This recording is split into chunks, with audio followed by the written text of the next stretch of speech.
I have no intro music because Rob keeps forgetting to send it to me. But hi, welcome to For We Are Many. Hang on, let's Let's just like get air shit rock it. started Hang here. on. Brum, Where brum, brum, brum, brum. where'd you go, John? Got your camera Oh, off and shit.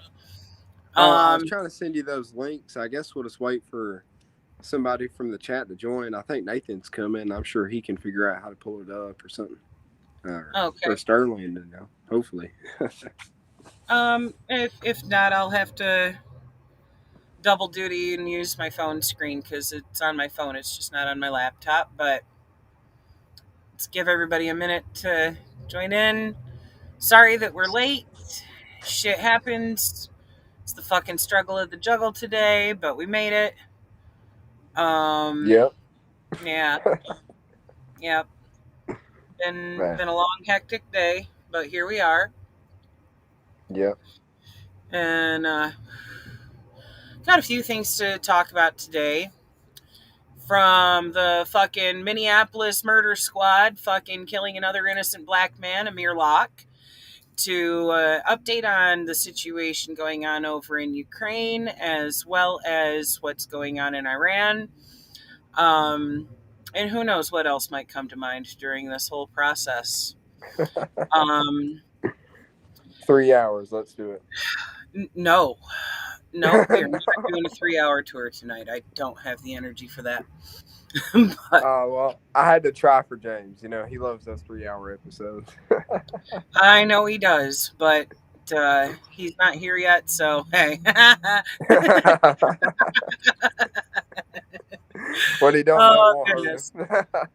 Yeah, no, it's easy to go for a 3 hour tour if there's 4 or 5 of us in here to discuss stuff, but pretty much everybody else on staff is working tonight at their other jobs that put food on the table and shit. So for Yeah, now it's just us. right That'll on. be cool if Nate is able to hop in here too. Oh, heck yeah. Um, and since nobody else has joined on the live stream yet, I'm gonna hop into Facebook and share this around to groups and stuff. I'm trying to Um, find my vape right now. I don't know where I put it. I swear, y'all, I lose this thing all the time. It's like I've got so many pockets, and I don't know if it's my jacket, my pants, probably in the bathroom. It was right under the seat, shit, right where I was sitting. Oh my god.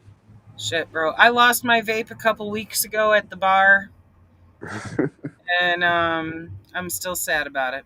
So, you know, there's that. Worst feeling ever. It's like I Right? can't remember when it was. It was like a couple months ago, but I guess I opened the door and it had fell out on the side by the door, and I'm guessing I left it at the gas station. But it's like, dude, when you lose it, it's like, well, today's gonna suck. Right.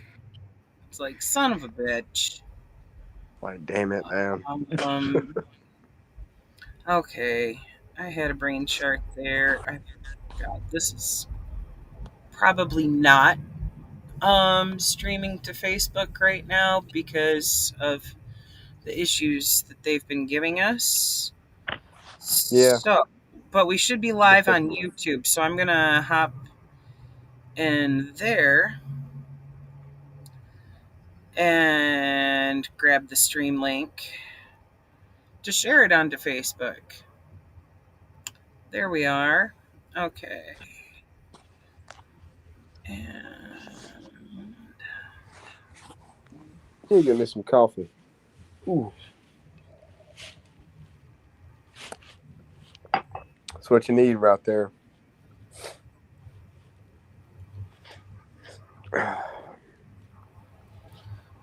yeah, I didn't even have an opportunity to do the whole coffee thing, refill that before starting here. So, shit happens.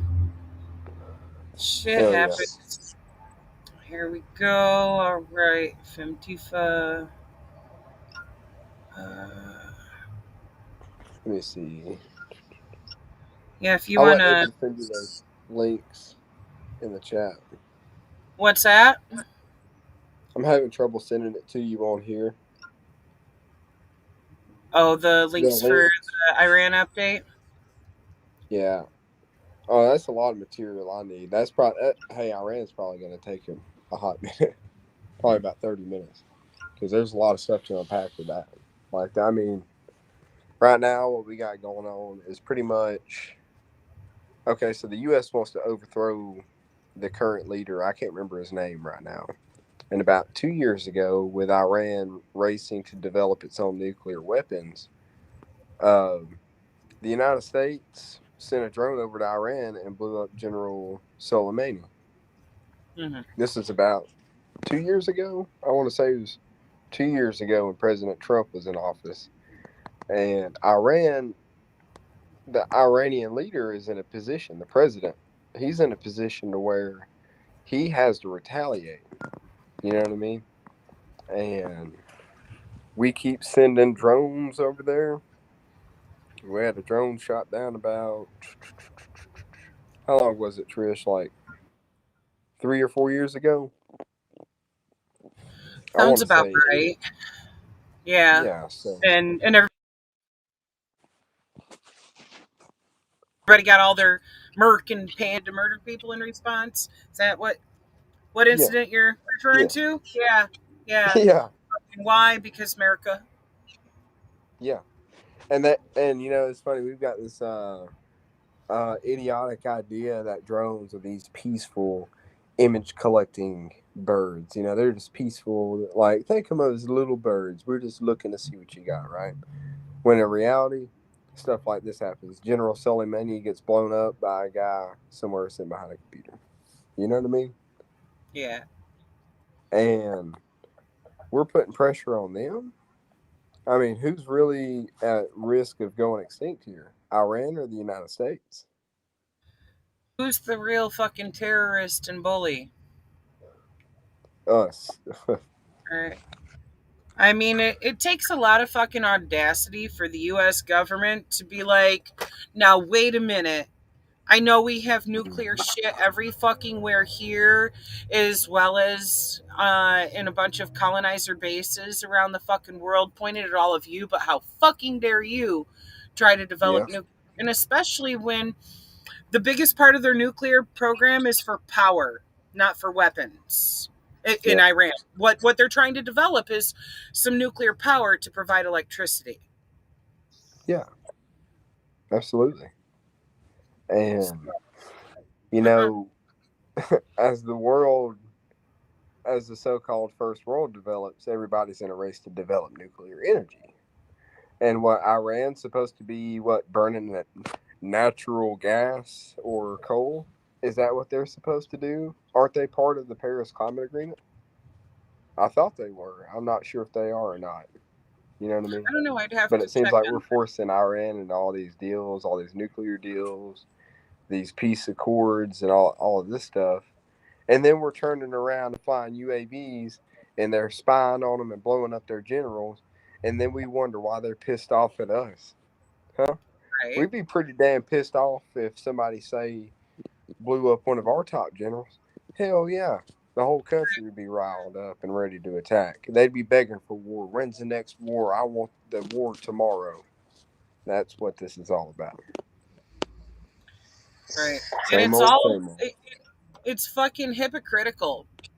Hypocritical as fuck. And that's something that these cunts in the US government don't fucking understand about every time they point that finger, they got three more pointing back at themselves. Yep. Mm-hmm. And that's Like, it's okay for us, but it's not okay for you. yeah. That's Hey, a douchebag perspective to take. But that's the douchebag perspective that this fucked up, illegitimate ass fucking government has taken from day one. yeah. And the capitalists have a funny way of wording things. Development, like Michael Parenti says. I'm going to quote Parenti here. Like, they call it development, they call it sustainment, they call it friendly relations, as Michael Parenti puts it, and the American government puts it. That's where they word this stuff. But what's it about? It's about setting up these shell companies and all these oil companies to go in there and cut down all the lumber and get all the oil and get it sent back here for uh, pennies on the dollar, buying it by the load, by the shipload. And these ships are wrecking, and oil's getting dumped in Somalia and all over the country, or excuse me, all over the globe. I'm sorry, and the country too. Yeah. With all the fracking and everything going on, it's ridiculous. I was driving through. I want to say it was like a year or two ago. I was driving through Pesos out in Texas, and it was almost like the oil was like a some kind of fog, like you were driving through a fog, and then you realize you look on your window, that's not fog, that's oil in the air.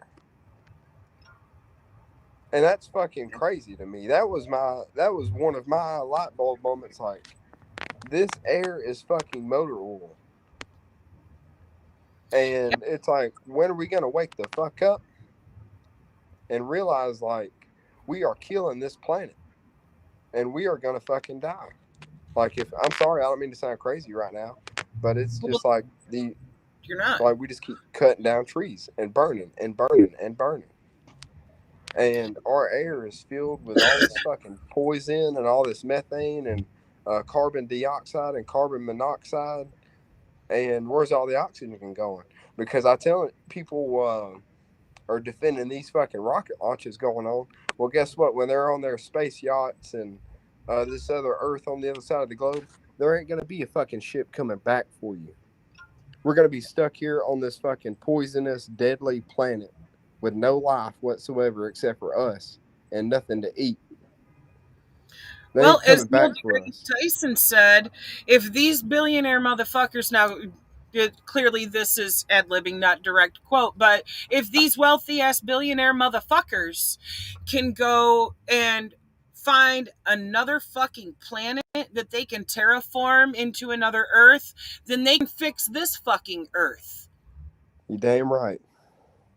They It have just, I'm no sorry. It just, excuse for hoarding all that fucking money. That money should be getting fucking seized in order mm-hmm. to fucking be put to use to fix all the fucking damage that they're doing, besides Yep. actually paying the people who are producing that fucking wealth their fucking actual fair share of, you know, those Yeah. profit margins that are truly just unpaid wages. But, there's so many things that need to be fixed here. And where the fuck do we begin? Because we need to put an end to the fracking. We need to put an end to the lithium mining. We need to put an end to the oil drilling. We need to put an end to the coal mining. These things Mm-hmm. are unacceptable. There's no fucking excuse for such extreme exploitation of the planet for Yes. energy that can be created in other fucking ways. And this Yep. is something that we have talked about time and time and time again, that rather than cutting down forests, we can use hemp for hempcrete for building materials that are far stronger and far more sustainable than a wood frame house or wood frame any other Yep. type of fucking building. Instead of burning fucking fossil fuels, we can burn hemp oil. Yep. Instead of having fucking lithium batteries, we need to actually start mass producing hemp batteries, because guess what? They're at minimum as powerful, if not more powerful of capacity than a fucking lithium battery. Already Oh yeah. scientifically proven. That one plant alone can replace multiple fucking industries that are destroying the planet. And in the process, the hemp plants will clean the soil, put nutrients back into it.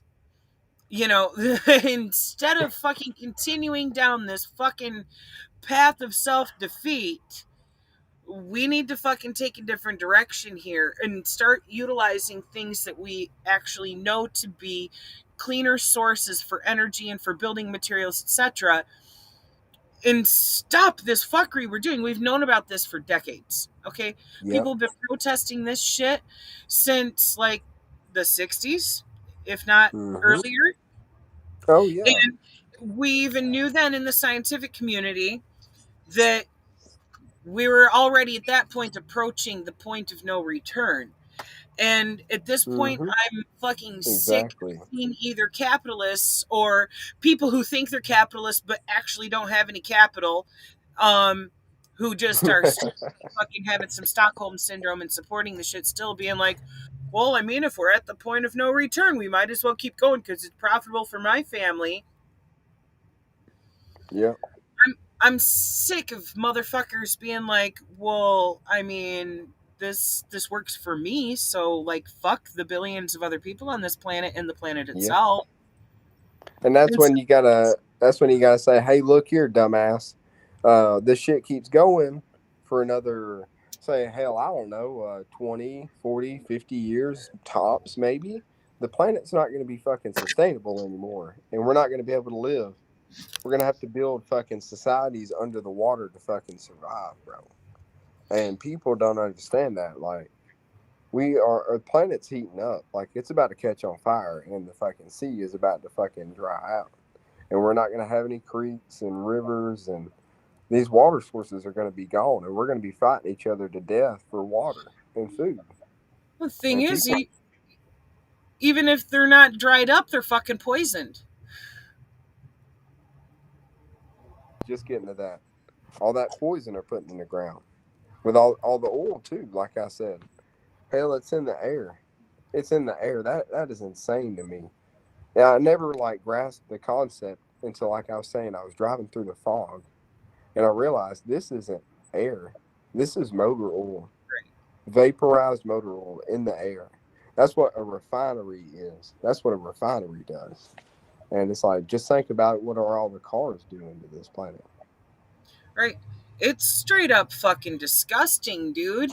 I mean, that shit is so bad as far as how much of it kicks into the air that, like, okay, given my living situation, I'm a traveler in a fucking motorhome, so I make use of laundromats a lot. Yeah, And every time I have been in an area where there's oil refineries, they literally have separate washers and signs up saying, don't put your fucking oil rig working clothes in our regular washers. Here's these handful of washers and dryers over here that you can use for, your work clothes from working on the oil rig. That's how yeah, fucking nasty the shit is it gets into the air and it just clings to every fucking thing in in its presence. It sticks to your clothes, it sticks to your skin. Dude, I need to look and see, like, what are the fucking cancer rates amongst people who work in oil rigs and refineries? you Because should have seen my how you should much have seen my fucking, car. dude, Oh, sorry, well, your sorry. You car go ahead. ain't gonna die from it, but you know, these people who are working there, they think they're just fucking, they got a good job and they can pay their bills and put food on the table.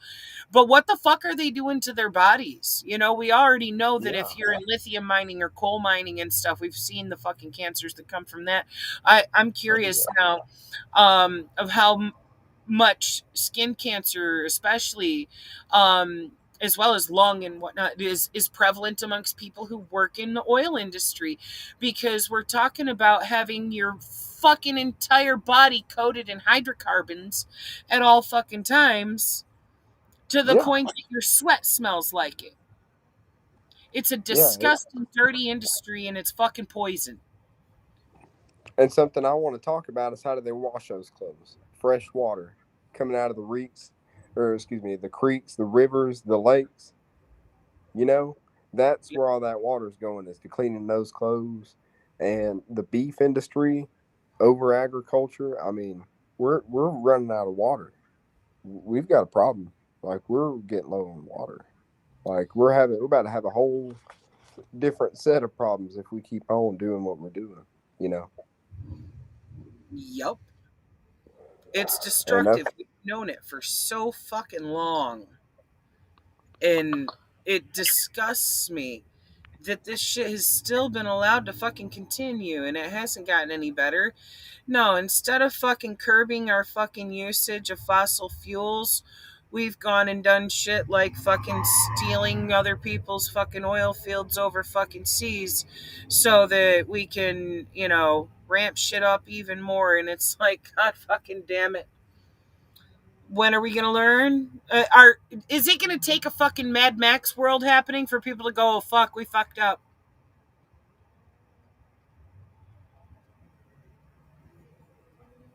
You there?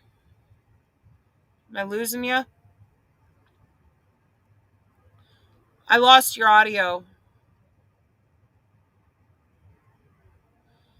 Um, I can't hear anything you're saying, bro. Check and see if your mic is muted. If you need to,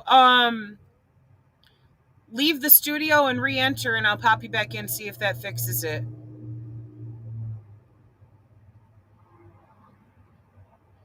All right, sorry folks, we're having a little bit of technical difficulties here. Okay, I see you, John. All right, and I still can't hear you, bro. I don't know what the fucking deal is, but you're okay. Sorry, give me a minute. He's gonna pop back in.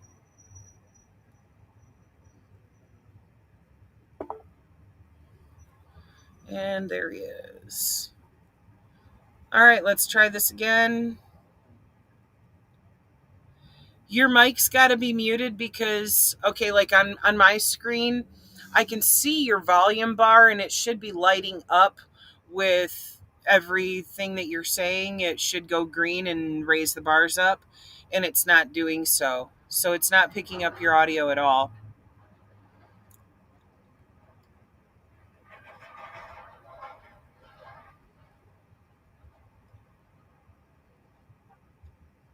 And hi, Natalie. I just saw Natalie's in the comments. And okay, You it's good? picking up some sound. There we go. Yeah. It gave Yeah. me some weird static feedback at first, but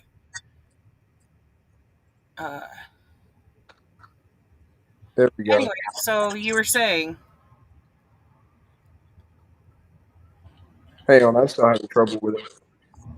Now I'm hearing you double.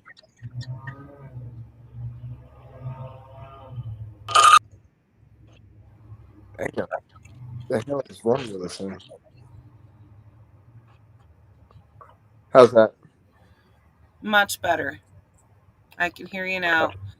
All right. I've gotten this shared out to a bunch of groups and not just now finally onto our page.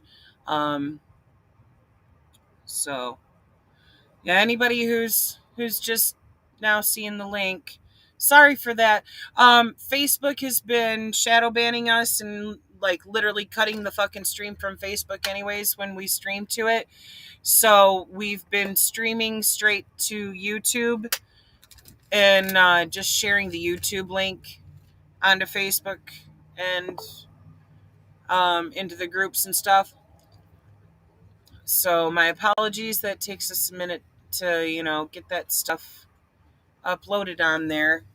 Um, but we haven't gotten too far. We got a little bit of a late start here, anyways, and we were just discussing. Well, to begin with the stuff with Iran, and it kind of led us into a rant on global exploitation of oil-based resources and stuff. But you know, um, John, can you give me a mic test so I can see what's up? Test. All right, I can fucking hear you now. Right All on. right. Sweet. So you had some other sources that you were wanting to pull up and discuss with everyone as far as the situation in Iran. I mean, you know, we've been able to do a little recap overview of the fuckery that's gone on between the U.S. government and Iran in the last, few years. But Yeah, absolutely. Thank you, Trisha. I was gonna send some videos over. I guess we can just wait till later. Try to pull those up if you want. I've got them in the group chat, but I can't. figure out how to send them to you. Um, Well, do you know but how to use the screen share option right here in Restream? The mm, row of buttons that's underneath this window we're in the center, there's one that has a computer screen with an upward pointing arrow. If I you don't click have that. on that, I'm on a phone. That's probably why. it should still show it in your phone's browser, though. It doesn't have that little button of like a Oh, hey, just Natalie. computer Good screen. to see you. Sorry, I didn't mean to cut you off, but It's all good. no, yeah, I don't have it. It's all right. I pretty much know what. I'll get everybody caught up. I'm pretty well versed on it and everything. So, going back to what I was saying about the Iranian situation is we've basically been at a proxy war. We've been aligned with Saudi Arabia in a proxy war against Iran. Okay, and we're supporting the Saudi Arabian government who is fighting the Shia forces in Yemen, and we're giving them all these missiles. Well, 2 years ago, with Mossad influence, Donald Trump decided to blow up General Soleimani in with a U.S. drone, and essentially Iran has to retaliate now, and we're quickly trying to rush and get a nuclear deal done. And nuclear deal has been going on for a long time, but it's really heated up in like the last 2 months or so. And so yeah, the situation's pretty tense in Vienna right now. Everybody's trying to get this nuclear deal pushed through to avoid conflicts in the Middle East. You know,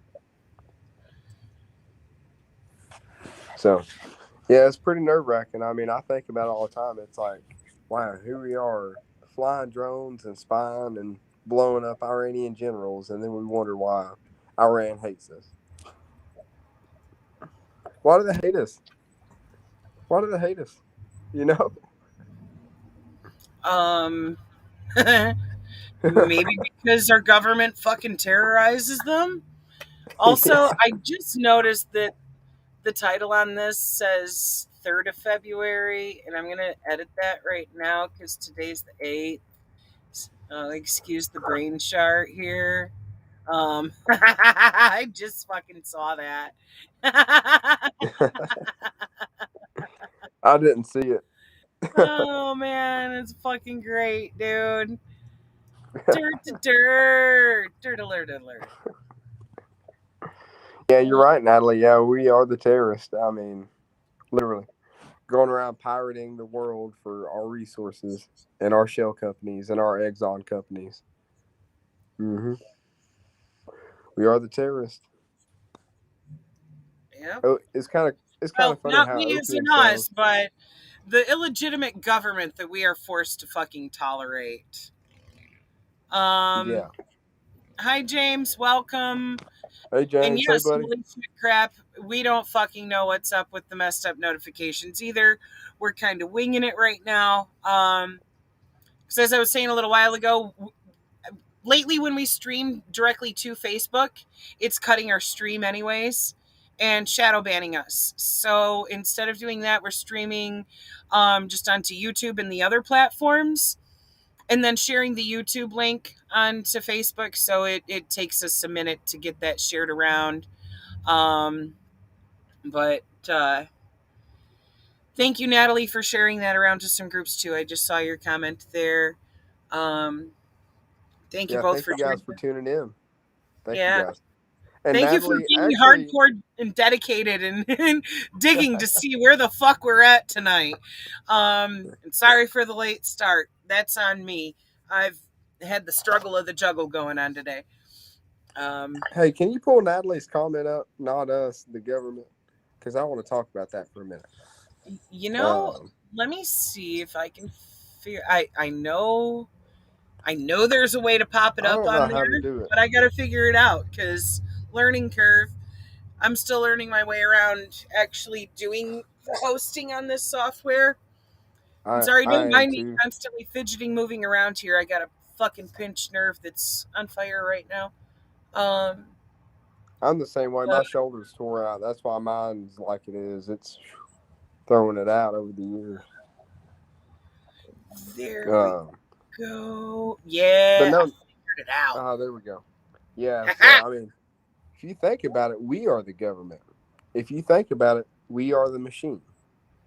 And what I mean by that is the capacity for a government to do damage to the environment and to hostile neighbors is really based on the participation of us, right? All Imagine right. if one day the American people stood up and said, "No, we're not doing that. We're not invading this third world country for war." And Well, the you thing know what I is, mean? So in order you to got to think about it like that, actually, Natalie. You know? in order to actually be able to force that, though, would take a full blown fucking revolution in Hmm. overthrowing this illegitimate government because they don't listen to us when it comes to even voting. Why the fuck they don't give a shit what we have to say. We've been fucking screaming for years about fuck you using our tax dollars for perpetual endless fucking resource wars Yeah. instead of for any fucking thing that benefits the people. They don't fucking care. They're like, suck our dicks. It's profitable for us. Yeah, the notifications have been messed up, James. Uh,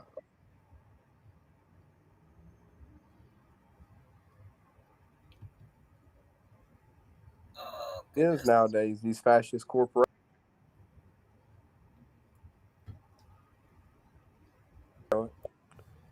Yeah, February 3rd. Yeah. Yeah, sorry, James. I didn't catch that until after we'd already gone live. So I fixed it here, but I don't know if it updated that on y'all's end. I don't fucking know. Probably not. Don't know. Who Don't knows? know. But it's not February 3rd. It is February 8th. Yeah. All right. What else do we have to talk about? Ukraine? Yes. Yes, Okay, indeed. so do you want to do the honors this time? Get everybody up to speed on Ukraine? Oh, oy vey. Oy Well, vey. yeah, so I'm looking here for an update.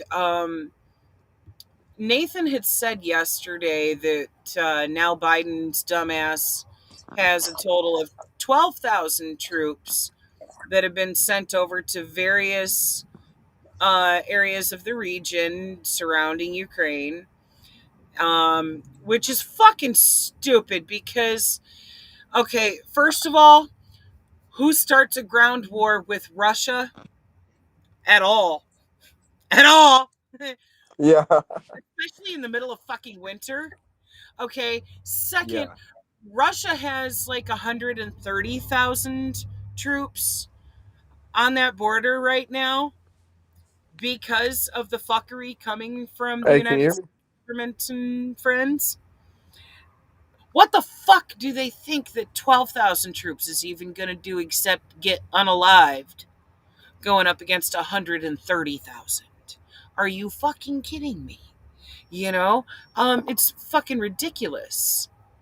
Uh, and oh, I just saw you blooped out into the ether. Welcome back. Welcome Yeah, back. just having some troubles with the internet. Yeah, I figured as much. I was looking at the other tab here, um, and didn't realize until you weren't saying anything that you blooped out in the ether again. It happens. Um, I'm gonna have to get me some more coffee real quick, y'all. But all right. Um, But French President Emmanuel Macron met up with Russian President Vladimir Putin in Moscow on Monday. They're trying to find some common ground on Ukraine and NATO. Uh, like I said, the U.S. Uh, has been moving forces to Eastern Europe to support the NATO allies, and Russia deployed even more troops. Um, so Macron went there to try to demand a de-escalation before he moved on traveled to Kiev. Um, God, they Yeah. spent more than 5 hours just locked in conversation there. Uh, Macron said that he and Putin were able to find points of convergence over the crisis, and it was, quote, up to us to agree jointly concrete and specific measures to stabilize the situation and de escalate tensions. But that there is still time to preserve peace, he said. Putin had some, you know, clearly expected critical words for NATO and Ukraine and suggested that further steps were possible on a diplomatic front. Um, but he said, and I quote, a number of his proposals and ideas about which it is too early to speak, I consider quite possible in order to lay a foundation for our further steps. But he added that they would speak again after Macron goes to Kiev, which he went there today. Um, so I don't know when they're going to get back together for more conversation, but probably sometime this week, I would anticipate anyway. Um, but Putin accused Ukraine of violating the rights of its Russian speaking population. And this is another moment of he's not wrong, because guess who has been in power in Ukraine for a long time? The Is fascists. fucking fascists. Okay? Yeah. And Ukrainians are ethnically Russian. Okay, they've always been a part of Russia until recent decades. So, this is not surprising that the people there are probably all for wanting to rejoin Russia and get the fuck rid of this fascist ass fucking like neo-Nazi type government that they have running their shit that they don't fucking want. Um Putin also said that Ukraine's government is, quote, ignoring all possibilities for a peaceful resolution of the situation in Donbas. I don't know if I'm pronouncing that right. That's he was referring to the separatist region in Ukraine's east. Um, Putin has assembled 70% of their military personnel and weapons that it would need for a full scale invasion of Ukraine based on latest US intelligence estimates. But, that's even questionable because we've already seen, the CIA at all fucking, kick out false shit. But they're Right. saying they so far have at least 70% of what they would need assembled for the invasion. But Oh, U.S. officials say that they still don't know whether Russia's leader has decided to launch an attack or not. The Kremlin has repeatedly denied that it is planning an incursion, but has argued that NATO support for Ukraine constitutes a growing threat to Russia. And again, not wrong. yeah. Um, you know, uh, but Macron praised Ukrainian President Volodymyr Zelensky's sang-froid on Monday, saying that he has shown self-restraint in the face of growing Russian military activity on its borders. Well, Yeah. if you're a fucking fascist, guess what? You kind of deserve to have, the Russian military on your fucking borders. Because let's just take a moment to remind y'all who really won World War II and defeated the Nazis, because it wasn't the US, it was Russia. It was the Red Army that spanked Yeah. their asses. And they still don't have any fucking tolerance for Nazis in power, especially in land that is technically part of Russia. Yep. So, You said it. um, but Macron pretty much wanted to suck Zelensky's dick, you know. And he's like, oh, well, Zelensky's the president of a country on whose borders there are 120,000 Russian troops. And I would say that would make one worry. I don't give a fuck. Maybe Zelensky should be worried because he's a fucking fascist who doesn't Yep. deserve to be in power. Fuck you, Zelensky. Exactly. Fuck you, Um, Zelensky. But it's kind of funny because these talks between Putin and Macron came at the same time as Joe Biden was meeting with German Chancellor Olaf Scholz in Washington on Monday. Ukraine was at the top of the agenda, clearly. Biden said that the two leaders, quote, developed a strong package of sanctions that clearly demonstrate international resolve and impose swift and severe consequences if Russia violates Ukraine's sovereignty, warning that it cannot be business as usual if Russia invades. That's kind of the whole point, because business as usual there right now is fucking fascism, and Yep. Russia likes to spank fascists once again. Mm-hmm. That. But I'd love to know how Biden thinks that economic sanctions are gonna fucking actually do anything. For fuck's Yeah. sake, you kidding me? Like, uh, Yeah, like, the dude, entire former Red Bloc has faced sanctions from the U.S. for decades, and this is pretty much their response to it. Of fuck you, yeah, United States. So, and Biden, rightfully so, because what gives the United States any right to operate their militaries outside of the Western Hemisphere? I have a hard time like wrapping my head around that. Like, why are we over there? Like, I don't give a shit about Korea. I don't give a fuck about Ukraine or Russia or Israel or Palestine or any other country that isn't this one. Because we don't have no fucking business being in all these foreign places dying for this stupid bullshit. And this is about Biden's son uh, selling that oil that he's been stealing from Russia. They've been stealing like 30% of Russian oil. And it's ridiculous, man. I mean, hell, I'd get pissed off too if you was selling my shit that you was stealing from me. You know what I mean? right? That's what it's really about. And Uh, the thing is, like, I give a fuck. I'm not going to sit here and say I don't give a fuck about what's happening there, but I give a fuck about the people, yeah, not their governments. Their governments and all the areas you just fucking listed are just as fucked and illegitimate as they are here. Because, okay, look, Israel is a fake fucking state. That's actually Palestine.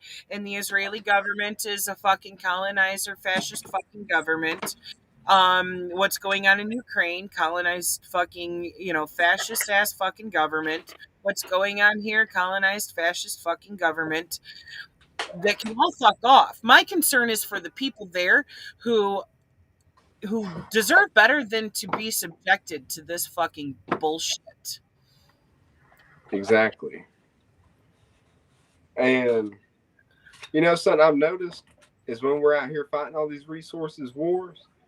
Oh, let me fix my camera. Sorry about that.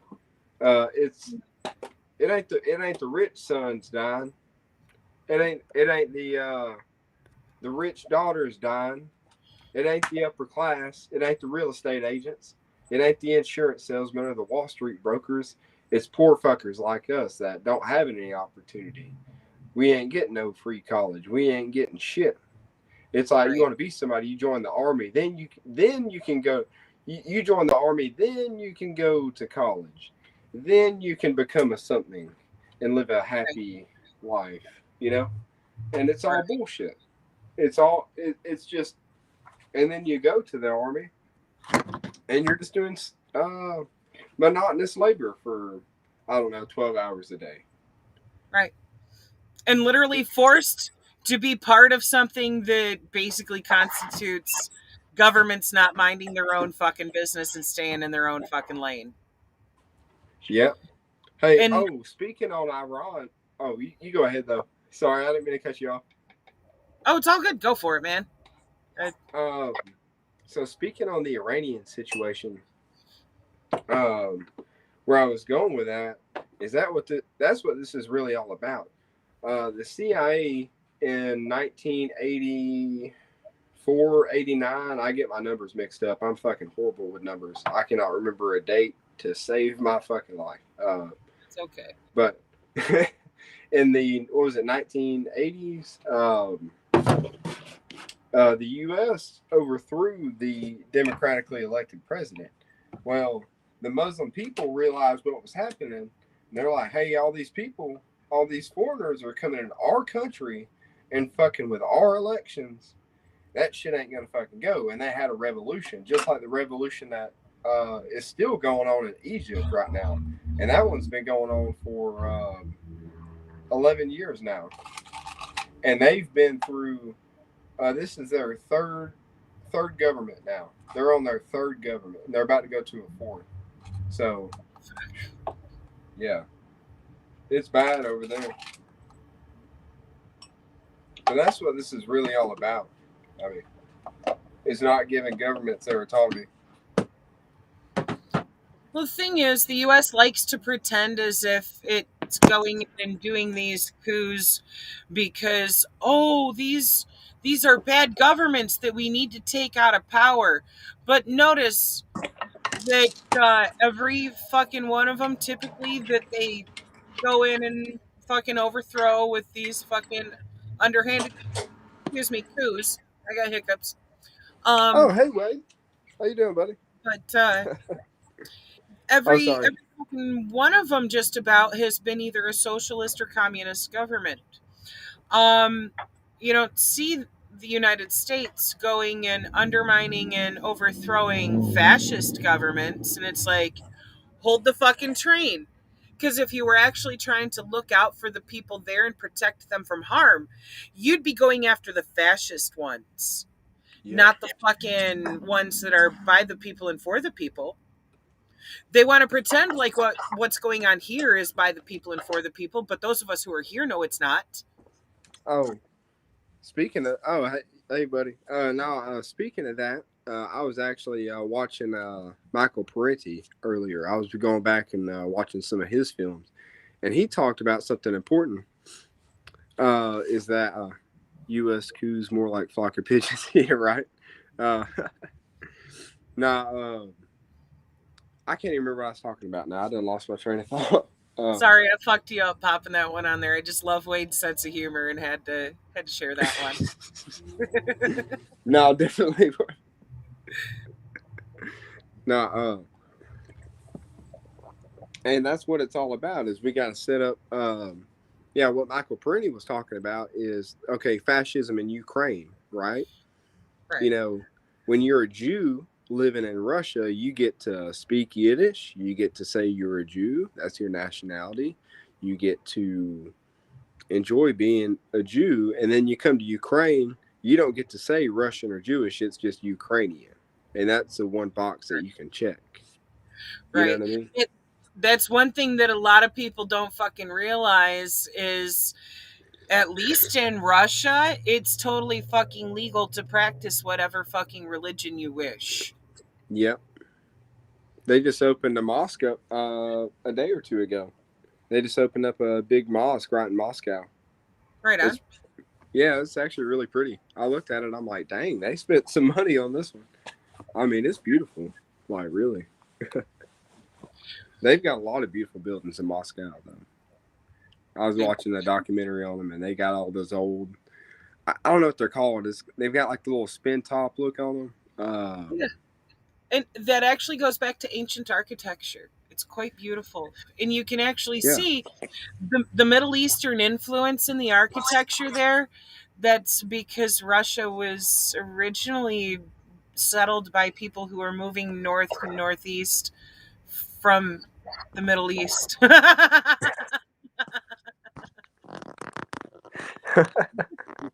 dude. Yeah, I know. It's like Russia. We have like this like straw man image of what a Russian is, but Russia is like one of the most diverse. I would almost call it a continent on Earth.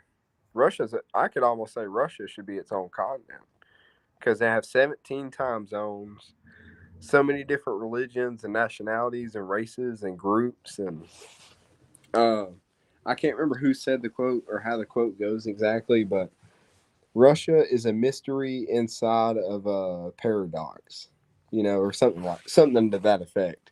I mean, that's how like big and mystical and it's Russia is. It's a so really awesome place. yeah. It's so Eh, vast, and there's so many different peoples there from all over. Another one of the ancient influences there was Nordic people who had moved there.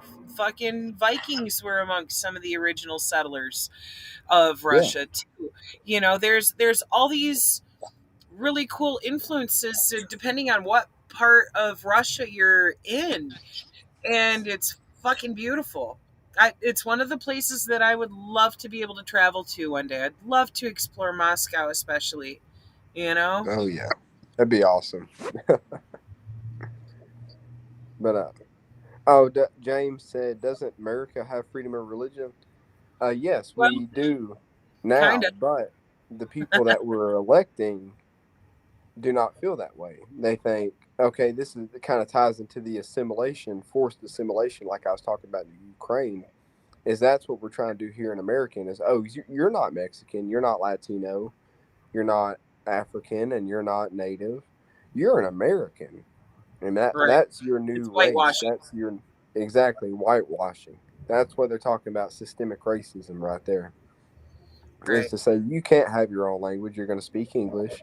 You're going to come here and live like an American, and you're going to speak what Americans speak. And what's funny is the other countries don't do it. Oh, sorry, you go ahead. Sorry, I'm the one interrupting, but I just want to say, for fuck's sake, it wasn't until I believe the 1970s that indigenous tribes here even got the right back to practice their own religions and even be able to perform ceremonial dance.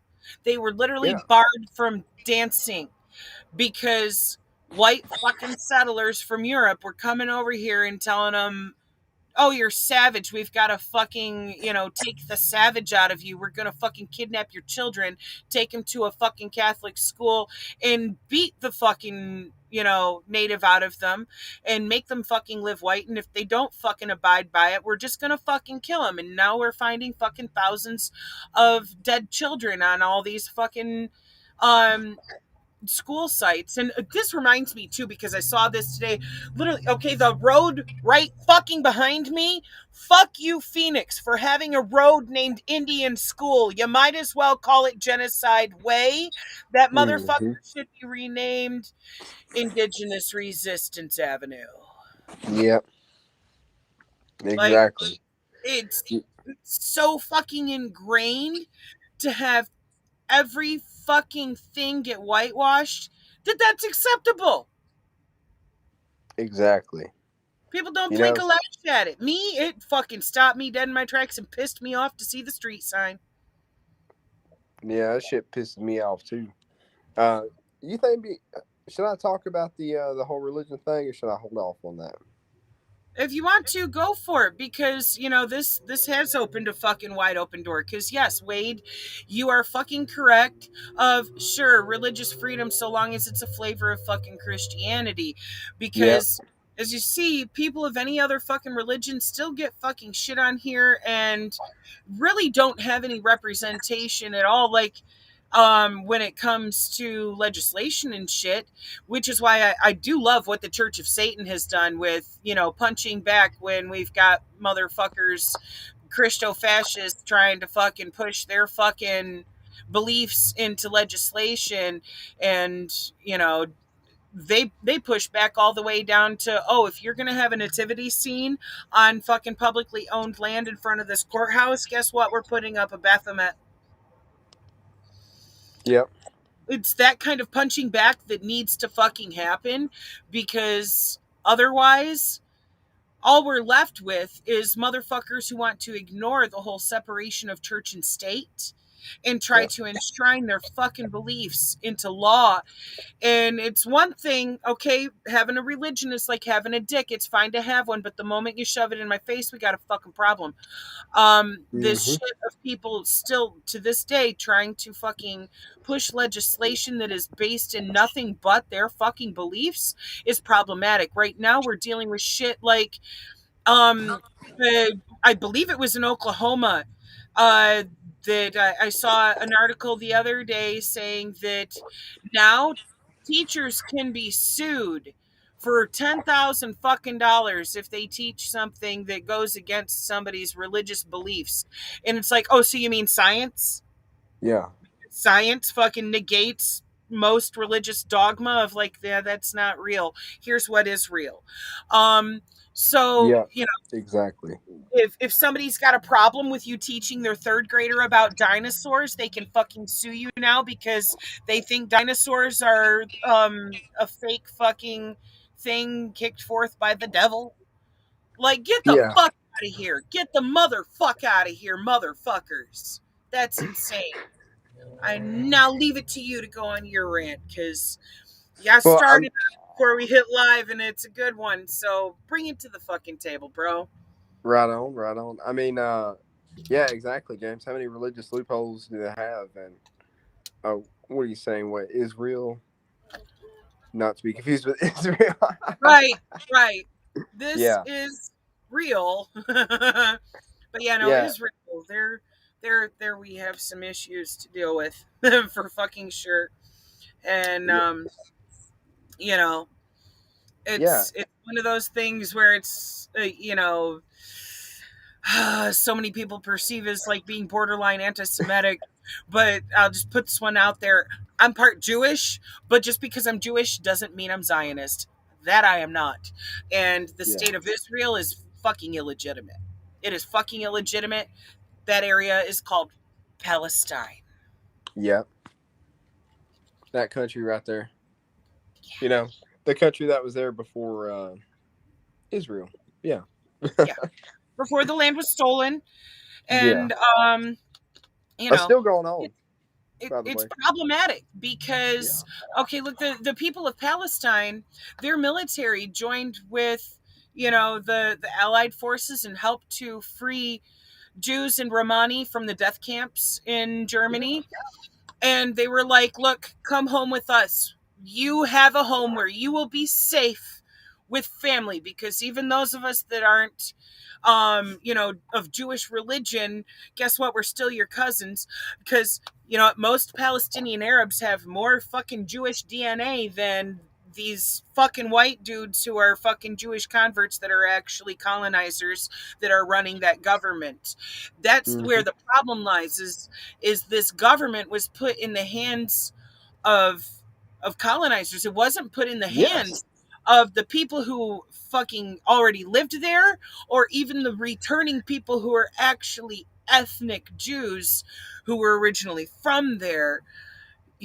And James, America is not called Native America because America is actually the name of a fucking European who got attributed with discovery of this continent before Columbus yeah, got attributed with discovery. And you can't fucking discover a place that's already inhabited.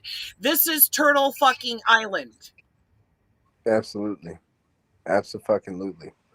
This place already had a name before the colonizers showed up and brought all the slaves and captured all the Indians and sold them off on the slave market and killed them and raped them and genocided them and slaughtered the buffalo. That was us. That Yep. wasn't that wasn't Canada, which Canada did their fair share of it, just like the Spanish and the yeah. I mean, it's ridiculous. And we sit here and we talk about religion, which is what I was going to earlier. We talk about God's destiny and Allah's destiny and worshiping the religion true. When it's funny thing is, y'all ain't even worshiping. You're twisting your own religious text for your beliefs to fit your agendas, to fit your profits. And Yep. now here we are, where it's like we're not even worshiping God anymore. We're worshiping these machines that are destroying the earth. And the way I see it as a God fearing man is we need to sacrifice all these machines to God because we've been worshiping these machines for too long. And these machines is what's going to kill us, you know? It's what's going to kill the planet. It already is with all the cars and everything we drive. Right. People have Yeah, gotten so Columbus was a consumed. douchebag. Yeah. Yes, you're right. And I know, James, I'm preaching to the fucking choir, and yep, you're right. That shit fires me up every fucking time. Um Fuck yeah. Free But Palestine. That's what I'm yeah, talking about. it's Palestine. God damn it. And you know what's funny is we was talking about people like pieces of shit like Ben Shapiro the other day in the chat, and he's a fucking genocide denier because the shit that's going on in Palestine is a fucking genocide. Like, I mean, you just look at apartments, like amazing apartments that we've invested in, by the way, American taxpayers, huge immaculate hotels and buildings and all this shit. And look at all the equipment we've sent to Israel. They used it to wipe out the Palestinians. Look at Gaza. Somebody please wake up. Like it's bad. It's bad over there. It's so fucking sad because, dude, the Zionists, there's a fucking issue there when it comes to them being totally fucking okay with genocide of Palestinian people that Yeah. are our fucking cousins. This is family. This is family, motherfuckers. You know, and they're like, oh, it's okay. Hey, Nazis did it to us. We can do it to our cousins too. No, it's not fucking okay. It's not okay. And thank you, Wade. Yes, America is Yeah. a name from Amerigo Vespucci, colonizer. Mm. Fucking colonizer. This place has a name. It's Turtle Island. Yep, this is Turtle fucking Island. Always has been, always will be. Canada, the United States, and Mexico are illegitimate governments that do not have any formal credentials to exist. They are the illegitimate government of this country. They are the ones destroying this country, and they're the ones destroying the world. They're responsible for all the oil wars, all the resource wars that have been going on. And what was we talking about earlier? I was trying to dabble in something else too on the comments. And yes, the pollution. Yeah, that's what this is. Our industrial military complex is the number one polluter in the world. Yep, When I say we, I mean our military is killing the planet. yep. The United States Navy is the one dumping all these plastic water bottles and shit into the ocean. All they do is they open up the trash compartment and pushes it out into the fucking sea. That's us, not And anybody people wonder else. why there's entire fucking islands of trash floating around in the fucking ocean, killing off the Yeah, wildlife, suffocating out the natural flora that grows in the water. Fucking what the fuck? And motherfuckers want to worry about their own personal carbon footprint. Well, guess what? You could live as green as fucking possible, and it's not going to make a goddamn bit of difference if this fucking military and our corporations too, don't forget them, if they are fucking continue to be allowed to do this shit, because they fucking kick more fucking harmful, toxic trash shit into the environment every yeah, fucking day than you or I do in a lifetime. yes. And the yeah, U.S. not us. Yeah. Well, going on that again. Um, and yet, yeah, Wade, I believe so.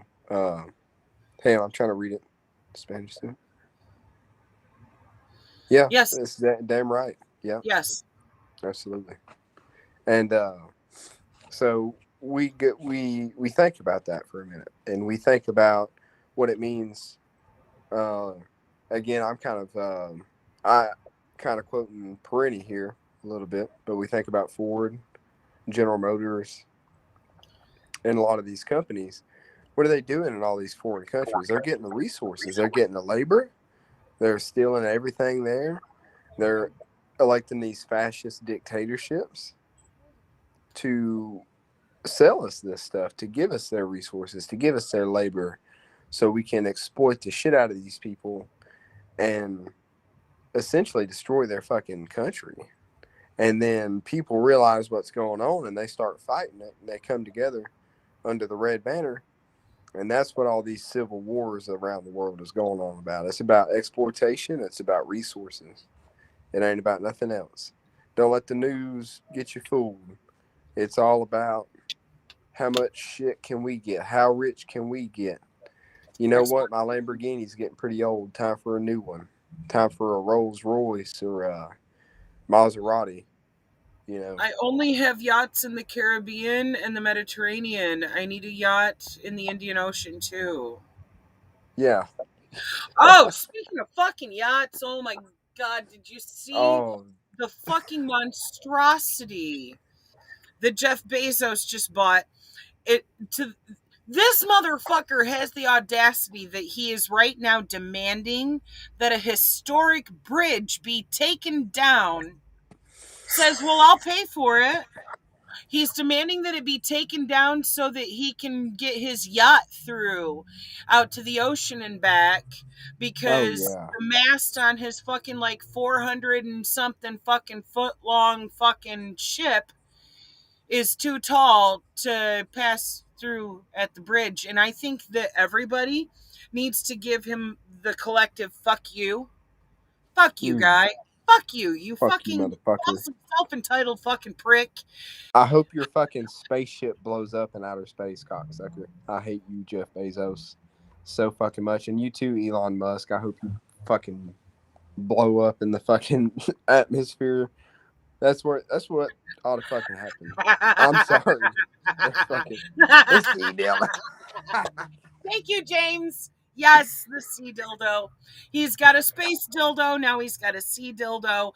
And he can go fuck himself with them both at the same time.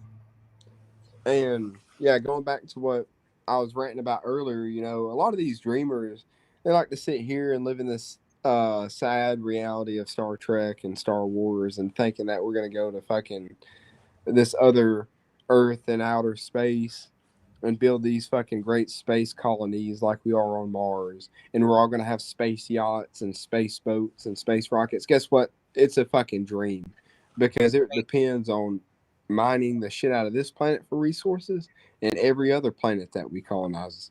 And guess what? The shit ain't gonna work. And there ain't gonna be a fucking ship that's coming to rescue us. God's not coming to rescue you. God is not here. We are here. And yeah, we gotta fucking save our planet. We gotta fucking come together and fucking stop this shit. Right. Absolutely. The real star of the show has arrived. Sarah Jane felt like joining. Hey, hey. Your dog's so freaking cute, man. Thank you. She is Where's the adorable. husky at? Well, I mean, she's half husky, but her mom is back here laying down behind her. Come here. Come She's here, dog. demanding my attention here. Uh,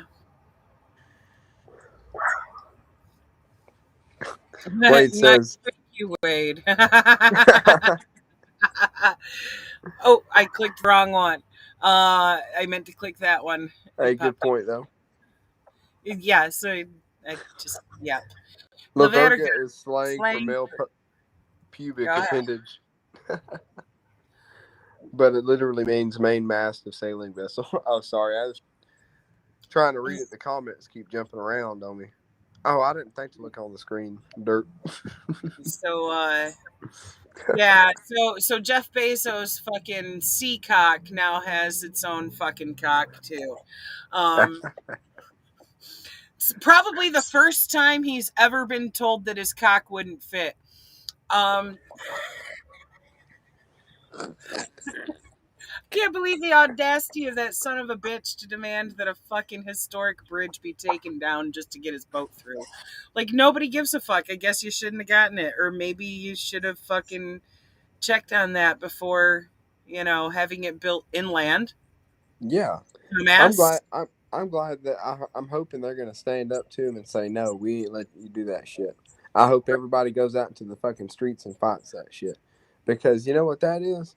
It's a fuck you, is what that is. That's hey, I've been exporting you, and look how rich I've got off of making y'all cocksuckers do the work for me.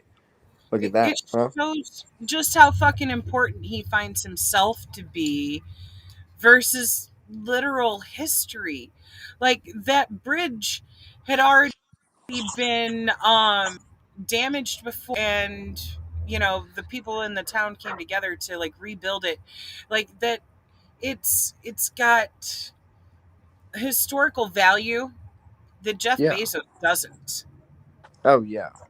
And that's just another demonstration of wealth. It's just wow, look at me. I'm gonna have this historic bridge taken down so I can fit my massive yacht through here and sell everybody how great capitalism is. Oh, it's great for you, ain't it, Jeff Bezos? Huh? With your fucking spaceships and your mega yachts, while we're filing for fucking food stamps and going without food and dental care and health care. But yeah, enjoy your fucking yacht, douchebag. I hope it fucking wrecks. And I hope you It won't fucking bring get your eaten wife by a back. shark. Get eaten by a shark, yeah. Fuck you, Man, Bezos. Piece of shit. such a fucking prick.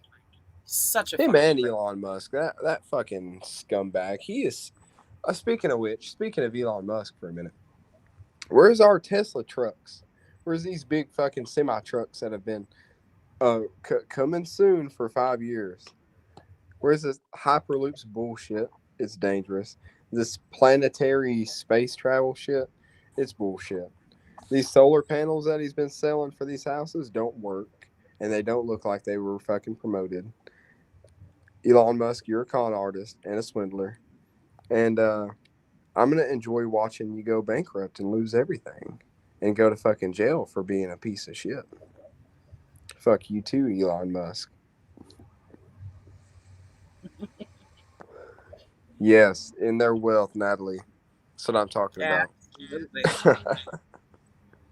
Yep. Fuck yes. They're not You know, entitled to it. You know who's entitled to that wealth? All the people who work for them who produced that fucking wealth. yeah, exactly. And um, how is that money being spent? It's not being spent on us. It seems to me like it's being spent at Raytheon and Lockheed Martin and all these plane companies like Boeing and whatnot. Seems like we're investing more in the industrial war complex than we are our starving homeless people right here in this country. Right. Right. That's a problem. That's because this fucking exploitative system known as capitalism does not give a flying fuck about poor people at all. Yeah, It's like we're gonna absolutely refuse to pay you enough to not be poor, but then we're gonna tell you that because you're poor, you have no value. yeah.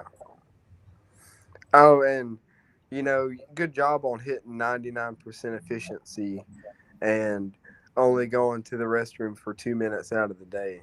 Well, guess what? You don't get a raise. Right. You're just, you know, it just sucks to be you. You're poor and you're meant to be poor, and the system isn't fair. But hopefully, one day you'll have a really breakthrough idea and become a billionaire like me, so you can exploit the shit out of all these fucking people. Isn't that great? Don't you Well, love capitalism? You the know? killer part is the people who do have breakthrough ideas, they're not the ones even making the money. The ones Mm. making the money is investors who go, okay, we want to buy your idea and fuck you over on it. We'll give you a Yeah. pittance for it, and call ourselves fucking, job creators and, seed investors and all this other shit. And then they either take those things that they've bought the patent on and shut them down because it's a threat to their already existing industry, or they take them and exploit them. Like, look at what Elon Musk has done with the good work of Nikola Tesla that was supposed to be free to everyone. That's what Mhm. Tesla wanted to do with what he had discovered when it comes to energy production and conserving it. He wanted to share that. He wanted to have free electricity for everyone carried through the fucking air itself. And he could have done it. But the industrialists of the time came to him pretending to want to invest in making that happen and instead bought his patents and shut it down because they were oil industry people and they wanted Mhm. no competition, especially not from somebody who wanted to create it simply for the good of the people. Yep. And these oil companies can't survive with clean energy. They ain't gonna be. They're gonna be out of work. And you know what? Too fucking bad. It's bad for the planet. Too fucking bad.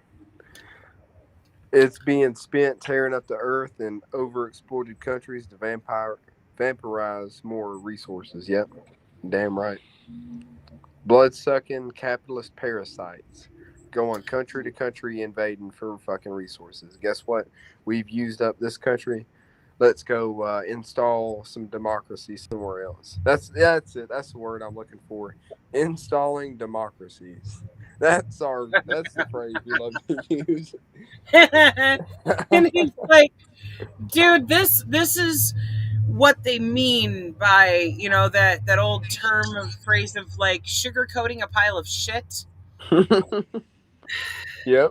Like, we know it's a pile of shit, but we're gonna call it something else to Yeah. just slide it on past you. Like, see, we're making this sound like a good thing. Yeah. And it's like, fuck you, it's still a piece of shit.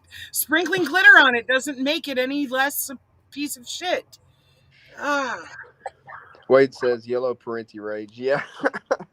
I was watching yes. yeah, definitely watch that one. And then there's another video I need to hang on. Maybe I can pull it up. Well, I don't want to lose the page because my connection's acting funny. But anti-Sovietism in the media. Hey, buddy, how you doing, And Nathan? Yeah, yeah, communism in Western media. Yeah, that's what it was called. I was trying to think of it. oh my god, get off me.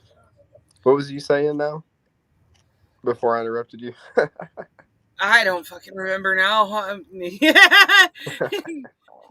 I was just telling my dog to get off me because it's too hot. I've got a 50-pound furry blanket all up against my right side. I love her dearly and I do love her snuggles, but holy shit.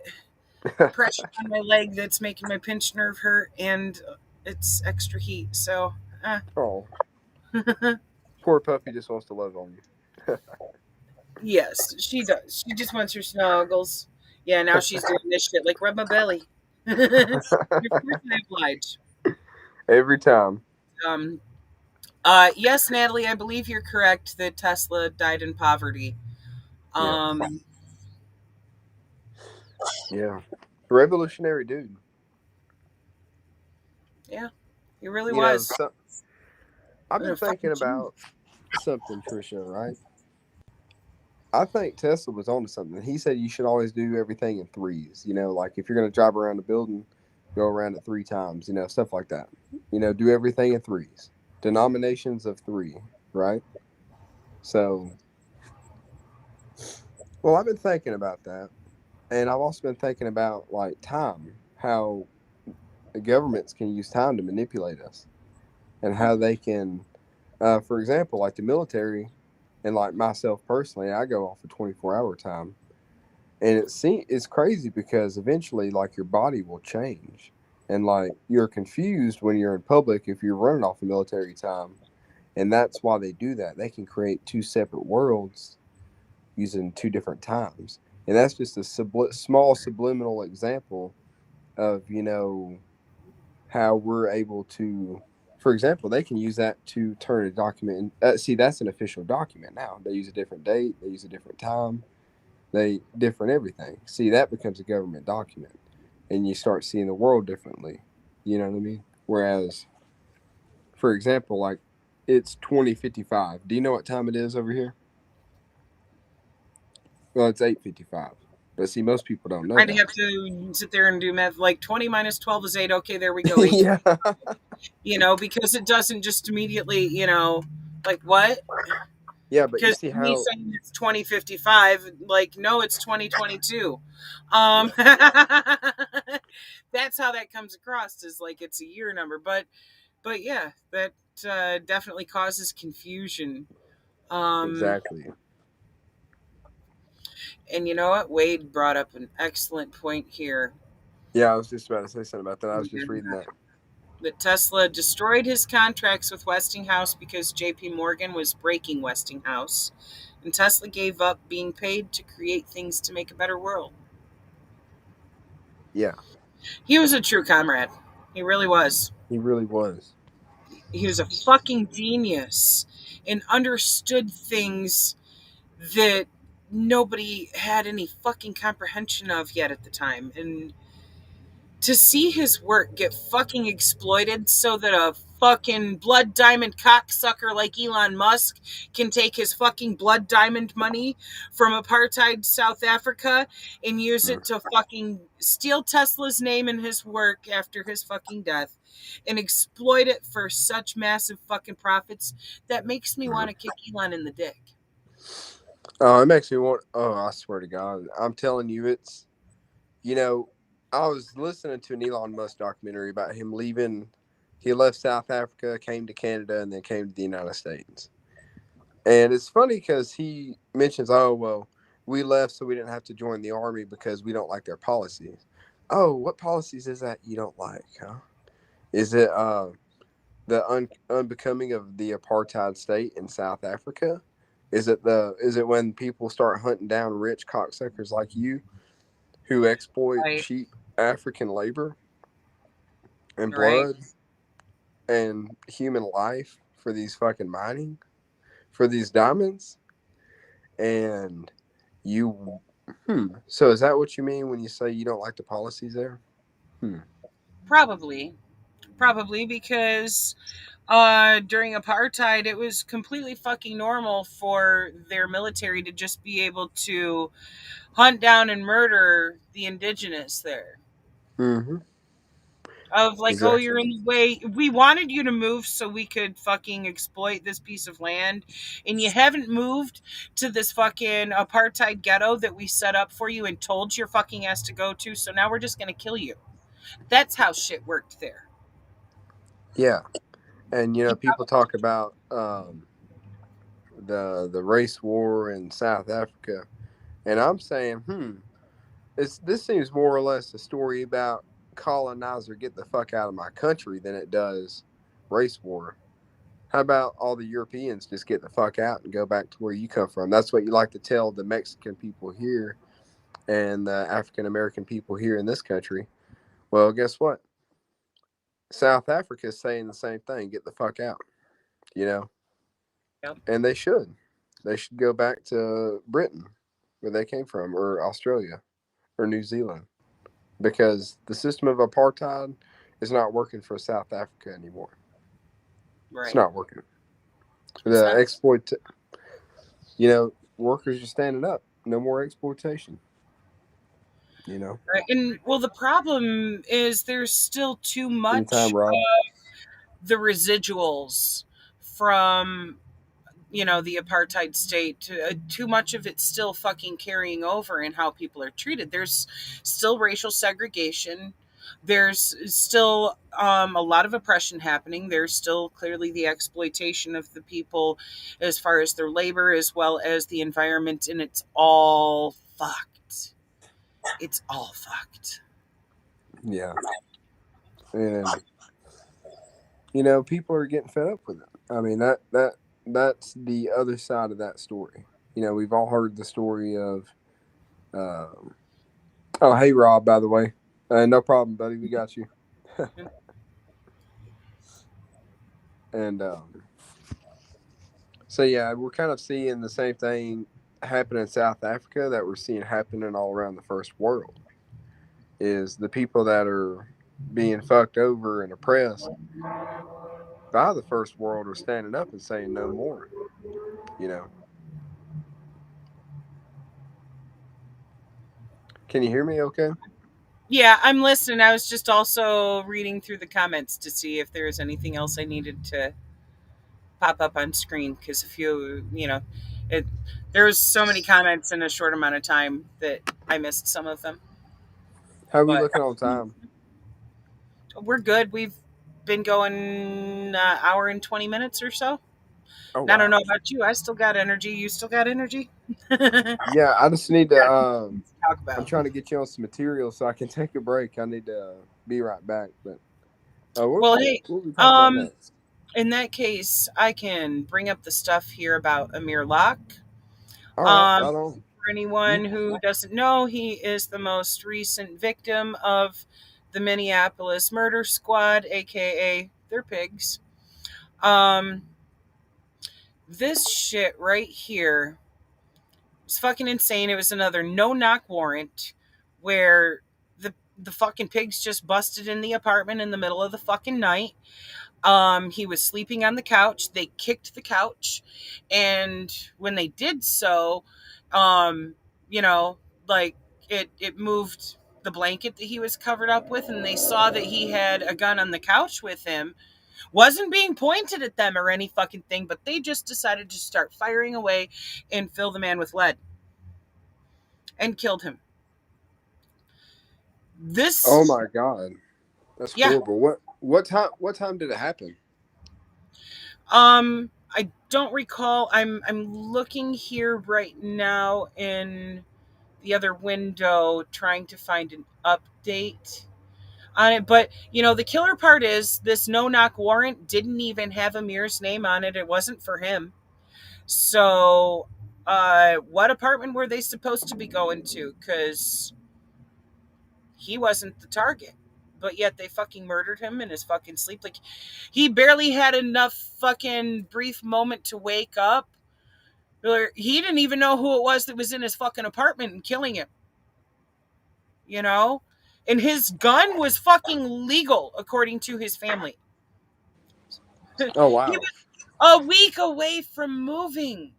He was going to be moving down to, I think it was Texas. I saw referenced the other day that his family had said, like, he was going to be moving the fuck out of the fucking murder cities. You might know them as the Twin Cities. I call them the fucking murder cities anymore because that seems to be the only fucking news that comes out of Minneapolis, St. Paul, is, gee, more fucking pigs slaughtering innocent black men.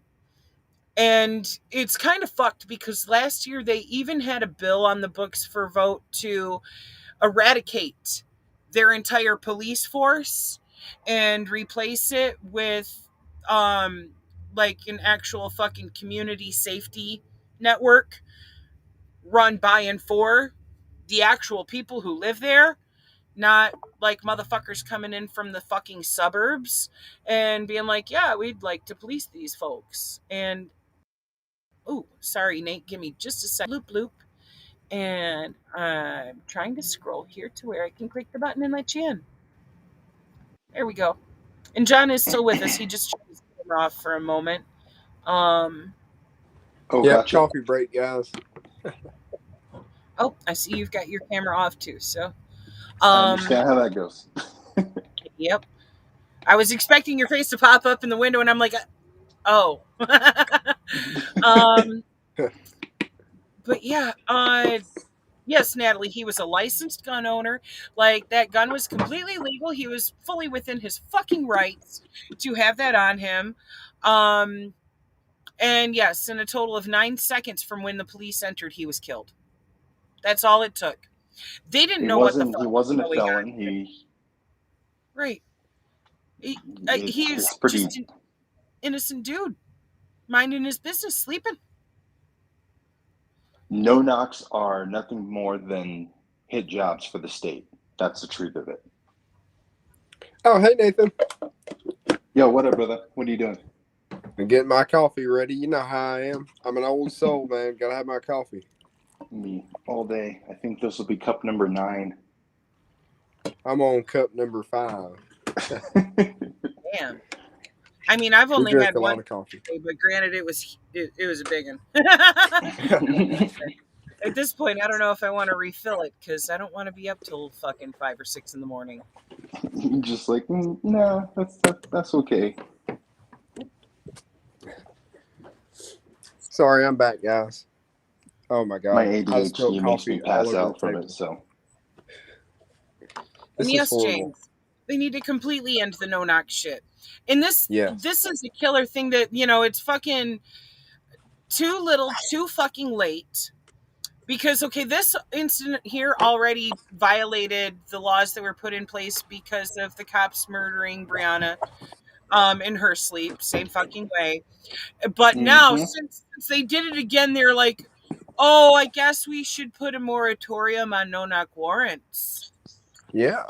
Isn't that what Brianna's law was supposed to fucking do? Yep. You're a little fucking late to the game. And you know what? I'm gonna see if I can find it. My uncle sent me the video of this the other day. That there was a press conference happening with the um, temporary police chief there, and I think it was the mayor. And this fucking stupid bitch, their temporary police chief, was up there trying to completely whitewash the situation once again, and trying to make excuses for what the pigs fucking did, going in there fucking murdering him. And she got called out by another member of the community who is actually on a fucking um board there. She's a co-chair for a board that's supposed to be in existence for police accountability, and she called them the fuck out, and it was golden. She was like, don't whitewash this shit, and do not waste my goddamn time having me come in here as co-chair pretending like, you want members of the community to come here and actually give us the accountability that we're fucking calling for. But when it comes to shit like this, I'm either not even notified and invited, or you want me to sit the fuck in the back silent. She Yep. laid it out for him like, motherfuckers, you are fucking tokenizing me, Yeah. and she's fucking wrong. She's completely fucking right. So give me a second. Let me see if I can find. It's in message. Don't have on the computer. And yes, James, she sounded like a racist douchebag. It's fucking blonde hair, blue eyed white chick for Yep. Um, give me a moment here. I don't. No. Let me see if I can send this. I'm just gonna copy the link and email it to myself real quick so I can pull it up on the computer and actually screen share this, because I don't know if the audio will come through from my phone. Are you So still my with us, Nathan? Or Nate? what? Sorry. You still with us, buddy? Yeah, I'm still here. Yeah, Sorry, he man. just Old have to. habits. But I'm the worst. But what there. was you saying, Trisha? I'm sorry. Muttering mostly. I'm over here emailing the YouTube link to myself so I can actually pull it up on the computer and screen share this fucking video of her calling them out, because she went on the most epic rant and put these motherfuckers in their place, and I'm here for it. It was beautiful. Fuck yeah. That's a rare thing, especially right now. Give me just a second. I don't know if this is going to try to play an ad or anything first. Nope. Probably. Okay. Oh, wow. Nice. All right. Let me do the screen share. Oh, sweet. We got screen share working. Hey, we're back out of the dark ages. I couldn't get it figured out on mine. There we go. I think that's the right tab. Yep, that's Pig in full view. Yeah, this is their temporary fucking chief of Pig. Shit, I forgot to hit share audio. I fucked up. Give me a second. Yeah, I was wondering. I couldn't hear it. I gotta redo that. I had a dingus moment. Okay, share system audio. Learning curve. Felt that. All right, let's. Oh, it would help if I do that too. That barrel is emerging from the blanket. But it looked to me as if that gun. Can y'all hear that? Was pointed toward the floor. And certainly, when the county attorney's office reviews Barely. that case, they will be Can we restart it? examining all of those factors. And I'm absolutely positive they will take a look at that. At the officers. Yeah. So if you look at that still image, even though you don't see all of the officers, the involved officer was just outside the frame in the direction that barrel is emerging from the blanket. But it looked to me as if that gun in Mr. Lott's hand was pointed toward the floor. And certainly when the county attorney's office reviews that case, they will be carefully examining all of those factors. and I'm absolutely positive they will take a look at that. Of course, we all know these events happen very rapidly, and as there's a gun emerging in your direction, you're forced to make a split-second decision about when it's a threat. And Chief Huffman, no, hold on. Chief Huffman, no, do not. Okay, I'm not a threat. I don't have a gun. Okay? Don't treat me like I'm a threat. This is what I would call the anatomy of a cover-up. This is unacceptable. I'm sorry, it is. When I agreed to work with you on the work group, we talked about the importance of transparency and accountability. And here what we are seeing is business as usual. And you know this, Amelia. You know this, Jacob. I don't know how you guys slept that night. I couldn't sleep at night. Tears from a mother's perspective, thinking about what happened. I saw the picture of Amir. He looks like a boy. My son is 17 years old. He has slept on his friends' couches for sleepovers. So we cannot sit here and whitewash this and pretend that it's okay. You knew that I was not going to stand for police violence and a push for accountability, yet you asked me to be a part of the work group. And I knew what I thought I was signed up for. This isn't what I signed up for. I understand if you're not having me continue. That's your prerogative. I signed up to help bring recommendations because we're tired of being killed. We're tired of the cover-ups. We're tired of the excuses. And to hide behind the St. Paul Police Department, the deadliest police force in the state of Minnesota, is unacceptable. You all had no business agreeing to carry out a warrant, and now you're claiming that's part of their investigation. You don't know.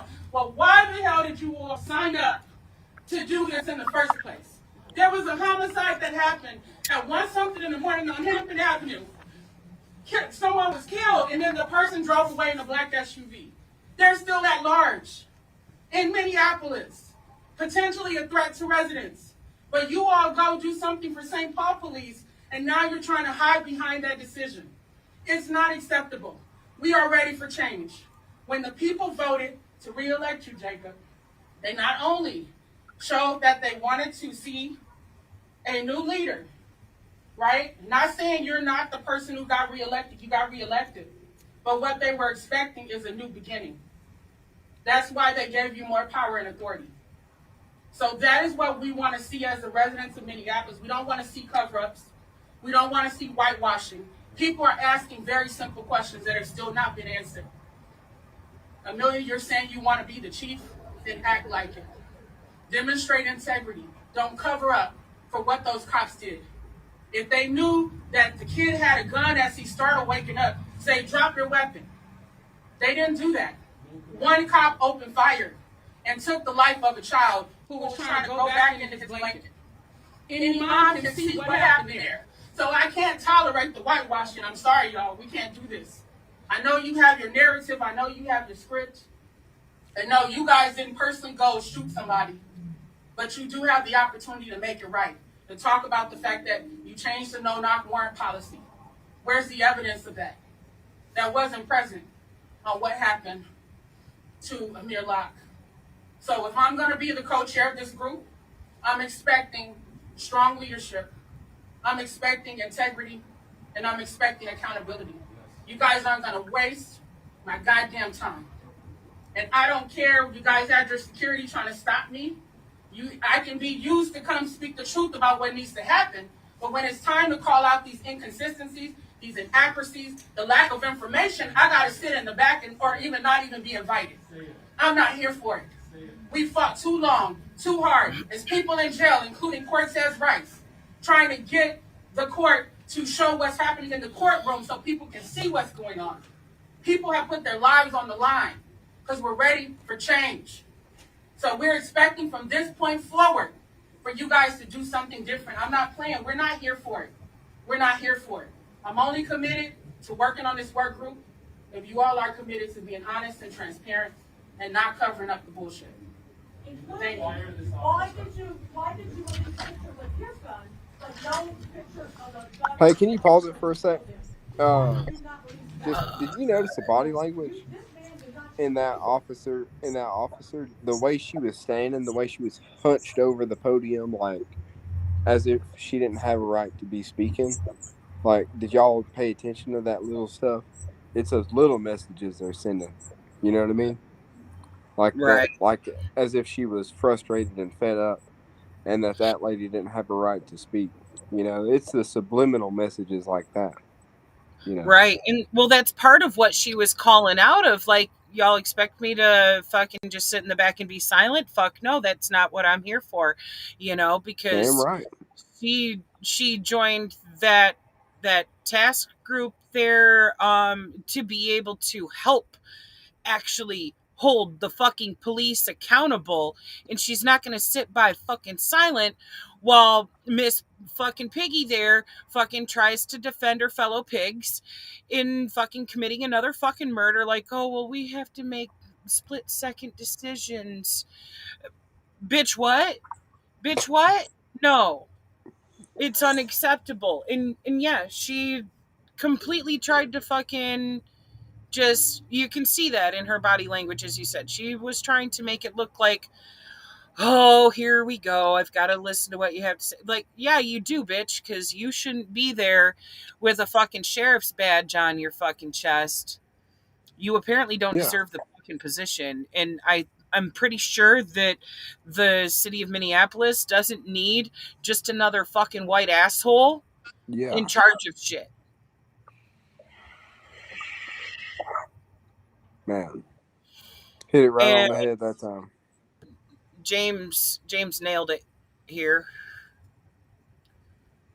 Yep, no knock colored guys shooting escalator. They really need to end all no knock warrants and racist cops. Goddamn fucking right.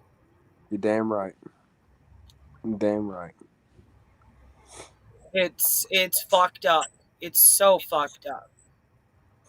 And we're not talking about it enough, you know, because I mean, you know, like talking about. I think you guys have talked about Detroit in the past, and I seem to remember Detroit doing pretty good at one point in time. You know what I mean? Mm-hmm. Why are they not doing good? Why is Minneapolis not doing good? You know what I mean? Because they're being fucking overrun and murdered by fucking racist ass pigs.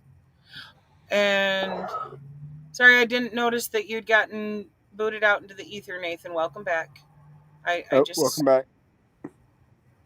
Oh, and did he disappear again? He disappeared Probably. again. Mine was Shit. acting up when I first joined too. Sorry, Nate. Try it again. I'm back on this window. And hi, Chuck. I sent you the link if you Hell want to yeah. actually hop in the studio with us.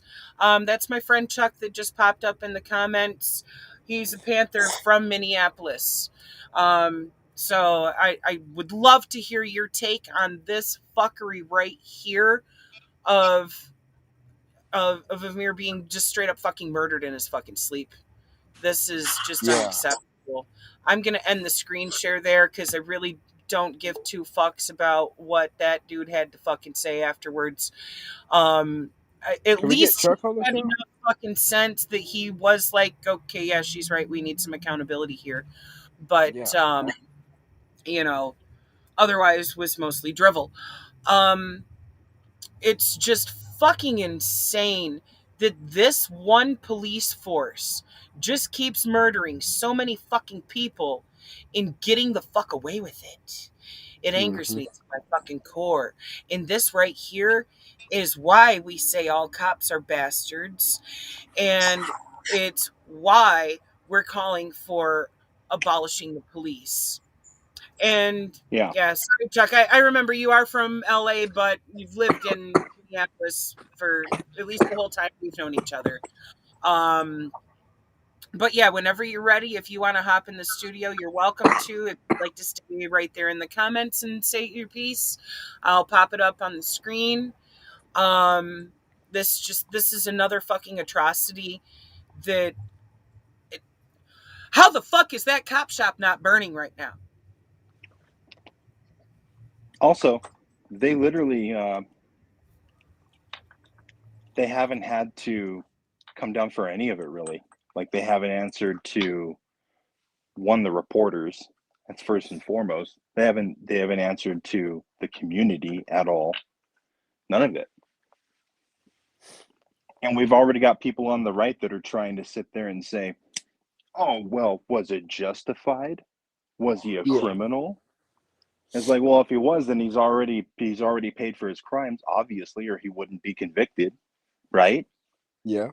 Well, he So wasn't a criminal, what? though. He'd done nothing wrong, and Ex- it wasn't even his name on the warrant. exactly, This is exactly. literally just an innocent young man. I think he was 22 or 23. I mean, he'd Oh, but done he had a nothing wrong. gun in his house. Yeah. A So legally owned and licensed one. Yeah. literally, yeah. Like it was legal. He wasn't a felon, and it was licensed to him. So yeah, absolutely. If somebody enters my house, breaks in the middle of the night, and I'm asleep with a piece next to me, guess what I'm grabbing? Yeah. Right. The castle Right. doctrine that Anybody boots should, my door in the middle of the night, guess what? They're going to fucking be staring down the barrel of the gun. And I yeah, don't give a fuck who it is. And especially, no knock, motherfucker. right, No. You're not even letting a motherfucker know who you are. For fuck's sake. When it's the middle of the fucking night, no lights are cut on, you can't fucking see who the fuck's coming in. And when they're dressed all in riot gear, which is black on black, exactly what they had. Yeah, you can't see any identifying fucking anything on their uniform. Nothing. It's no, just, oh shit, there's an intruder. There's multiple intruders. right, If anybody would be justified in shooting in that moment, it would be Amir being justified in shooting them fucking pigs coming through his Mm-hmm. door. If he was Exactly. white, they'd be using the castle doctrine to save him right now. Right. Mm-hmm. Right. And that's a Damn problem right. too. That's another thing that comes back to what we talk about of the systemic fucking racism that is an inherent problem in how this shit is run here. Because if you're white, you get to claim castle doctrine. But if you got any fucking kind of pigment at all, then it's, well, wait a minute, what were you doing wrong? What were you doing there? Even if it's your own Right. fucking home. Even if it's your own home, yeah. Like, wow, even if it was your own home. Man. That's crazy. It's Well, like and oh, go sorry, ahead. go ahead. At the same time, they sit there and try to find any little thing that they can to basically point to the fact that, like, oh, but they were a bad person, so it's okay. In order to justify it, they do this shit constantly. Yeah. Kenosha saw the same kind of thing. Jason Blake saw the same kind of thing. George Floyd saw the same kind of thing. Hey, what up, And Chuck? that alone is racist. Hey, what's up, man? You guys can hear me?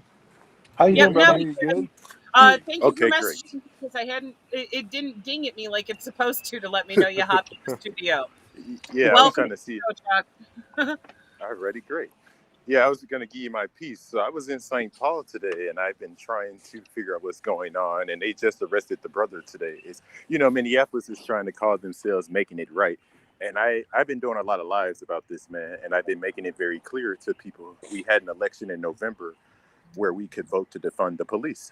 And I explained to people, I said, we defund the police.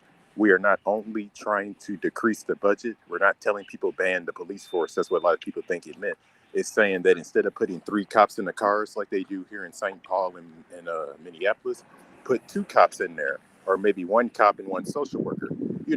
It's like when I Yeah. call for a paramedic, right? I got a neighbor that always has a paramedic come to their house because she's on hospice, right?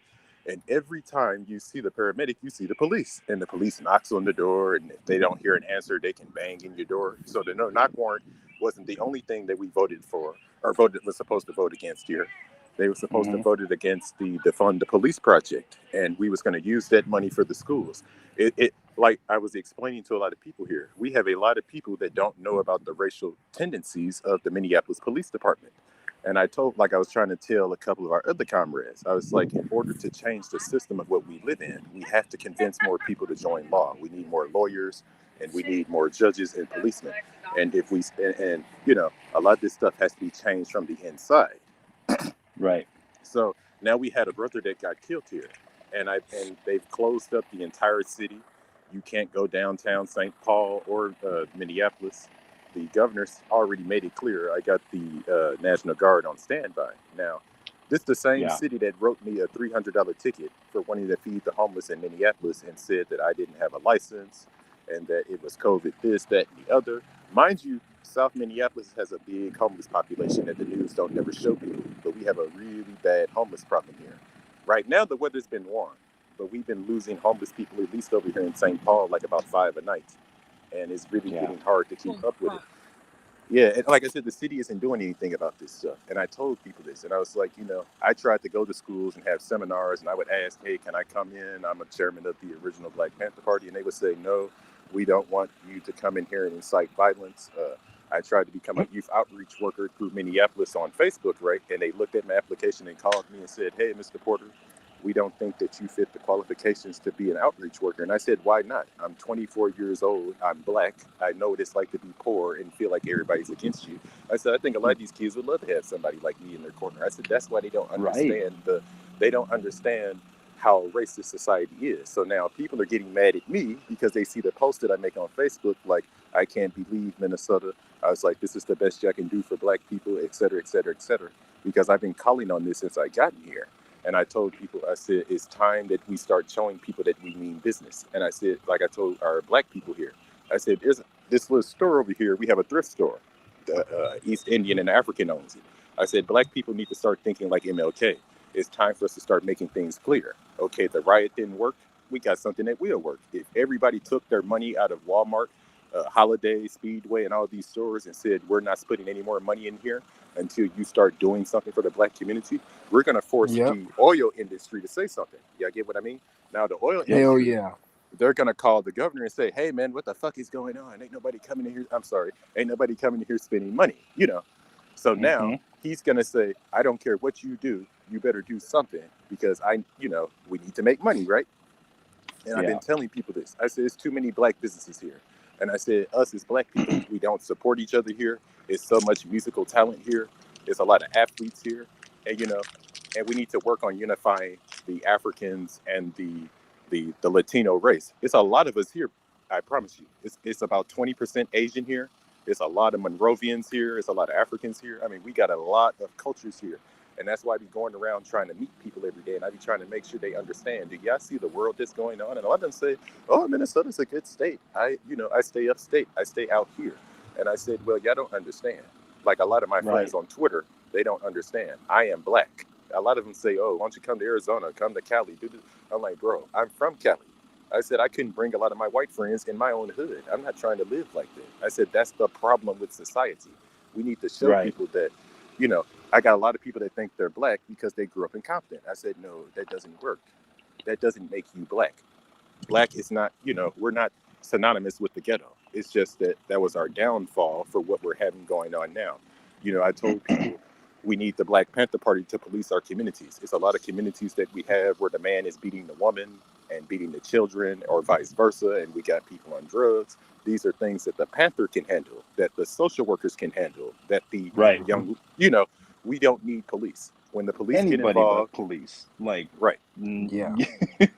I'm gonna with police get involved, and there's nobody there like a social worker who knows how to de-escalate situations. Right. That problem resolution is a fucking vital skill. I'm still here, guys. I'm doing something at the store. Any cops, they don't have problem resolution at fucking all, and that kills me too. That they tried to tell you couldn't come in to speak on this stuff because they're afraid you're going to incite violence. No. You're coming in there to incite feeding, clothing, and housing the fucking unhoused. Just like you had said, education. It's all about education. Right. Absolutely. See, now y'all see the problem, though. And like I said, I didn't tell in Minneapolis this. The Black people won't even talk to me here. They get me like I'm not shit. And I tell them, hey, guys, I'm from Cali. I mean, I ain't going to lie to you. A lot of the kids look at me like I'm some creepy old man because they don't know my age. People don't ask questions. The Minnesota nice thing is not real here. These people can be mean as hell when they want to. And I just be trying to show them, hey, guys, we're Black. We're all we got. Why are y'all acting like that? We're in a Yankee state. We had a brother that got lynched out here last week. and nobody's talking about it. The police and I'm gonna give a shout out to Lisa because she shared the story with me. There's a disabled woman that got killed in Faribault, and it was because the sheriff had hit her with a police cruiser, and we're trying to get this cop charged with vehicular homicide, and the family can't pay for the funeral. She doesn't have any insurance and all these other things, and she's disabled. And like I said, the news has yet to bring this up yet. Also, they're trying to get it to where they can't even be sued for anything civil-wise. Yes, So they if the already state did that. decides not to prosecute, the family's fucked. Right, I was going to say they did that in a couple of cities like states like Mississippi, and we had a problem with this in Virginia. I don't know if it got through in Virginia, but see, like, that's what I've been saying though, man. We have a big time problem here in Minnesota. They're killing us off mainly because of the lack of unity. It's too many people here that believe I'm better off by myself. They look at me like a threat because I'm an outsider. I didn't struggle with them. I didn't come from their hood. I'm going to be honest with you. A lot of stuff here is based off of popularity. And because of that, I believe that's how Prince got killed. You know, Prince died a lonely life. This man married 3 times. And, you know, anytime you buy a house in Hollywood and you buy a house in Minneapolis and then you buy another house in Chanhassen, which is the rich part of Minnesota. I don't know if you guys been there. But anyway, he's got all these different things, man. And he died alone. And I noticed something about Minnesota. My uncle was telling me they have cabin fever here. Like, it's so cold so much, people are always in the house. And when they're out, they're real ragy. Like, they drive nuts here. The police are always on edge here. It's been a couple of times I've been stopped by the St. Paul police just for having dreads or having something that looked like dreads. And they would be like, hey, we're investigating the shooting. They said the guy had red dreads. And I wouldn't say anything. I wouldn't say anything because this is stuff you learn growing up in Cali. The stuff you say might cost you your life. I know a lot of people that would say the wrong shit and the police would beat the hell out of them. So sometimes you just got to play the good servant with them and be like, yeah, I don't know what you're talking about, da-da-da-da-da. You know, that's the other thing I be trying to tell people, man. A lot of us don't teach people how to deal with the police. So when we see the police, our first instinct is to run. Once again, education. And if we're not running from them, right. And these are things that, like I said, when people like me try to provide these things, being black, Mexican, Cuban, or whatever, they automatically look at us as a narc. I don't know how to explain this. It's like I'm the whitest black person that a lot of people know, and it ticks off the gangsters. And these are the ones we really need to get to. And, you know, this is why I was trying to emphasize with the gangs here. And I've been trying to tell people, it's time that y'all go back to the original Minneapolis. It's not too late. This is the last generation. I keep telling people there is 70 years in this generation. We cannot afford to lose another generation. We lost the 80s generation because that's when the drugs hit. And then that's when the Panthers started dying, talking about black people in particular. When we lost the male structure and people got lost in this idea of what the family should be. I keep telling our brothers and sisters, the family has to be both. You need the man and the woman. They provide balance and comfort for each other.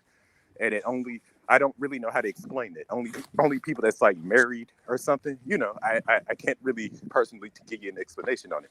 But I always tell people it provides balance. This is why our children are the way they are. A lot of these children are angry at the world. And it's because of a lot of stuff, you know, and the police know this stuff. Like, we're shifting our country into a police state. And I told people this was going to happen. And once we shift to the police state, we're going to go into the military state, because the police state is designed to cause rebellion. That's all it's designed to do. I always told people the police are not crime preventers. They're basically, what you call it? They're the guys that come in after the crime. Right. Or create the crime. Right. Well, Chuck, I wanted to talk about what you were kind of diving into there with homogeny in the family and everything. And yes, sir.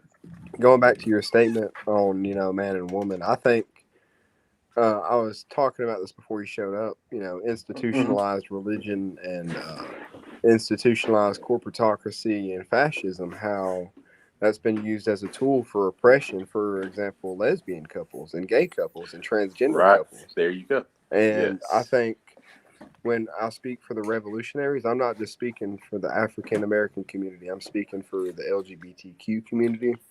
I'm speaking for the oppressed Latino population. Yes. And over oppressed Asian population, by the way. Horrible. Yeah. Well, anyway, It's we've all got to come together. understanding We've that got to it fight affects this. everyone. Yes.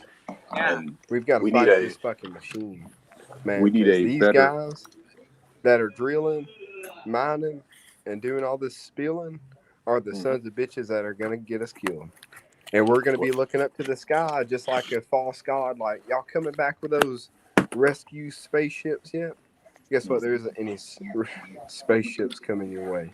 You're not leaving this planet. This is all we got. Like you was actually saying the other day in your live stream, I believe, Chuck. This is the planet we've got. And just like you was referencing Neil Tyson earlier, Trisha. Yeah. Did I get his name right? Neil deGrasse Tyson. Neil Yeah. deGrasse Tyson. Okay. Oh, I've been calling him He's DeGrasse. absolutely right. We can spend all this money on colonizing Mars and all these foreign planets, but we're not fixing this one right here. We're not addressing Right. the problems of our homeless population and our African American population. It's just, oh, the white man ain't making enough money. He hasn't invaded enough poor countries today. He Well, you know hasn't the plan. extracted enough oil today. He hasn't You know cut the down plan, enough don't you? trees today. Sorry, I didn't mean to hijack that from you, Oh no, Chuck, but I just wanted to I mention enjoy that. it, man. I'm glad you brought it up, man. Like I said, I love open discussions, and when you said that, like I said, you was right. I remember bringing that up. So I try to explain to people everything that I tell people is astrology. It took me years to understand God. I said, if you ever want to figure out what God truly is, he's numbers. Numbers is the only thing that adds up to God, because there's no end to numbers, right? The alpha and the omega. What do we? I forgot what we call that in human terms. You got to give me a second. But I try to make stuff relatable. Like for my science people, we know that God is astrology and numbers, because there's never you can never say that you explored the entire space, and you can never say that you counted every single number. That's where the term infinity comes in, right? We know God is infinity and knowledge. Right. But I just give people these I just give people these brain teasers just to kind of make them think about things. And the reason why I gave you that, because when you brought that up, now you see what we're talking about. The plan is all the rich people know that the dollar is about to die. I just got my stock report today from the dark web. Actually, they said that it is now down to 99.5%, which means the dollar is about 0.4% from collapsing. The Federal Reserve is getting ready to raise interest rates to try to keep the dollar from dropping any more value, because, as you know, a lot of us are getting hip to cryptocurrency, and now NFTs are taking over. I advise all y'all to get them. If y'all need help, I can help y'all with that. But I definitely recommend it. It's the future of what we call generational wealth. So we can keep Big Brother from stealing. We got to start hiding it digitally. Well, because if you think about it, they're going to try to ride this thing until the wheels fall off. Right. And That's the damn people right are dead from it. This is why we're only pursuit of profit. Yes, this is why we're sending these billionaires off to Mars and the moon and stuff, so they can send us reports like, hey, how is humans interacting up here? Can they take the helmet off? I'm just giving y'all examples, things like that. How is this working? And honestly, I think the whole plan is to convince humans, you guys can go to Mars, and it's going to bamboozle people out of money, whatever planet they decide to go with, right?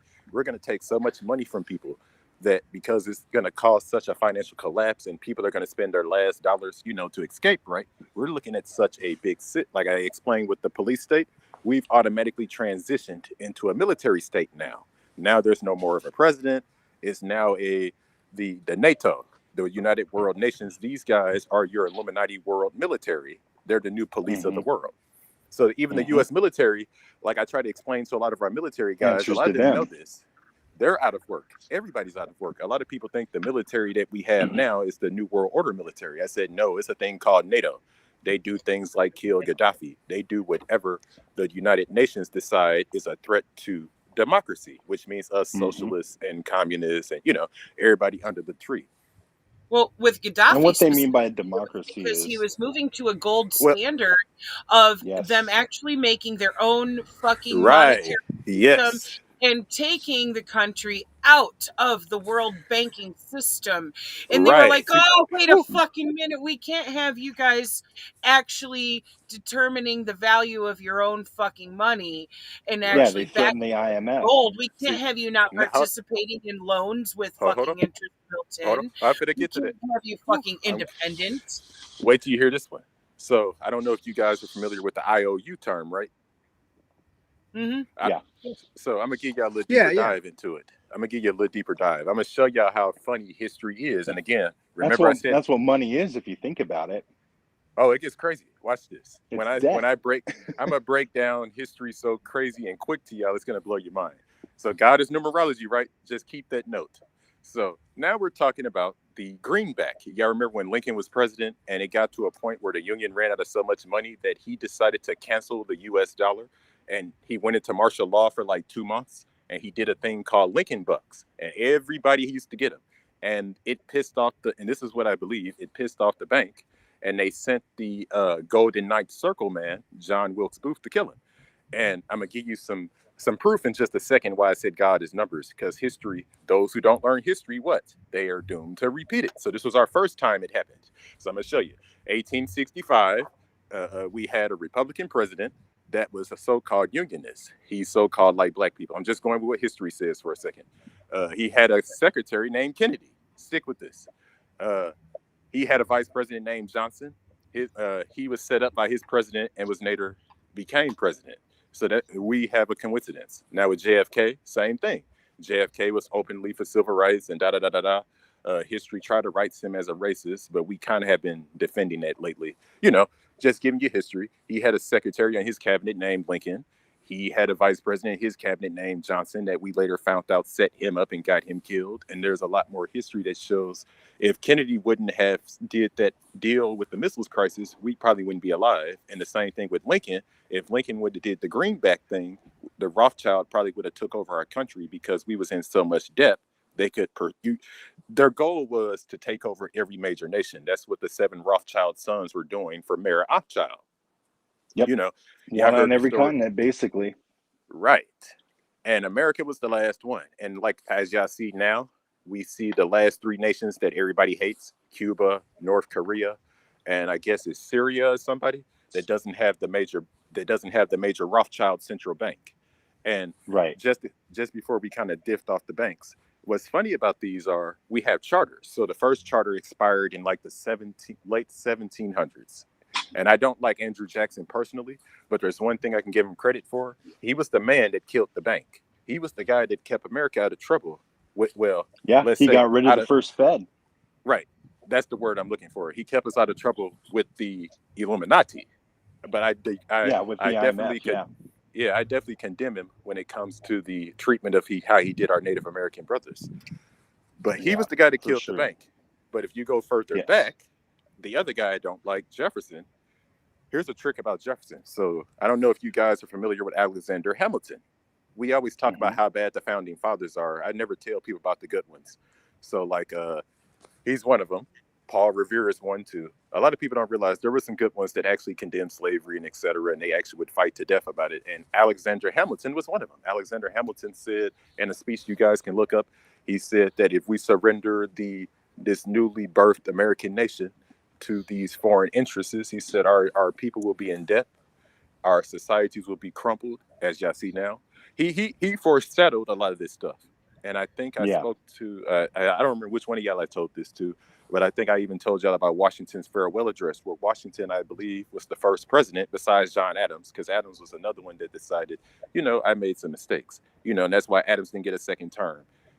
I'm not going to say the word that they used to call our people, but for the case of Adams, he was another one that didn't own slaves. The Illuminati hated him. He had a son, John Quincy Adams Jr., that became a Supreme Justice and became the president. And he formed the first ever anti-Masonic party, which was another branch off of keep the bank out of America. A lot of people don't know this stuff because history tells you about their leaders. Like, for example, we will hear about Jefferson being a brilliant handwriter.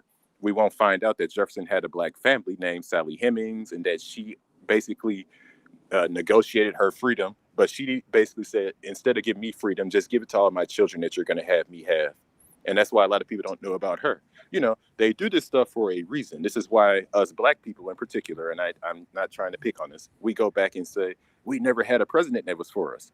Because in our history books, they never tell you Ulysses S. Grant loved black people. That's why he moved to St. Louis and started Grant's Farm. He fought in the Civil War for us, and history called him a drunk. And he was the president that killed the first Klan. And nobody gives him credit for it. He's the reason why the Klan didn't come back until Woodrow Wilson. Fun facts. And I always tell people, man, we got to give our leaders more credit than what we give them. And the reason why I say that, history always tells us you learn from your enemy and you learn from your partner. And that's where a lot of us make the mistake. We got our history figured out, but we don't study theirs. And that's what's going to win us this fight. Education. Like y'all just said, education. That's what it's We all need about. more John Browns. And I find it sad that a lot of people don't even know who the fuck John Brown was, because He did nothing we wrong, don't learn man. about that in American history. Oh, I'm courses. glad y'all brought up John Brown. John Brown was betrayed by his own kids and left to die, and the Confederates killed him. That's wild.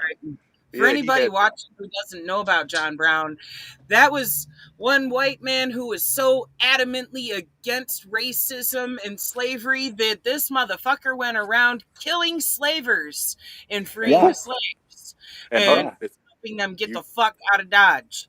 Don't forget about Charles Sumner. Charles Sumner beat a Confederate racist nearly to death. Or maybe it was the other way around. But I remember reading about that Charles Sumner incident.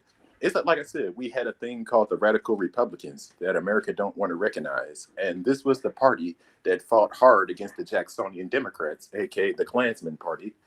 And somewhere along the lines between the 1860s and about the 1960s, we had a thing called the Great Flip. And this is where you hear about everybody joining Democrats, and we lost the grassroots connection, etc. Like I said, we lost the Dixiecrats to the Republicans. Right. Everything started getting harder to find. Everything was designed for a reason. Since we're on the Native American culture as well, I thought it'd be fun to tell y'all about the Tecumseh curse that he put on William Henry Harrison, who was also a general. A lot of people only know him for being the shortest term ever president. He was the guy that gave you the 3-hour speech outside Washington and got pneumonia in the march in D.C. and died a month later. That's what history tells you. But he was actually a very racist and a very destructive general who actually broke a few. He broke a few international war laws, according to Washington. And there was a guy called Carmichael. I think he was one of the British generals. But you guys got to bear with me. Like I said, my history, I ain't been in school in a minute, but I remember the key points. But anyway, this guy here was ruthless. And apparently he was responsible for one of the early Native American wars that this country fought in the 1770s, or I'm sorry, in the 1760s, and so on and so forth. And this guy's been responsible for a few incidents. He also became your president. And Tecumseh put a curse on him and said that every leader after you shall pass. Yep. And we have summarized it to every 20 years. And what made it true was it started with Harrison. Harrison died in 1841. And 1840, I'm sorry, it kicked the curse off. And it's like every 20 years from that point, because right after him was Lincoln. Right after Lincoln was James Garfield. James Garfield is also known for being one of the shortest term presidents. He served 6 months. He was one of the guys that everybody loved. They said he was open for civil rights. He probably would have been a good president if they gave him a chance. So we know why they killed him. And he was actually shot. And he was like Tupac. He went a few days in the hospital, or he went a few days basically and then died. So there was some weird stuff about that. And then you skip up 20 more years and it's William McKinley. And people notice something. When we get rid of McKinley, when we get rid of McKinley, the new Roosevelt/McKinley administration conquers Cuba for sugar. They conquer a few other places. I think Hawaii's in that mix too with Roosevelt and McKinley. That's when we took over Queen Lukawani from the throne. A lot of people don't know that story. That's how we got Hawaii. That's how a lot of people like me that are Samoan, this is how a lot of us got nationalized as U.S. citizens, even though we're technically Pacific Islanders. And if you want to go further than that, we probably belong to the country of Australia the continent of Australia, because we're closer to that region. Like I said, it's really hard on a globe because it looks so close, but it's really further than people think. But like I said, fun facts. we've been causing chaos for a while. So this curse came into fruition because of William Henry Harrison. And like I said, you can look it up. It's called Tecumseh's Curse. I'm pretty sure you can get some more deep diving into it. But it's funny because they said Reagan was the one that broke it, but I ain't got to him yet. So McKinley and Roosevelt, right? Because he didn't die. Right. So 20 years after him, it was, who was it? Warren G. Harding. Warren G. Harding, people forget about him. His wife killed him. He was a whore. I don't like to be funny, but he slept around a lot. Him and his wife was known for having these big fights. You could read about him. He was also known as America's worst president for whatever reason. I don't know about him, but his wife killed him. So I think that'd be a fun read for you guys. That was the next one. After him, I believe it was FDR. And y'all know the story about FDR. FDR has just had polio and, died of old age. Died of the polio complications. 20 years after Roosevelt is Kennedy. So we know the story about Kennedy, and I just explained how all of that kind of made sense. 20 years after him is Reagan. And like I said, Reagan must have broke it. But they said Reagan could have died. I had re-looked at how the shooting wound was. They said it missed a major artery or something. But, just barely. But I so told he came people, close to it. But who even knows? I told, He might have died on the table and they brought his fucking ass back. But the key point that I wanted y'all to get out of this is each one of these guys that they killed or that died supposedly, I want y'all to look at the replacement. So for William Henry Harrison, we've seen John Tyler, and John Tyler was the guy that had a lot of tariffs on the Native American people, and he was really rough on Haiti. He was really rough on blacks. He actually imposed one of the earliest slave codes on us in Tennessee. I think you could read about it because he belongs to Tennessee, actually. A lot of these presidents came from southern states. Franklin Pierce, he came from a slave state. He was very against us. Buchanan, it really goes deep and deep. So like I said, the Buchanans are he's a way Pennsylvania. hardcore right. Yeah. He's from Pennsylvania, but Buchanan is like a Joe Biden. He's basically trying to make the racist Democrats happy. He's trying to make the good Democrats happy. But in this case for Buchanan, it was the Republicans because there was no, But the moral of the point was all of these guys, basically, their successors played a role in what we know today as the American dream that we live in. That's why I said things happen for a reason. And I said God was numerology because he uses the same number format to tell people, hello, they're doing it again. And, and I say he, but I'm just speaking basically towards myself in a way. We know God is a spirit, and I want people to understand that as well. But, we just haven't done a good job at looking at our past. History has really been running a game on us. And I told people it's like we're living through the 1920s again. I think we're going to get the Great Depression at the same time we got the last Great Depression. And I really think it's going to happen around about 2029 or so, maybe sooner. But it looks like 2030, I guarantee we look like the Weimar Republic. I was teasing people. I'm going to give y'all a little joke. So in 2020, I said, there's no way this bastard Joe Biden is going to win. He's too racist. He's worse than Trump, right? I was wrong. And the reason why I said that, I said, okay, it's obvious. Donald Trump is the new Herbert Hoover. Trump isn't going to win this. They're going to turn all the Republicans against him. They're going to either cheat the election or they're going to kill him. I was convinced. And I said, oh, wow, Bernie Sanders is running. I said, okay, we should get Bernie and Andrew Yang in there. That'd be nice. And I said, I knew it wasn't that true. I said, because if votes really mattered in this country, that's who would have been your presidents. But in the case we got Joe Biden, and I'm like, okay. Right. And I'm like, so Joe Biden must be the new FDR. And that could have been further from the truth because when he became president, everything he convicted Trump on, he did it. His his little Latino prison camp, like I like to call it, he treats them way worse than Trump did. So I'm like, why are we convicting one person when both of y'all are going to? It's like the Patriot Act. No president stopped the Patriot Act, not even Donald Trump. Nope. And then they added the NDA to it, and the list continues now. More. More. Yeah, the stuff going on right now with the ATF and printing more. Redacted. Give me some more money.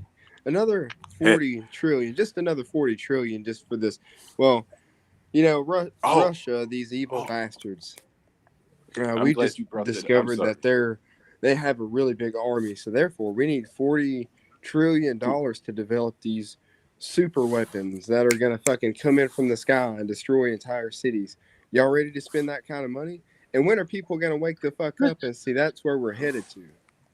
We have Okay. spent that kind of money, just not here. That's what we did in Israel. That's the money we paid for in Israel. Yeah, that's the Iron Versus Dome, the straight weapons up. we paid for there. They have that fucking And Yemen. wall of Iron shit Dome. rains Yeah. rockets down. Yeah, the Iron And Dome. Yeah. yes, Iron Dome. Thank you. Yep. So Mhm. we have paid for it, just not here. Right. I'm getting sick Are and you, tired of that shit. I'm are you fucking guys fed up. familiar with And the people need to wake the fuck up and get angry. Dude, if you're the not fucking Constitution angry The at says thing this if is, point, your government is we've tyrannical, got you a can lot to overthrow talk it. about. Yes. the thing is, From we the need genocide of the to Indians, not. them killing the buffalo, enslaving and oppressing the African Americans, and this Hey, I like fucking horrible and the treatment, two-party system. in El Paso Yeah. to migrants coming in from Juarez, Mexico, just trying to go to fucking work. That's just how it was. They cross the border, they go to work, they go back home.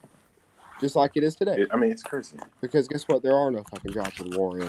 Still nowhere good today. Their fucking standard of living is fucking abysmal. And nobody's addressing that shit, bro. It's like, holy fuck, we have a country living next to the richest fucking empire in the fucking globe. Teach. I'm And still they, here with you. like, dude, I don't know, man. That it just shows But you the the reason fucking that they're corruption of these rich, fascist so-called democracies, man. They're fucking yeah, fascist. And they're there to fucking absolutely, get yeah. rich off the fucking oil companies and the fucking lumber companies coming in from where? Us. We're the fucking empire. We are the ones killing the globe. We're the ones killing this fucking planet. And we've got to fucking go to war with these goddamn machines to get them to stop. This is the fucking Antichrist coming out of the ground. It's that Walmart. It's Right. that Target. See, It's that fucking gas now station next to it, and the Dollar General across the road, and all the fucking concrete hold on. and the asphalt, and all the trees Can we're I stop cutting you there? down. Pour more Can I stop you concrete there? on it. Pour it with fucking pesticides. Spray that Roundup shit. Oh, well, we need to get all these trees gone from Vietnam. Let's just Glad drop you Agent said Orange on it. Antichrist. You just get. Right. It I'm glad you is. said It's these Antichrist. fucking That shit's machines we worship every metaphorical when day. you can see it play It's out. the Right. No, refrigerator. but It's he the just fucking you freezer. It's just the heater. explained. It's the cell phone. It's the laptops. It's the televisions. Yes. What does it run on? It runs on fucking energy. It runs on fucking coal being burned. Mm-hmm. And you're worried about the fucking Taliban ruining the world? You're worried about, I don't know, this boogeyman on the other side of the planet? Look at what we're doing to the fucking planet, man. People need to wake up and get angry with me. Like, I just want y'all to understand that level of anger. Like, we are fucking evil, man. The United States Navy is the ones putting all this fucking plastic into the ocean and spilling all this fucking oil. And the Army is responsible for dumping fucking motor oil too into the The fucking number one polluter in deserts the of El planet. Paso and New Mexico and all across this United States. We're responsible for these fucking oil spills, man. Dude, we're going to be fighting over fucking water in like 20 years, man. Dude, our water is getting low, man. I'm sorry, dude. It's fucking. We need to start converting fucking salt water right now, dude. Like, shit is bad. Flint does not have running water right now. And it I was just gonna fucking say breaks my heart, man. You're It's definitely hard. right We're the about richest capitalism, fucking John. country in the world, and we're spending all this money sending fucking teenagers to the fucking far ends of the earth to fucking die for what? So people like Jack up fucking the Elon Dow Musk Jones, and Jeff man. Bezos can fly to fucking space. I don't give a fuck about space. I want to fucking take care of this fucking planet. And It's to people convince of all people. religions need to come together and quit blaspheming God Yes. and realize that we are the Antichrist. Right. We are the Well, it's machines killing this planet. We are killing ourselves, man. I was driving Well, we're through not Peso, capitalists. man. It's the Through these capitalists fucking that's oil doing that. refineries, and the Right. fucking air was oil, man. I could breathe the shit in through my fucking car. That's And I'm like, what capitalism. in the fuck? Because Yeah, somebody's Dude, brother. I making didn't remember money that off of shit. that. And that's what And they it's fucking worship. That's what disgusting, their man. God really is. You know, this is what I was. Remember when me and you had the convo? I'm sorry, y'all. I'm fucking. Yes. Oh damn, That's bro. horrible, man. All of it's capitalism. Yeah, bro. I don't. When you said the Antichrist, that's why I was trying to jump in there. That's why I was going to bring that up. Did you guys familiar with Eisenhower? President Eisenhower / General Eisenhower gave a speech about the military-industrial complex, and Hmm. once we, like I said, we Exactly. have to.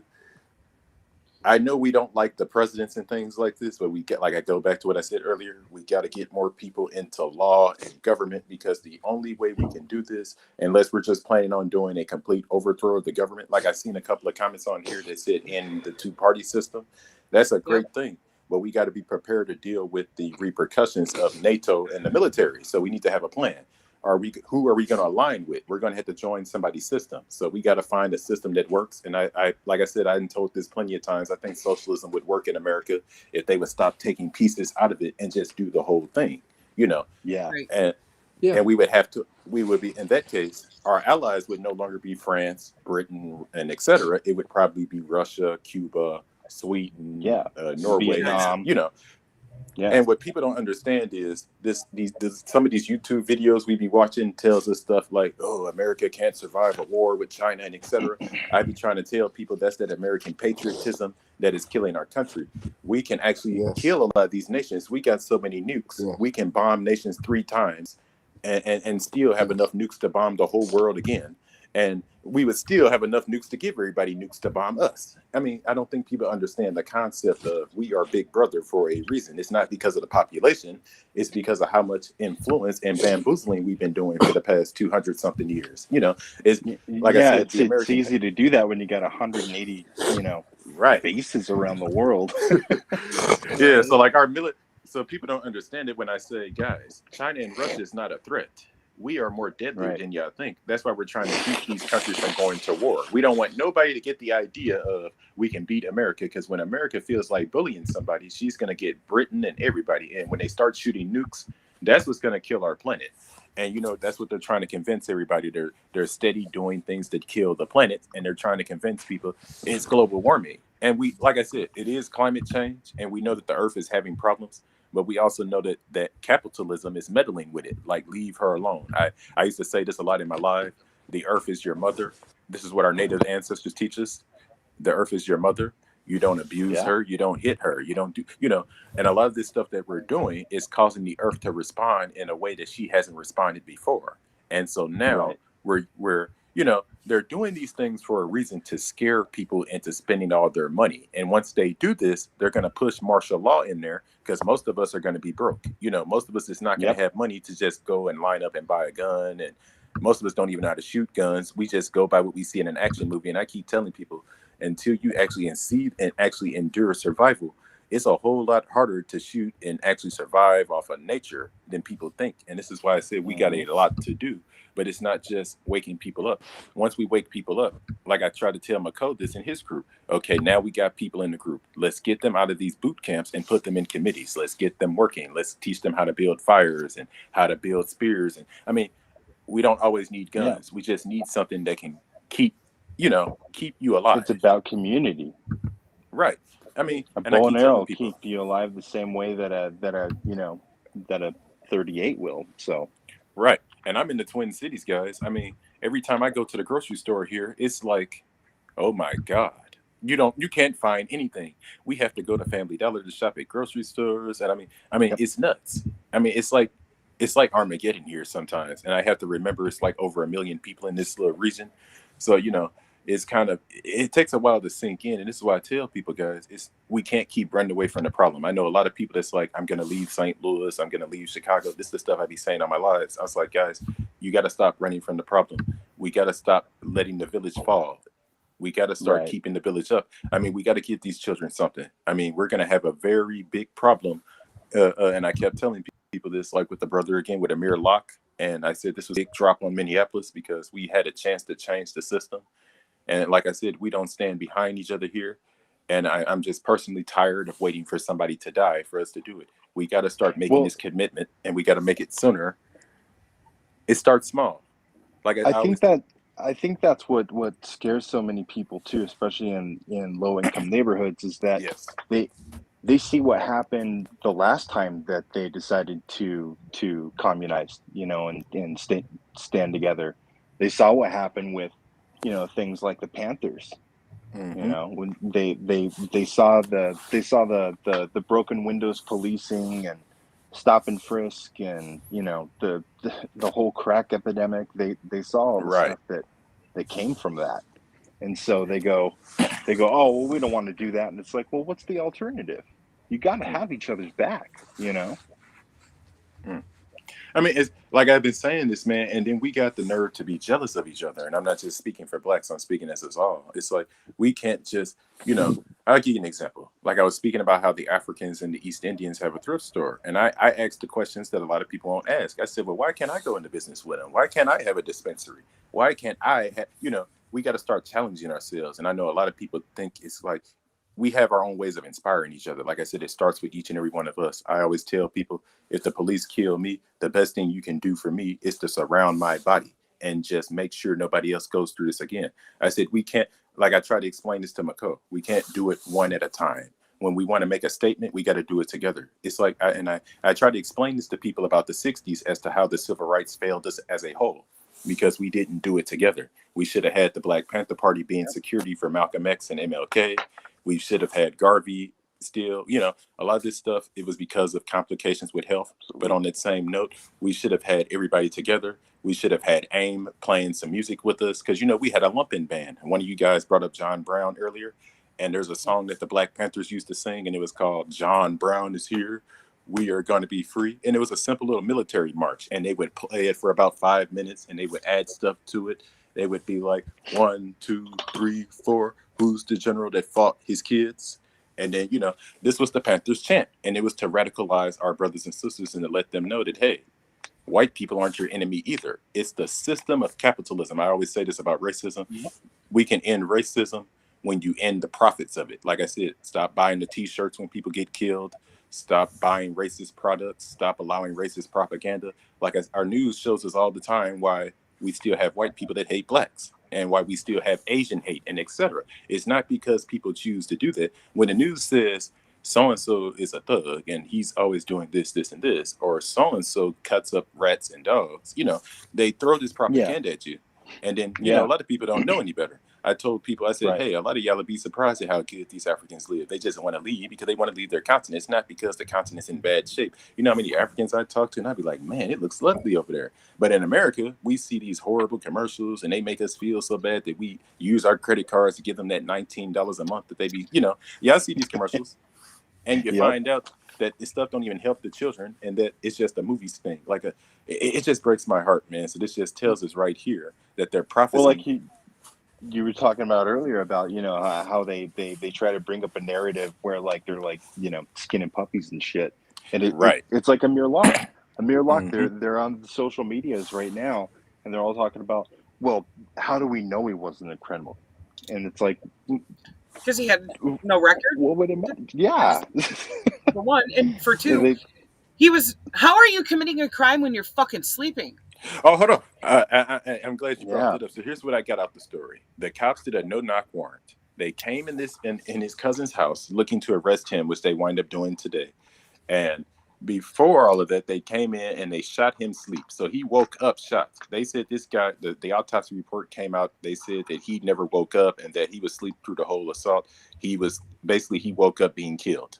And so that proved right there. And they said he had a body reaction that made them shoot him. So I guess, something that they did made him clutch and grab the gun because he slept with a gun, or he slept with something, they said. And they shot him. It wasn't anything that he was doing consciously. He didn't point a gun at anybody. Yeah, like I told Unc, man, I said it's crazy how just going to sleep and waking up like who's in my house or who's, you'll get you killed. And it was all because y'all wanted to serve a no-knock warrant, and you didn't even get the person you was looking for. And I guess the police called themselves saying, well, we need to find this guy ASAP so we can, make right out this situation. They have yet to issue an apology. The mayor and the so-called interim police chiefs had the audacity to turn their back on reporters when the questions start getting harder. And what's funny again about this is both these mayors Mayor Melvin Carter, he's black. He just got reelected. And Mayor Jacob Fry, he's a Democrat as well. He just got reelected. And I sat here and told Minneapolis, and I said, guys, yeah, I really need to make a real good decision. I don't care if it's a Republican, a third party. See, some of us are really scared to write a fill-in or a third party. I like, and Jesse Ventura tried to say this because Jesse Ventura was speaking a lot here. He said the best way to change an election is you start in the mayors. He said, I became governor by the mayor. He said, if everybody here was to vote third party or vote against what they had, it would have caused them to do a re-election, which where now they would have to do it under the candidates that people chose. Because Minnesota has a weird state laws. I've read about how their political system kind of works here, and Minnesota's like one of the best places to start a grassroots thing in. But like I said, the problem is, like I said, the police are going around killing people, and they're being very picky about it. They're not killing people in groups. Yeah. They're not messing with the Africans. They're going directly after people that are not. This guy wasn't even from here. I mean, this guy wasn't even here. He was coming here from Dallas, and he got killed going to visit his family. But we found out that he was actually from here and some more stuff. And I'm like, wow, that is crazy. Like he was about to move to Texas. That's where his mom's at. He was away from moving. Yeah. And if jobs. it's all They're right hit with you, jobs Chuck, for the I'd like to state. speak on behalf of the African American movement in this country. Man, I've got to tell you, dude, people need to wake the fuck up and realize we've been doing these people wrong for fucking 400 years, man. We've been killing. We've been raping.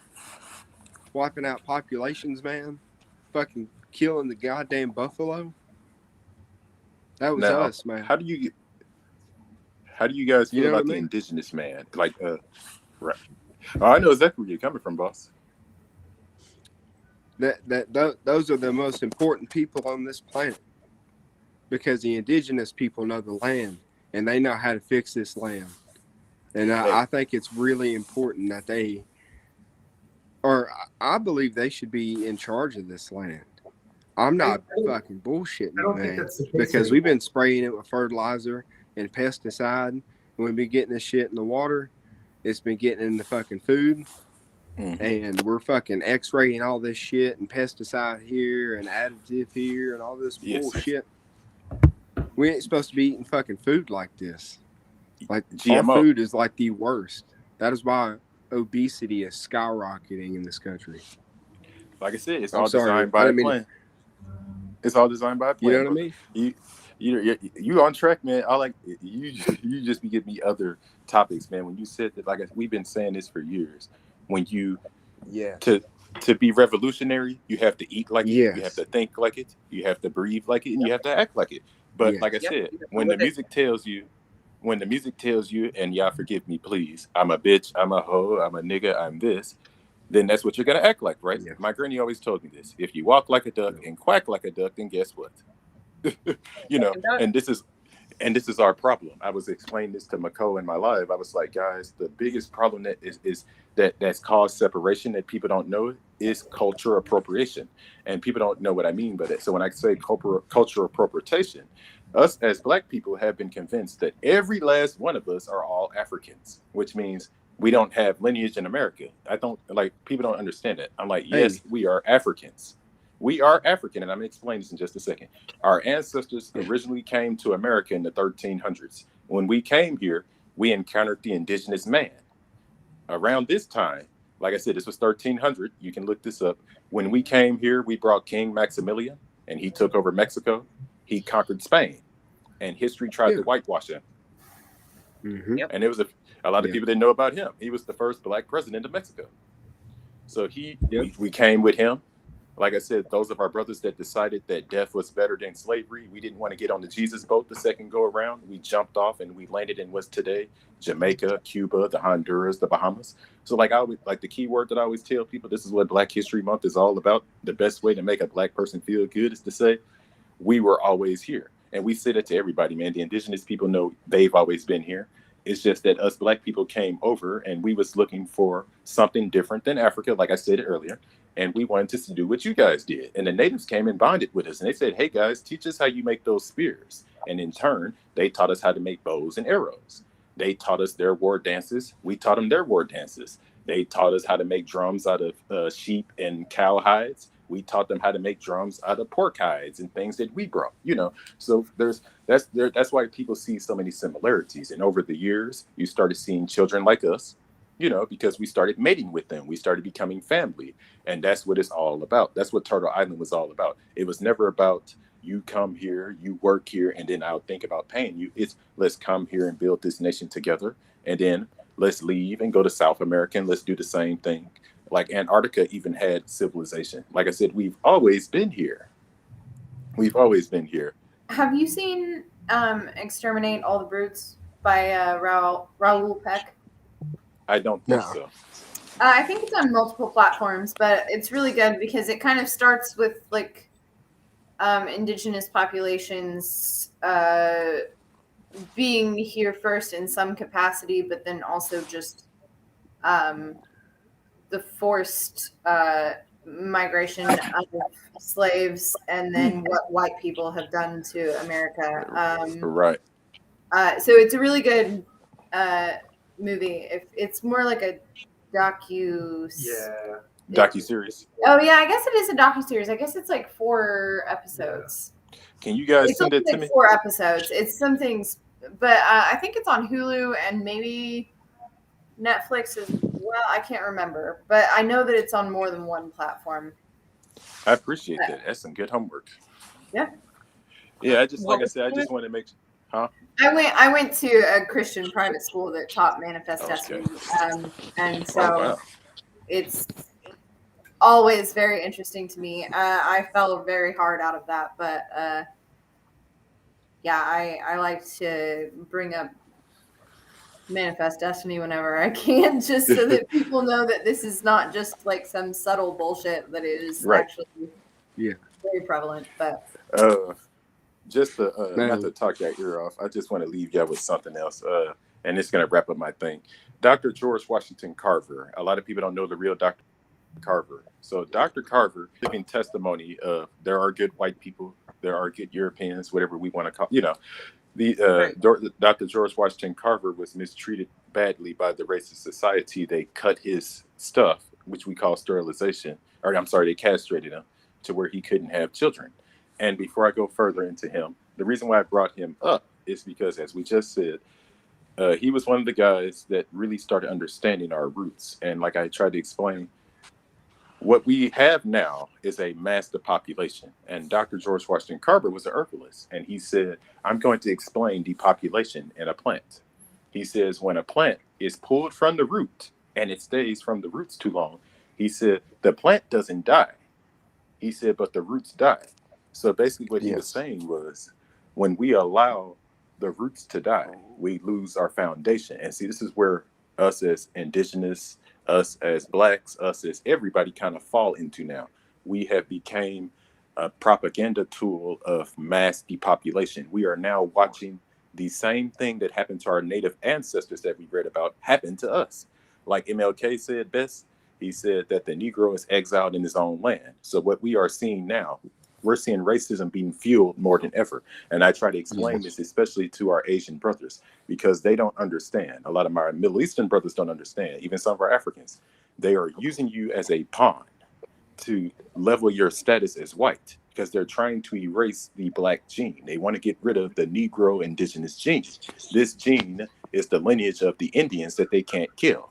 You know, when people start digging more and more, and I'm not trying to make it seem like I'm the superior race either, because I don't believe in that theory. But I want people to understand that the whole motive of racism was never about the skin color. It was always about the control of genes and how we can keep our people populating the planet. Like I even said this to whites. I said, it's not about white people dominating the planet. There's a lot of white people that are not included on this deal. If you don't have blonde hair and blue eyes and if you're not Aryan. Right, that's the word. They're not accepting it. Like, I did have an awkward moment in like 2nd grade where my teacher like pointed me out and said that I wouldn't be one of the ones that was wanted because my hair is dark, which like I don't really think that way. I don't think of anything that way, like as far as being a white person now, but it was always like the most bizarre thing that she even did that.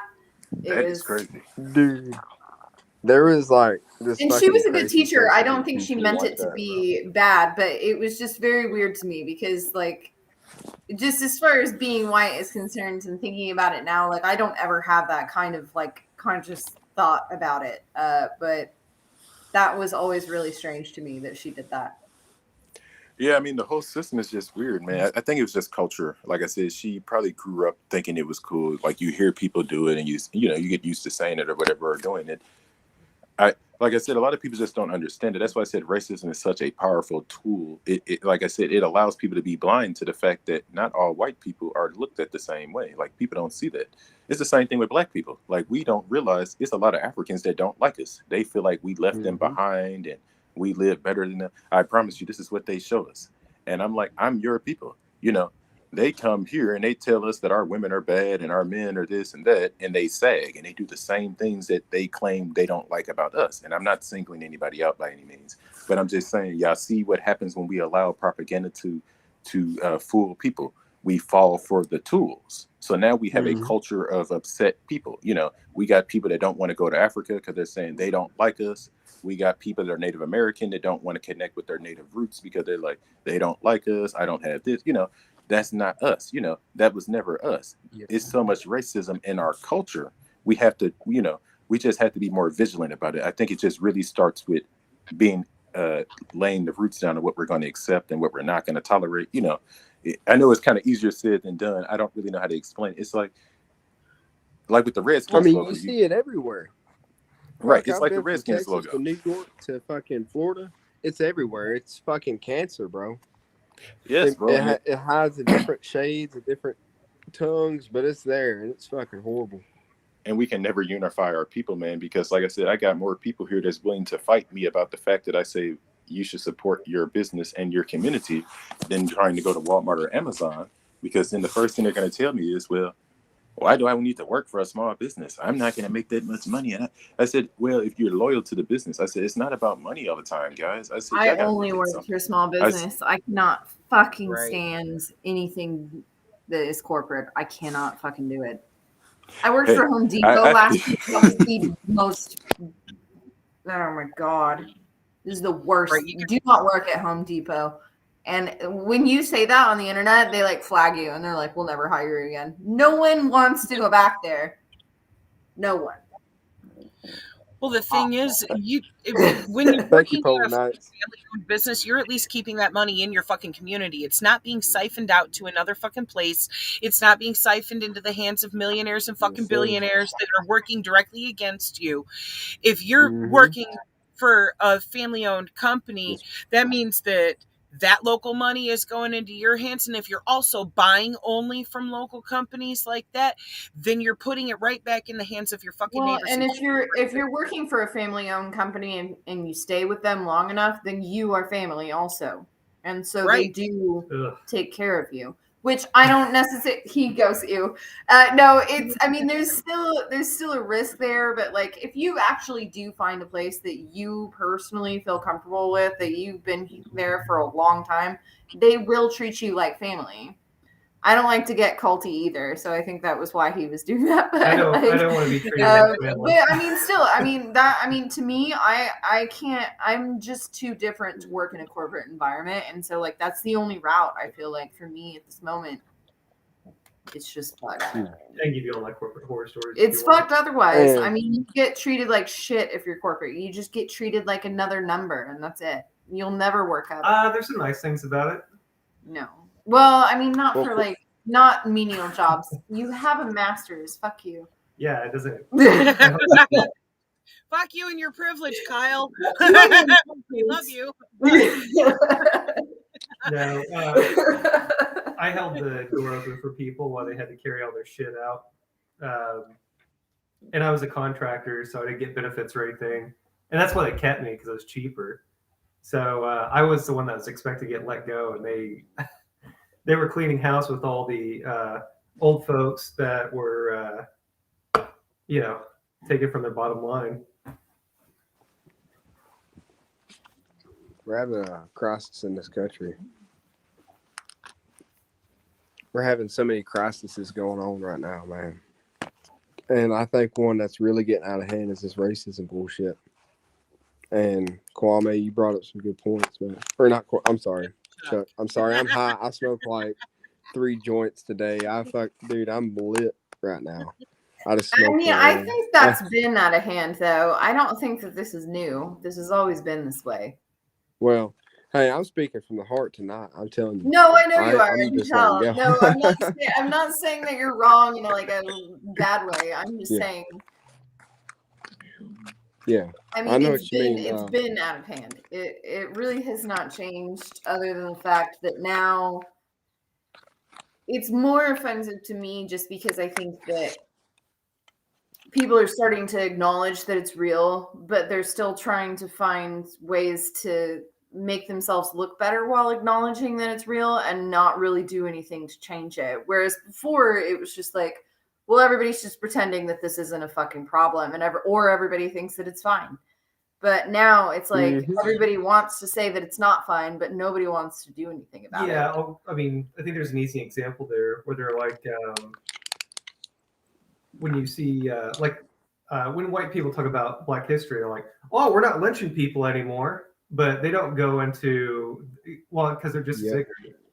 I think that's what makes me so mad about it now, is that everything is just so much more. They fucking joke about it. Let's be real. It's like just goddamn racism. Like it's like they acknowledge that it exists, but they still just don't want to fucking do anything. So as far as like the mayors of our city, to bring it down to a local level. Are we going to bring up Greenwood again? No, we're going to bring up that the mayors, all the mayors of the city have been between 2 families over the last century. We live in hell. We live in Tulsa. And I don't know Chuck, but hi. We live in Tulsa. Yeah. Remember when I was telling you about the work that we were doing in Greenwood? That was with Chelsea when I was there visiting them. Oh yeah, I remember. Yeah. Man, that fucking sucks. I'm sorry you guys live in that shithole, dude. Like, prayers, you know what I mean? That's my whole thing though with it, is that I just see the hypocrisy magnified. It's like it used to be acceptable, and now it's not acceptable, but nobody's really fixing anything, and everything is still owned by billionaires and white people. So they need to go and open up their Bibles and their Qurans to the part I don't think they do need to open up their Bibles. I would suggest nobody open a Bible ever again. Oh, don't worry, they never did. If that, you know what, it'd be funny if they did open the fucking Bible, because we'd have world peace. Well, if they would just understand. To be fair, most Christians need to actually read the whole fucking thing, and then maybe they would get a wake-up call and go, oh, fuck, so much of this is bullshit. And maybe start questioning the other stuff that they actually do believe that is also fucking bullshit. A lot of which being, the racism, the sexism, all of those things that are ingrained in that, which is why it was used as a systemic tool to control the masses. That's why it goes hand in hand with capitalism. See, and that, my whole thing with the hypocrisy that I have noticed with all of this is that it didn't start in Tulsa. It started at the Christian high school that I went to that taught Manifest Destiny. They started in the 1970s. They were founded when desegregation was taking place. So they founded out of opposition to desegregation. So that's Christian Heritage Academy in Del City, Oklahoma. They were founded because they did not want Black people coming to their schools. And so they decided to make private schools, and then they started teaching Manifest Destiny, and they are still teaching that racist fucking bullshit, but they're teaching it in a way that Tucker Carlson would report on. And it's like one of those dudes that Tucker Carlson did a cut of. He says, oh yeah, I love Tucker Carlson. He teaches us how to use rhetoric that you can't hear what people are, it's not direct enough for people to understand that you're fucking racist. And that is what they're doing. And they're still doing it. And they still try to rebrand it. And they still try to pretend like they care. And now they let Black people in their schools. They let Asian students in their schools. They let one Muslim girl, whenever I went there, go to their school. I bet for her, that was a fucking nightmare. And it's all bullshit. It's all rebranding. And they're still fucking racist. And you can hear it in literally every single thing that they say if you know what you're listening to. But a lot of people really don't. Exactly. I will be right Goddamn back. right. My batteries are dying, so I've got to turn the motor on. So sorry if it gets a little loud in here. I'm going to mute my mic for now and only kick it on when I have something to say, just so it's not drowning you guys out. All right. But no, I'm fucking really glad you brought that up because, you know, teaching them real history, teaching them how we've really been acting for these past 400 years and how we've been treating our minority communities like the African American communities and the Mexican communities and the Asian communities, the Japanese people that we put in the concentration camps in World War II. They've been The working since Chinese the that we 70s exported to for fucking death fucking Reagan's on the bullshit. monorail platform. It That's the pisses thing. me We off, haven't man. I'm fucking It's fed up the with last this 40 shit. years. And we've got to, and Chuck, back me up on this, brother. Back me up. Because ain't nobody speaking about it, man. I'm learning shit today, you know, I would have never clicked on as a fucking Republican, but I'm clicking on this shit and I'm learning what this country's really fucking about, and I'm getting pissed off. I hope you feel me on that, Chelsea and Kyle. Like, it's just like, it I just do makes feel me you, so fucking but mad. you're like It just 7-8 years gets, younger than I am, and I'm a little bit more depressed energy. than you are. So I got you. you're just coming out the gate like, let's go, and I'm just like, I admire it, but I'm also just very depressed because I really don't know what to do anymore. So Thank you. What do you think, Chuck? Can you speak right now? Yeah, can you hear me? Yeah. Yeah, I can hear me. All right, I'm just making Dude, sure, I've man. got to know, like, Uh, like specifically during the civil rights movement, how the FBI hunted down and killed. oh, I got you. So I'm gonna give you an example. So I'm gonna tell you my story. This is what happened. So I was born in '97, right? Family of Panthers. My dad is Huey P's stepbrother through marriage, etc. Story. So COINTELPRO was launched on him because the Black Panther Party was formed for an unarmed shooting that happened in Oakland, and San Francisco, actually. I have the guy's name, but it's in my notes. But he was killed by the police. These two college students, Dr. Bobby Seale and Dr. Huey P. Newton, had decided to convene. They started a thing called the Black Panther Party. First had a little headquarters. The FBI was being tasked. Mind you, the headquarters of the FBI are the same way the Federal Reserve is lined out.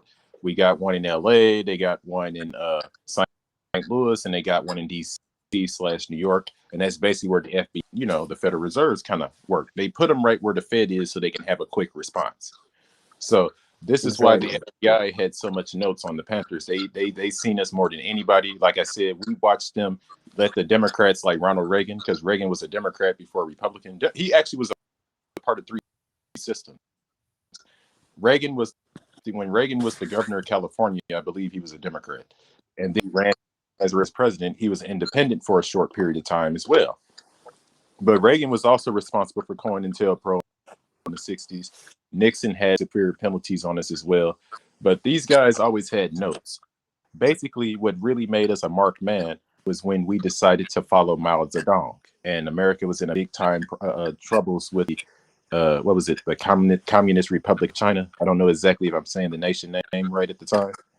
But we was big supporters of Mao. We took a lot of his principles. We applied it to each other. That's where our 10 points of attention comes from.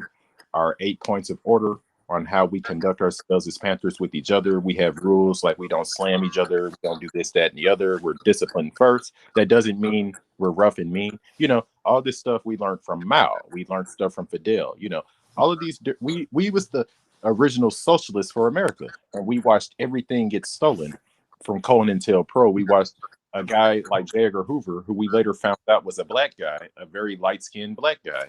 We watched him hate his race, kind of like Lincoln did. If y'all know, I never even knew that. Seriously? Yeah, I'm gonna break it down to you. So Lincoln, I'm gonna start with Lincoln first. Lincoln's real name was Abraham Eloah II. His dad's name was Abraham Eloah. He had died a few weeks before Lincoln was born.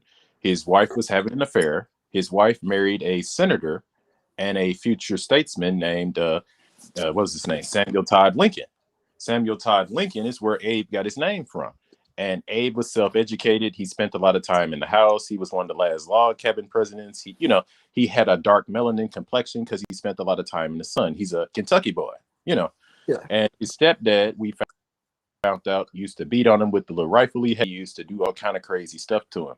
And I guess kind of, it sent into Lincoln's skin, into his mind that he only doing this because of my skin. Because eventually he had a lot of racial practices against us. Lincoln was one of those black people that just didn't know he was black. He was never taught about himself. You got to remember, he was a guy that had to educate himself. And he didn't probably encounter a lot of black people where he was. And if he did, he seen them in bondage. So it's probably what he looked at us as, So there's a picture of him being black. And I like I said, they whitewashed him because he's the only president with a beard. And I just find it funny that the guy that they had a beard, they put him on a knee and they face him away from all the other presidents. And they talk really down about Lincoln. Now, most all historians you read about now, they say, oh, Lincoln was very racist. And in fact, he didn't do this. He didn't do that. They're really hard on him. But like I told y'all before, they was hard on every president between Lincoln, Grant, and Rutherford B. Hayes and Garfield. They didn't like them for. But I mean, that's just how it works, So Conan Tell Pro was the same thing. JFK fought hard about it. JFK gave a speech. I don't know if you guys heard it, but he gave a 10-minute long speech. He said, America is controlled by a monolithic, ruthless conspiracy, whereas dissenters are silent and are praised. And he basically said on the next day, I vow to shatter the CIA into 1 million pieces, and then I'm going to expel the corruption out of the FBI. This was his words. And Lyndon Johnson was like, well, that damn Bobby Kennedy, that damn Kennedy, he's going to ruin this. He's thinking like a capitalist. He's going to ruin this election. He's going to ruin this myth. Rumor has it that Lyndon Johnson came to JFK because JFK selected a guy out of Missouri, I think it was Alvin Barkley, the guy that worked with FDR, to be vice president. Johnson came in there with a dossier with a bunch of affairs with black women and so-called Negro rights things that he wants to do, and a couple other things that was in his dossier that shouldn't have been in there.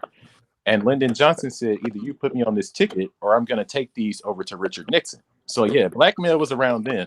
And if you listen to some of Nixon's stuff, like I seen a comment on here earlier where he said, do I think all the presidents were bad? I don't believe all the presidents were bad. I think a lot of them didn't get fair history. I believe if I was a historian, I would have graded these presidents a lot better. I believe that 25 out of the 47 presidents were good.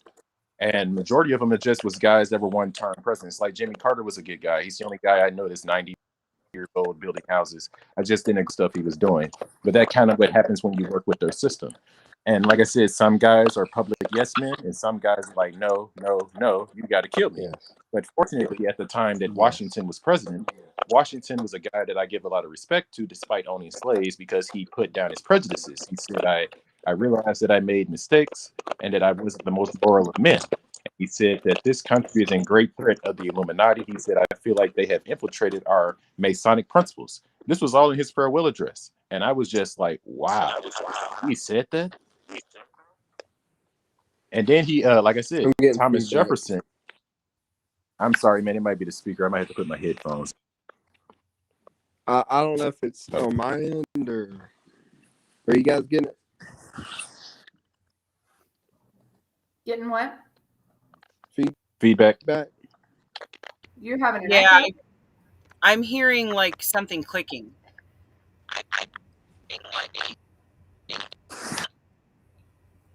Let me try putting these headphones in. Maybe it's good. Give me 1 sec. Okay. I don't hear anything. All right. Is it better? Yeah. All right, ready. But now I was saying the thing Kyle's typing. It's not me typing. But I don't think that's what it is. Oh. But yeah, man, I think a lot of these presidents, like I said, I do believe at least 25 of them were actually good and just was not judged fairly. Like I said, at this time, they was hanging hard on Grant. A lot of people are still hard on Washington. Like I said, Thomas Jefferson watched his vice president kill the America's first treasurer of the United States. And y'all are going to be blown with this one. So how many of y'all are familiar with Aaron Burr? Aaron Burr shot Alexander Hamilton. And actually, because of what Aaron Burr did, Thomas Jefferson fired him, which was the first time that a president fired a cabinet member. And then on top of that, Aaron Burr was put into kind of exile. He actually caused the Masonic versus the American People War. If y'all don't know, it was him. It was basically Alexander Hamilton, John Quincy Adams, and there was one more person. If y'all can give me a second to think of him, I just can't get my finger on him right now. He wasn't a president, but these guys fueled the anti-Masonic party, and this party had almost became president a couple of times. It only won a few states like Maryland, Delaware, and Vermont, but it was a very popular party. Like I said, these guys was not playing, and like I said, they read Washington's speech and they realized Washington was telling the truth. And behold, if you listen to a lot of, like I said, COINTELPRO was never about the police hating black people. It was about the Illuminati wanted black Negro unity down. They did not like what Garvey was talking about. They realized it was a lot more money to profit if they killed each other and if we put drugs into the equation. Well, there's a video on YouTube you can look up where J. Edgar Hoover and a couple of his agents asked Malcolm X to sell out. And then they asked MLK to sell out. And they both said, no amount of money, no amount of anything is worth the emancipation of my people. That's what Malcolm X said. And Malcolm X got letters from J. Edgar Hoover, him and MLK that said he got approximately to the... Huh? I've read Malcolm X's autobiography, and I'm in love with him. But I never knew that they asked him to sell out. Because I figured maybe he would have mentioned that. I don't know though. Yeah, I mean, a lot of this stuff. I'm not saying it didn't happen. I was just surprised that he wouldn't have said that. So yeah, like I said, I never understood it. Like I said, MLK, he probably didn't want to bring it up either. Like I said, I just found the video on YouTube and I was like, oh yeah, that's him. And you can hear like another agent or somebody in there talking. He was and I just found it kind of cocky and humble in the same.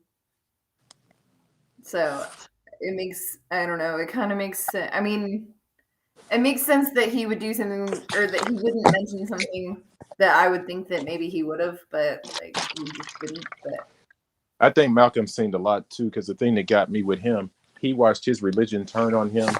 He watched a lot of stuff happen, and I think they both realized they was right. Yeah, his religion was bullshit, and then he found the actual religion that he had been looking for.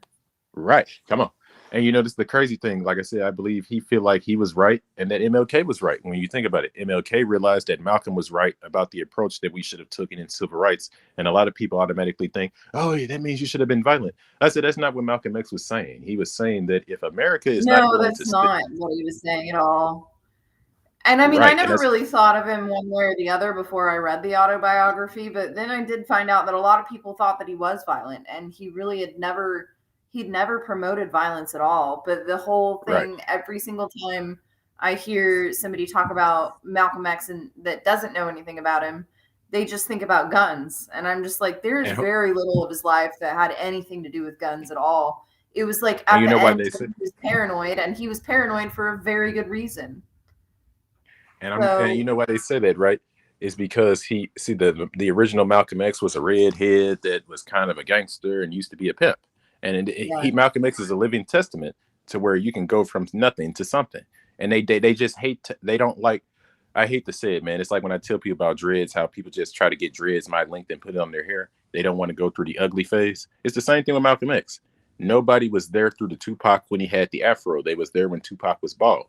They wasn't there when Malcolm X, wasn't fully mentally there yet as a man. I'm not trying to demasculate him, but I know what you mean. Just as far as any person that has to grow into who they are.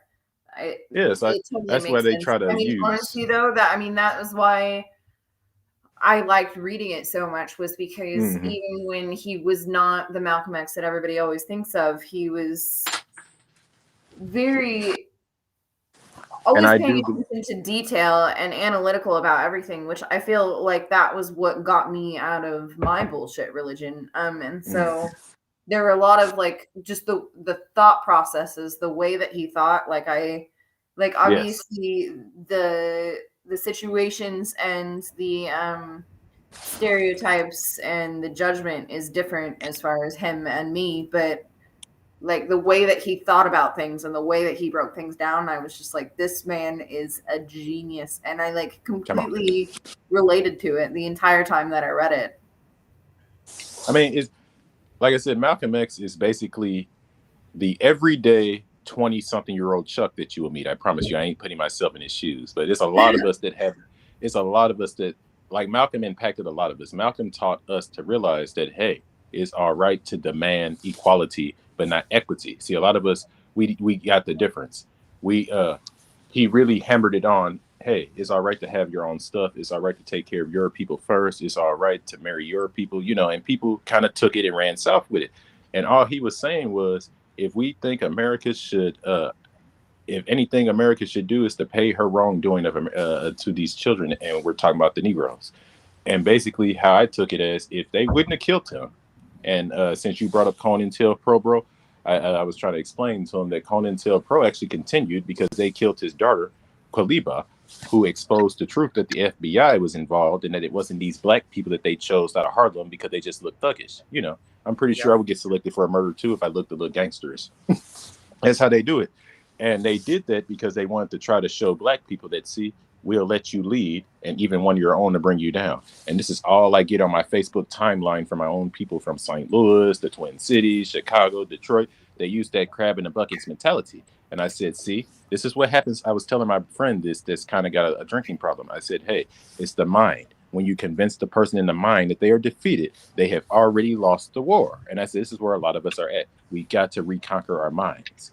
And that's the thing Malcolm X was talking about. Malcolm X was a person that could free your mind from anything. I mean, I could fall in love and listen to this guy for hours. I mean, he was a use your mind guy. And I got another teacher for you. If you like Malcolm X a lot, try give me a second, Dr. Amos Wilson. Dr. Amos Wilson, he wasn't around too long, but he was a guy that was through our Black Power movement. He expressed the hard feelings about us working with natives. He said, we need to work harder with our Indian brothers and build strong businesses. He said, these are your children. These are your people. He said, if it was good enough to do in the 1300s, you can do it in the 2000s. And it cracked me up when he said that. He said, we're entering it, because he died in 93. He said, we're entering a new millennium. He said, there should be stronger indigenous businesses. He said, we shouldn't be watching our people suffer. I mean, this guy hammered it home about building businesses, giving back to your communities, and a lot of people didn't take it serious. And I just figured that'd be good food for topic for you. But to answer his question about COINTELPRO, it's gonna, and J. Edgar Hoover, he was a light-skinned black man. He was used. This is why we have a hatred for light-skinned people now. People look at me and my own culture, like my own family will not mess with me because they like, oh no, you too light-skinned. We are a certain kind of black and you're not one of us. And I mean, anybody that goes through this, your family will denounce you in a heartbeat if you have some traits that they don't like. And unfortunately, I was one of those black sheep. That was part of my problem with them. But like I said, this stuff is reality, and it's because of what they did. Like, if you guys follow Dick Gregory tried to explain to black people there is no difference between dark and light skin.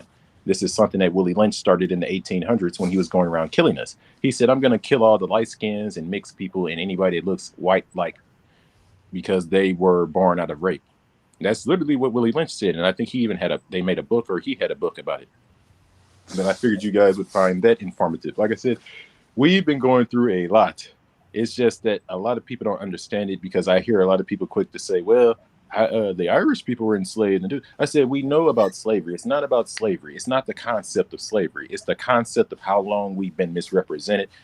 We went 300 years of slavery, and then we went 200 years of misrepresentation. Yeah. It's like, no, so slavery. It's also not true. The Irish well, slavery yeah, thing. the Irish thing's not true. I'm Irish also.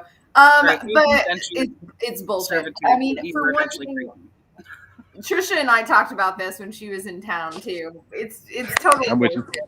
I just never understood it. No, because, well, for one thing, their slavery was like, they were treated badly. I'm not saying they weren't, but it was like more like indentured servitude. Like, that was okay. I'm with you. Exactly. So this was under the British. Now, over time, like, we have blended in. We don't have Irish accents anymore. We're not all coming over to find jobs from a new country. Like, this is how racism changes. Yeah, they were racist then because everybody was different then. And now the racism is just carrying on out of psychological schemas and political fears and just people holding on to bullshit modes of survival that don't need to exist anymore. And you know what's crazy? But I mean, but like, I'm just a white person. Like, I don't know anything about my Irish heritage. I don't fucking know. I wear green on St. Patrick's Day, and you're not supposed to do that in Ireland. Why? Like, Wow. Well, I mean, this will probably get you to stop doing that, because the whole fucking thing behind St. Patty's Day, they talk about, oh, he I killed Oh, know hold on. it's I supposed to was be curious. Did you know blue. I about the think murder it of the on was that twat witch day. people? hunting. It's supposed Yeah, I to was be about to ask you, blue. did you know about the murder It of the doesn't twat? matter. What? Right. Yeah. What Did you did know you about say? the twat Go tribe? for it, Chuck. No. Yeah. Oh, thank you for bringing that up. Yeah. Tell them The about it. the twat tribe. So I'm a victim of this. I ain't gonna even lie. I like the movie Leprechaun, and you know, it took me a long time. I hate to say it, man. My childhood has been ruined by so many different things, but this is one of them. So the Leprechaun, they pictured us as leprechauns because a lot of our Irish black brothers were short. They were really small guys, and I guess we wasn't normal size. And I don't know what the deal was, but we were the twat people. We were basically little persons. And I don't know where the depiction of leprechaun came from out of this, but they tortured us bad on St. Patty's Day. They murdered our whole tribe of people. And I tell a lot of our black brothers now, most of us that are Irish, we have a name like O'Neill, O'Malley. Typically for black people is O'Neill, but it's always something with a O. That's what ties us black people to Irish, you know. And these were all twa names, but it goes further. Knowledge just isn't that far deep in there. But I was just trying like, but I love the Irish culture, man. They actually taught me this. A lot of them actually feel horrible about it when they learned, and I was like, wow. My last name is not Irish, but it does mean dark complected, which I think is really funny. Well, you know, we also had that red hair too. We had that red orange hair. Like that's why I was trying to explain to some of our white family, man. White people are black too. We have a rule: an African drop of African blood makes you black. And a lot of them be like, "I'm not black." Like when I explained to them, I said, "Did you know we left?" And when we went to America in the 1300s, we went to Europe in 966 AD. And when we went to Europe, we were so good of people there that they named us. They named the continent after us and called it Queen Europa after the queen. You know. Like that was our land, and the white people didn't have a problem with it because there was no white and black. We were all the same people. And Malcolm X explained this. It's kind of the opposite too, though, of like I don't know. There's certain people that talk about how much native or indigenous they are, and sometimes native people can be racist towards people that are mixed with white and are native, and so I've had friends of mine talk about that, and I've and it's funny because they're just like, because they're like, these are not things like, I mean, in native culture you're not supposed to think about it like that. If you're any part native, you're a native. You like, are that tribe. Yes. The whole blood count thing is a white culture sort of. Yes, that's precisely what colonization did, was impose this idea of colorism on peoples that it conquered. And so that's why you see it started with Aryans and, you know, being versus people who had darker hair, etc. And it extended from there. They've taught this fucking colorism. This is how you know when somebody needs to decolonize their fucking mind. Yes. Do you think this is definitely a direct a propagation of capitalism to think about things in blood count? Yep. Right. Well, I mean, isn't that why slavery was? Well, this that's one of my. I'm just verifying. I was just verifying. I don't need to tell people. No, it's just it's the like I used to be this like really hardcore fucking feminist before I was this really hardcore anti-feminist, and then like after I got into all of this, like I still am those things, but like I don't know, communism kind of threw away everything to an extent to where like I saw all of the problems instead of just identifying with one of them. So the intersectionality came into play of like, holy fuck, talking look about at how community. many. And people talk about intersectionality, but I don't think that you can really reach it until you get to the point of not necessarily you have to be communist, but at least communal in your thinking in some kind of way. Right. Collectivism. Yeah.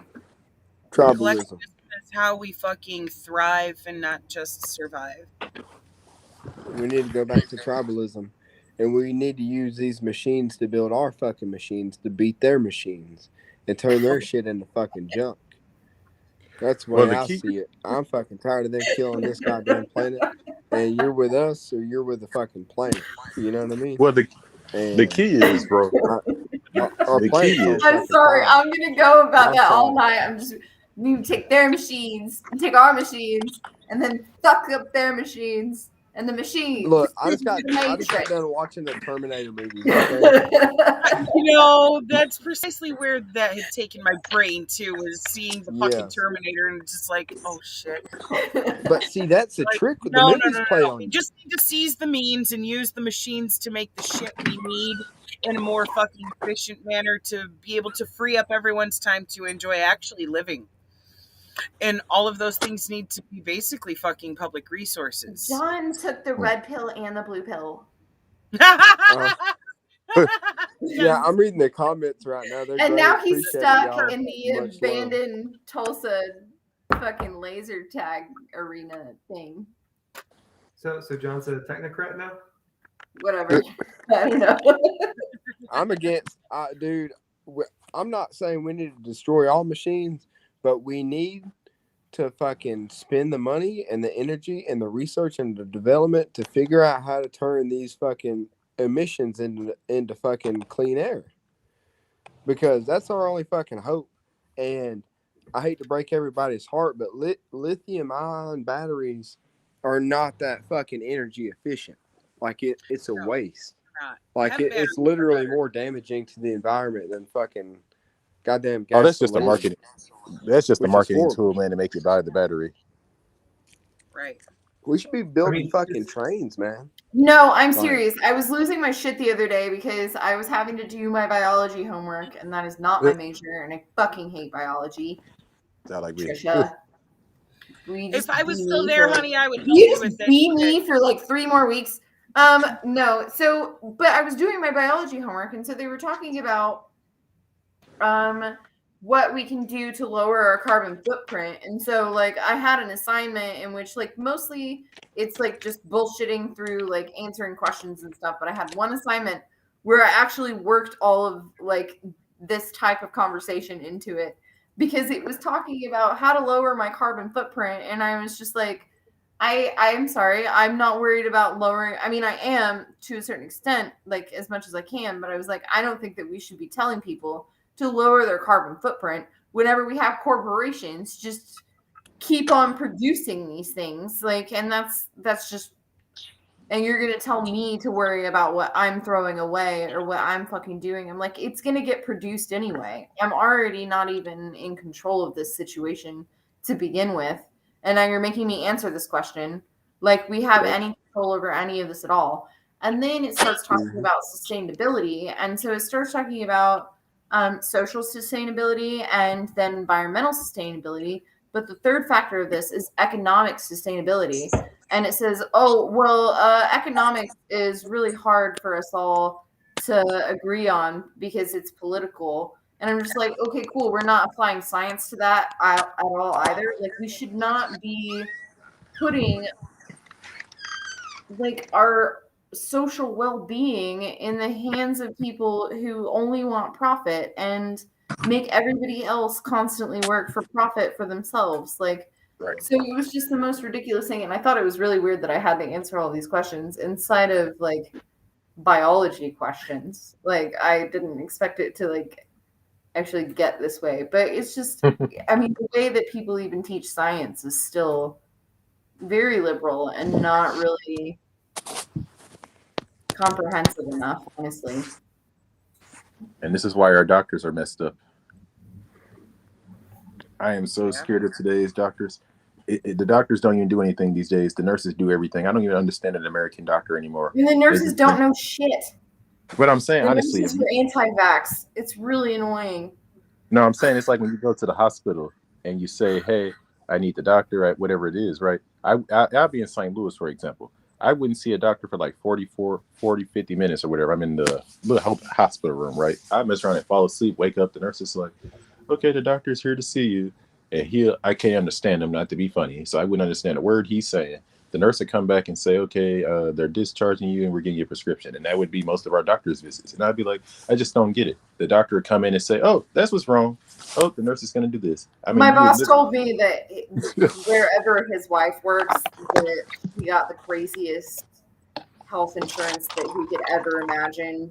That he said the kind of health insurance that politicians get. And I was just like,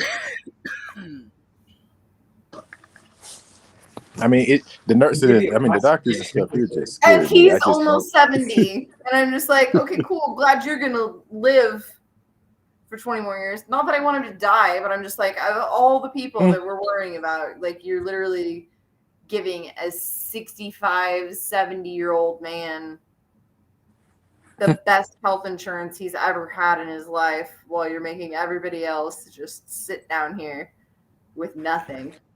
Yeah, I don't understand the healthcare system at all, and I really don't understand why they won't do universal healthcare. And the so-called Democrats' excuse is it's going to cost more to do that than just private insurance.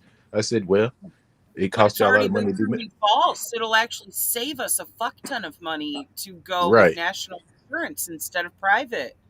I mean, I just don't understand it. Well, and you don't have people calling out for 2 days or 3 days or a week because you don't know why. Because they could just go to the doctor, you could tell them. Like, I'm like, this, I mean, not that I want people to be more tied to work, but like, for me, like where I work, I don't want to miss work. Like, I generally sort of am okay with where I work. But like, if I could just like have this as a normal occurrence, if there's something wrong with me, that they can get by and that I can tell them what's going on. I just don't understand why that's not like a normal thing. I mean, people should want their workers to be healthy so that their business can keep going. But nobody wants to do that. And do you know what that's going to cost? Dude, I found out that my coworker got COVID, and then like the day that he found out that he got COVID, like his boss, like my boss, was still wanting him to come in and just like lock and unlock the door. It's not a big deal. Everybody's got it. Come on, just come on in. I don't even know. You're a vector of the plague right now. Doctors know, and then everything is either, oh, you have COVID, or you're lying about COVID. This guy actually did have COVID, but he still wanted to come in even when he had COVID. That shows you right there that owner don't give a flying fuck about none of the people working there. I think he's an old ass man that's desperate as fuck and can't run his business without employees, and he doesn't have his employees. Oh, hello. I mean, I get what you're saying, and it's not right, and I'm not defending it, but honestly, he's old as shit, and you can tell that he cannot keep up. Like, he's like hyperventilating, standing up at the register, just standing. Oh, wow. But can he take his ass to the hardware store and pay $4 fucking? He's like super duper old, and he's and not even super duper old, like in age, but like in the way that he. And so this is not right. It's still not right. But like, he needs to have somebody else take that shit over, because he's like asking people with COVID to come in because he literally can't stand up. I'm just like, but he can still work. Well, you said he was asking them just to come in and open up and lock up at the end of the day. How about you open up and lock in between people one of the other employees? Like, that's even plausible. So, like, that even makes sense. That's just fucking stupid. There should be somebody else who has a set of keys too, so that way if one of them's out with fucking COVID or any other fucking issue, that the person that's not sick can come with the keys and open the fucking door.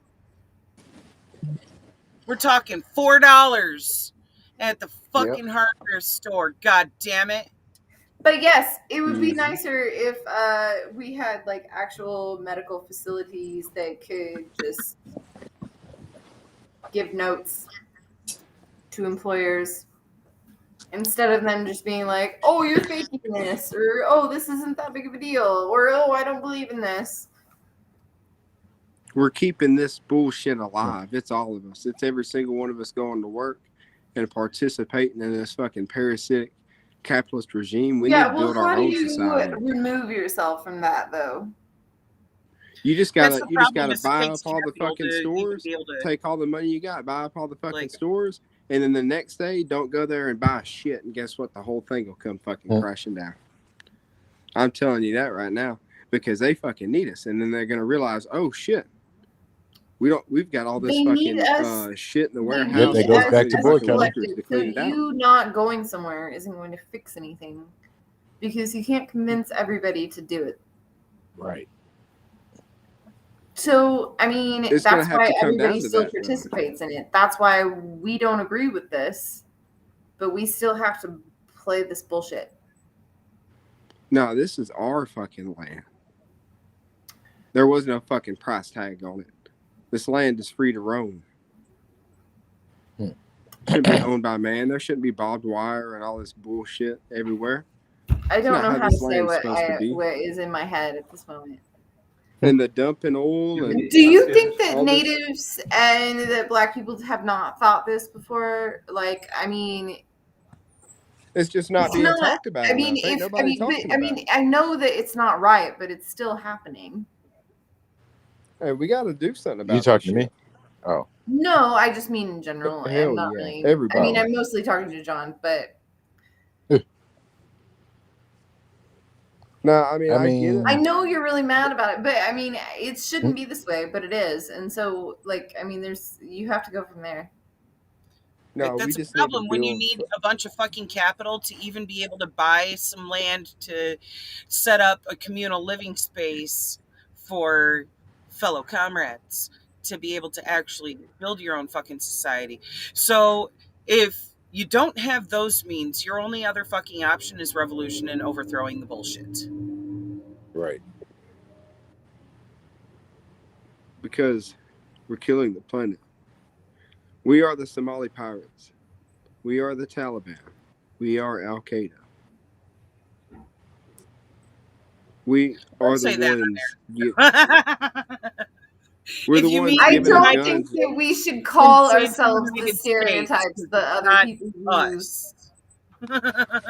I don't think The- that we should call ourselves the stereotypes that government. Christians use. The government. Yeah, you I don't don't want When I think say it's good us, to keep repeating their narrative.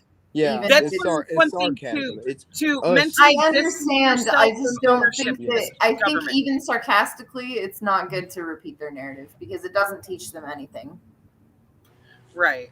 We're not meant to live in society like this. We're supposed to roam this earth freely as fucking tribes, going from cave to fucking cave, fucking fishing and hunting and doing selective hunting, though, not trophy hunting, selective hunting. You know what I mean? Right. For food and using the skins for coats and things like that. Of you don't Yeah. waste any of it. Not going and killing animals just for sport. But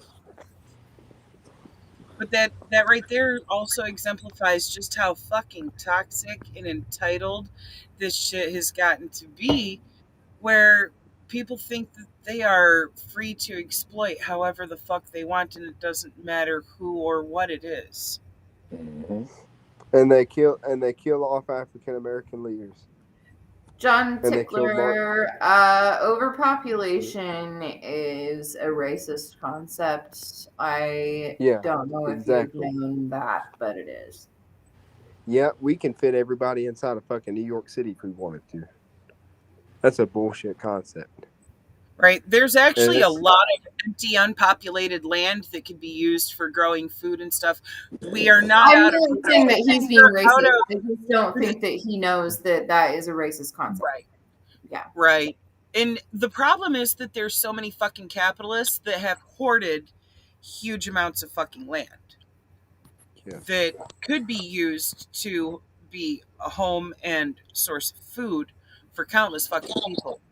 I mean, for fuck's sake, there's a little urban farm I was reading about the other day where this family has, I think it was like 3 acres of land. And just from like that little amount of fucking land, they are producing millions of fucking pounds of food that they are donating and making sure that people are fed. The amount of food you can produce grows exponentially if you understand like how to make use of space for one, and for two, how to grow things together, which is why we also encourage like using indigenous methods for growing food, because you're going to produce a fuck ton and it's going to be Mm-hmm. healthy. You know, you can feed a lot of fucking people. We are not overpopulated where like we don't have resources for everybody. No, the problem is resources being hoarded. Yep. Where's it going There's to? plenty Who's getting wealthy? just might take a guillotine to get there. I'll be right back. I gotta go shut the mother off. All right. What do y'all think? What do y'all think, Chuck? You feel where I'm coming from? It's like, damn, like I hear the N word being dropped every other day. I know, like y'all certainly That believe it up India there. Ari fucking shit with Spotify is the shit. The shit. Oh, I gotta check my What is email. that? The Right back. comment? Did you see? No. Do you know who India Ari is? I haven't never heard of. Yeah, she's a musician. And she's a black musician. I was listening wow. to her when I was like, Hey, can one of you guys send me the name of that show again? Because I don't want to forget it, and I got a feeling I'm going to forget it. We've been talking about some of this stuff. the one that I was talking about. Yeah, the docu-series. Yeah, Exterminate All the Brutes. Okay, cool. It's in the comments too. Oh yeah, Oh, I think I yes. saw somebody talking about that, but I was a little bit. That's how the fucking machine thrives. You got to kill off all the opposition. But You got to yes, kill off all the fucking I communists. actually And somehow was listening to India Ari when I was like in my teens. I don't even know how that even fucking happened, but it did. And so then when I heard she had some shit to say, I was just like, oh yes. And so whenever I read that, the page that I run that Trisha's on also is Femtifa, and when you read the whole thing, it is the most honest, like on point fucking explanation of why she left Spotify. And then she posted this entire like video clip of Joe Rogan saying the N-word 24 times. And it was like she just dropped that shit and then was like, fuck you, Spotify. But like said it very classily. Like it was very classy. And I was just like, how is this? She just dropped 24 N-words by this motherfucking white guy. And then she just was like, this is not my truth. Fuck you. But like she said it so nicely. fuck Joe Rogan, fuck Ben She's the Shapiro. shit. He's It was a the little best fucking thing punk. ever. I would fucking own him in a debate. He's such a little bitch, bro. I swear to God. I don't even. I fucking hate. I'm sorry. I hate that son of a bitch. Yes, He it's is. gross. No, I'm serious. Like that meme that I shared the other day, and he's got like his like sauna'd looking top half of his body. I was just like, ew. Like he grosses me out. He's so gross looking. And he's a gross person. He's a gross fucking person. But India. Why did you have to describe it and make my brain give me the mental? Yeah, I know. I might because my head went there. It was so gross. I gotta see that again in my mind. I just got gayer there. I just got way gayer. I was just like, this is why I'm douche. Sorry. He's a douche. Solidarity. India Ari is my queen. Exist. We are the existence party. Exist, bro. We're gonna teach you religion, but we're gonna teach you what it really meant. Like I've covered a lot of the Quran was referencing Mecca. I've talked about, or maybe I haven't talked about like Christianity's influence on the world. And I know you certainly have, Chuck, and that's a great video. I fucking taken down on Facebook. Yeah, Man, I cover religion. Speak. Huh? Well, you know what? They ought to wake up and realize that the religion they've been worshiping is the blasphemous one. They've been worshiping these machines, and they've been worshiping the oppression that they know takes to keep these machines running, and they know that Well, they're you killing the got planet. you got to remember what I And told you earlier, man. When we talk about religion, we got to remember we're talking about people who were colonized by a certain group of people who brought their religion here. They told us that our people were evil and demonic, etc. They even convinced some of yeah, us to kill each other. And that's why I said we're talking about this goes back to culture earlier when I said the group of black people that we see are the new Native Americans. They are just they're mixed. So people don't respect them as Native Americans, but they're getting the exact same treatment. Remember, the natives had lost their spirituality. hmm This is why when I ask people who was natives praying to or what did they pray to, they can't really give you an honest answer because it's they made sure that they substituted Jesus into for the Great Spirit. And the same thing with black people, it went from Agba to God or Yahweh. So same letters, not same letters, but same meanings. They flip it around, and it's just like we were speaking Swahili. This is why I say this is how you know who's from Africa and who's not. Most of us don't know what Swahili is. We don't, you can tell, who's from a certain culture. We are just misclassified Indians. That's what the Negro is. And a lot of these guys, man, they don't get, like she was saying earlier about the I think it was you was speaking about the natives having to deal with some racism with the ones that are mixed. It's kind of the same way for blacks, like up yeah, here in Minnesota. yeah. They will not let me step on the tribe. I can't date a woman there. I can't engage with the people for real there. And Unc was like, they're pretty racist. And I was like, why? And I just don't understand it. That's not what I depict in the Well, and reservation being. Well, they're that was going what extinct. Malcolm X was talking about too, is that he was a whiter one and that he felt like his mother like treated him worse because he was not as dark, whereas his father treated him better because he was not as dark. Hmm. Yeah, the Indian people And are so going there's that extinct. like weird divide there. But like with natives, it seemed like to me, just because they were still very rooted in their culture, that it's really weird that they act like that. I mean, it's like I It seems to be more traditional. They weren't ripped from their culture. They were just Mhm. kind of, I mean, obviously facing genocide and slavery and Right. moving all the time, but And not as ripped from their culture as black people were. right. And see, that's what I was explaining. What you just explained is how we became indigenous. A lot of them started to seek us because they were dying out because of genocide. And we were willing participants. We gave them our women, we gave them our men, whatever they needed. And that's why some of us have such the thick genes and they don't like that.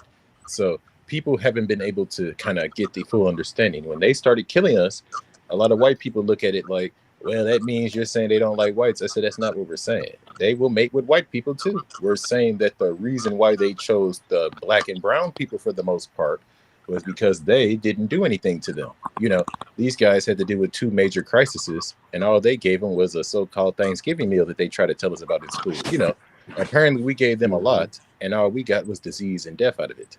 And, they had to seek somebody to replenish the earth, and they chose us, and I kind of think that it kind of pissed people off, and they put the superior race theory in. And like I said, we became the misclassified Indians when they started moving more Africans here, and when the European immigration really started kicking here, because they got the benefits that the black Indian was supposed to gotten. But like they passed reparations. A lot of people don't know this. Reparations and a lot of this stuff has been passed. It's just that the Negro never knew about it. There's a $1,500 check that the 25% Indians can claim, and I know people hate so it's that. like another Juneteenth. Yeah, they get like it's weird. Well, Juneteenth was like slavery was abolished, but like a lot of them knew that the slaves couldn't read, and so they just didn't tell them. Right. Like there was a guy named General Stonewall Jackson. He went down to Texas and said, you guys been free. And da-da-da-da-da. And a lot of us didn't even know it. And technically, like I tell people, that's our independence. We are not considered a part of the Americans' independence, and neither is the natives. So the natives, they've, is based off their tribes and treaties. They have their own designated freedom days, I'm sure. Like ours is Juneteenth. Technically, the trip to Texas from D.C. on horse took about a week. So whatever states they land in, different people. So let's say Missouri, for example. Missouri might have been like the 15th, and Texas might have been the 18th. And then, we just call it Juneteenth because each day a general landed in a new southern slave state and said, hey, you're free. And that's why they kind of, but like with the natives, a lot of us just don't know that we are disclassified Indians. And we just got called black, colored, and niggers because they don't have a background. We're the only people here that don't have a culture.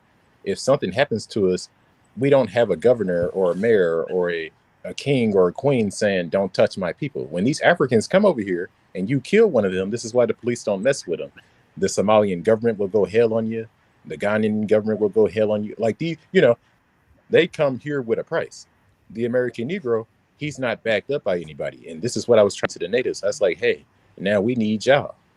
Our group of people are misclassified and they're hurt. You got to let them back in the reservation. Let them find their culture. Let them find, a lot of guys out here deserve that special family connection. And that's where racism really stems from. It's not necessarily a hate for the race anymore. Now it's a hate for the culture. And this is what happens to children. They don't want to know their family. They don't want to go to family reunions, and before you know it, like Tupac said, you got a race that hates the babies. He said ladies, but I'm going to say more so with babies, because now we have a generation of people that's like, I don't want to go and see my family. She hates me for this and that and that, So now we got a generation of problem, and it gets really bad. Like I know a lot of Africans here, and the majority of them, they don't understand what I'm trying to tell them. You're living in a gentrified city. I'm trying to help y'all get more freedom in your own city. All the Africans I meet here seem to be in Brooklyn Park. So I'm telling them, I said, y'all got to help me fight gentrification. If you guys want to live here, then y'all can live here. But I'm saying some of us want to be in the city too. Like this place is too high to be this small and this cold and this bitter. I'm trying to tell people, hey, y'all don't have to accept this. We did the same thing in St. Louis. Then again, you don't have to have a fucking baby if you don't want to either. You know what I mean? And that, I think that's a big picture here is like, look at Denmark, man, or look at these European countries that have abortions. Guess what? They've got the lowest abortion rates in the world. They get an abortion anytime they fucking want. It's the same thing with incarceration. They're not having to worry about it. They're not being told the same bullshit. And all these abortion clinics are being placed in African American communities. I was about to say that. Those are the ones they want to kill their babies. Like I said, man, single black mother. Okay, it's going to be a lot easier just to go ahead and wait. You know what I mean? People got to look at it from the racist point of view too. Okay, it's a reason though. Wait. I need clarification. I need clarification. I only need clarification. Okay, because I'm very for abortion. Is this actually happening this way? No, I ain't talking about abortion. I'm talking about abortion rights because we're living in like two different countries. They place them in black community. I'm not saying that it's not true. I just need more context. Oh yeah. So specifically, that was actually the idea of the founder of. Margaret Sanger. That's really the only like. I know that people say that Planned Parenthood is racist. You know what I mean? I don't think that Planned what's Parenthood crazy is like a lot of the shit is coming true. It's just the only thing. Well, I can address it a little bit. What we look at abortions is basically all we're asking the people, the parties to do. I'll say it this way: is that you get you give the man a chance to at least have a say. We're not saying that he has to be the final say. We're just saying at least let him know. A lot of people go about it wrong, and then they think it's all right to just go back and do it again. That kind of perspective is only addressing one. No. I'm saying like as a whole, they put it like. And I've studied a lot from like abortion and like just honestly contraception in general is fucking hard to fucking deal with. It really is. And then also. Contraception, everybody says that people were just irresponsible or what the fuck ever, but contraception most of the time, if it is medical, it is going to be just like any other drug. You're going to build an immunity to it. And so over a span of 10 years, the effectiveness of any given birth control is going to drop to 80% instead of 100%. So it's going to drop about 20% over 10 years, and who knows how long. I mean, and that's just an average. That does not mean a person specifically. The Well, only contraception that is consistent all of the time is the IUD, which stays at 4% the entire time. 4% failure rate. Everything else rises constantly. And like, I don't think that a man, I mean, I think that we're putting this in a context in which we're acting like a woman's trying to keep that from somebody. I mean, like, I don't want children at all, but if I got pregnant, I would tell him because Well, I don't think a man's I'm in got love with any him. domain So why over would I another not? body So anyway. I think that we create these I don't know. instances That's in the our part I mind that disagree don't with really is all exist. these men coming up with all They these well, don't no, I exist. stupid. I be trying to think of other options. Like I I mean, always tell if people, a I'd be like, woman "Hey, I'll did take it." not tell you, It's like, if a fuck, woman man. did not tell That's like that you colonizer that she was shit. going to have your baby and she aborted it before she told you, do you think that you're in a good relationship? You know, yeah. I mean, do yeah, I think whatever we could you've work it got out. to I do. mean, I It's would your just Do be body. you? nuts. Well, I Because mean, you're the one that's got to I just suffer. don't think that this is a scenario that actually happens. Well, people need I mean, to I'm pretty wake the sure she fuck would up. probably talk to you and say, "Hey, I we're don't not know. ready for this," or "I'm not ready for this." And most Well, of the and I time, mean, I'm not like trying to call you out like in a shitty way. I just mean that I think whenever we're talking about a very serious issue of choice, that we should not Mhm. apply certain circumstances to those scenarios because we really don't know what we're talking about. Right. None of us know the specific circumstance of any single person that has to do that. And if she doesn't tell you, then then you shouldn't be together. I just don't I like the mean, targeting ads of it, though. As far as him saying they put in the black we communities, just have bad the way, health care, and this applies to that too, because there are other countries that have lower abortion rates, and it's because they have right. good health care. And pregnancies aren't accidents in other places. You know, that goes back to what I was saying earlier. I said, like, we live in a country where we're surrounded by this top 1%, and they're like, oh, it's too many people. We need to depopulate the planet. And now all of a sudden, it seems like every 4 years, a new virus emerges out of Africa, and it's always seemed to be targeting black, brown, and weak immune systems. It seems to know exactly what it's going after. A lot of people think it's just going after black people or something. I said, no, it has a select few. It goes beyond race. It knows exactly what it wants to target, and it goes after this particular group of people. But yet every other country has been able to find a way to kind of respond to COVID. Even Cuba has gotten rid of it. But America keeps coming up with these new magical strands. And I'm like, why are we coming up with more strands than cures? You know, what are we doing that they're not? I mean, what are they doing that we're not doing? A lot of these discoveries are coming out of South Africa, which is surprising. But like I said, they make these diseases come out of Africa, and they say, "Oh, you remember when they said Ebola came out of Africa, and then we had the swine flu, and all these flus magically seem to come from the same spot." But like I said, all the other nations always seem to get rid of it. It always becomes a big problem for us because we got so much misinformation here. People can't really tell who's telling the truth. Like I said, we got people like Dr. Fauci who's lying out his teeth. Yeah, we know vaccines will help people, but it's just like, let us have a choice. If the vaccine is this helpful, why are y'all trying to force it on people so much? Like I said, we're talking to the same group of people who can't get health insurance, and I have to work a lousy 120 days to get any kind of, but now all of a sudden the vaccine is free for everybody. But I got to pay like darn near $20 to get medicine.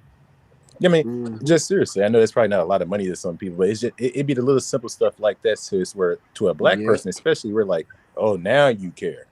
Oh, well, just get along. That's why I recommend that if you're on the fence about it and worried about like anything being fucked with as far as what's, sent to certain doctors' offices or whatnot due to their location, go to a wealthy white area to get your fucking vaccine. That's what I did. That sounds like a plan. They're not tainting those ones. I mean, it's just something weird.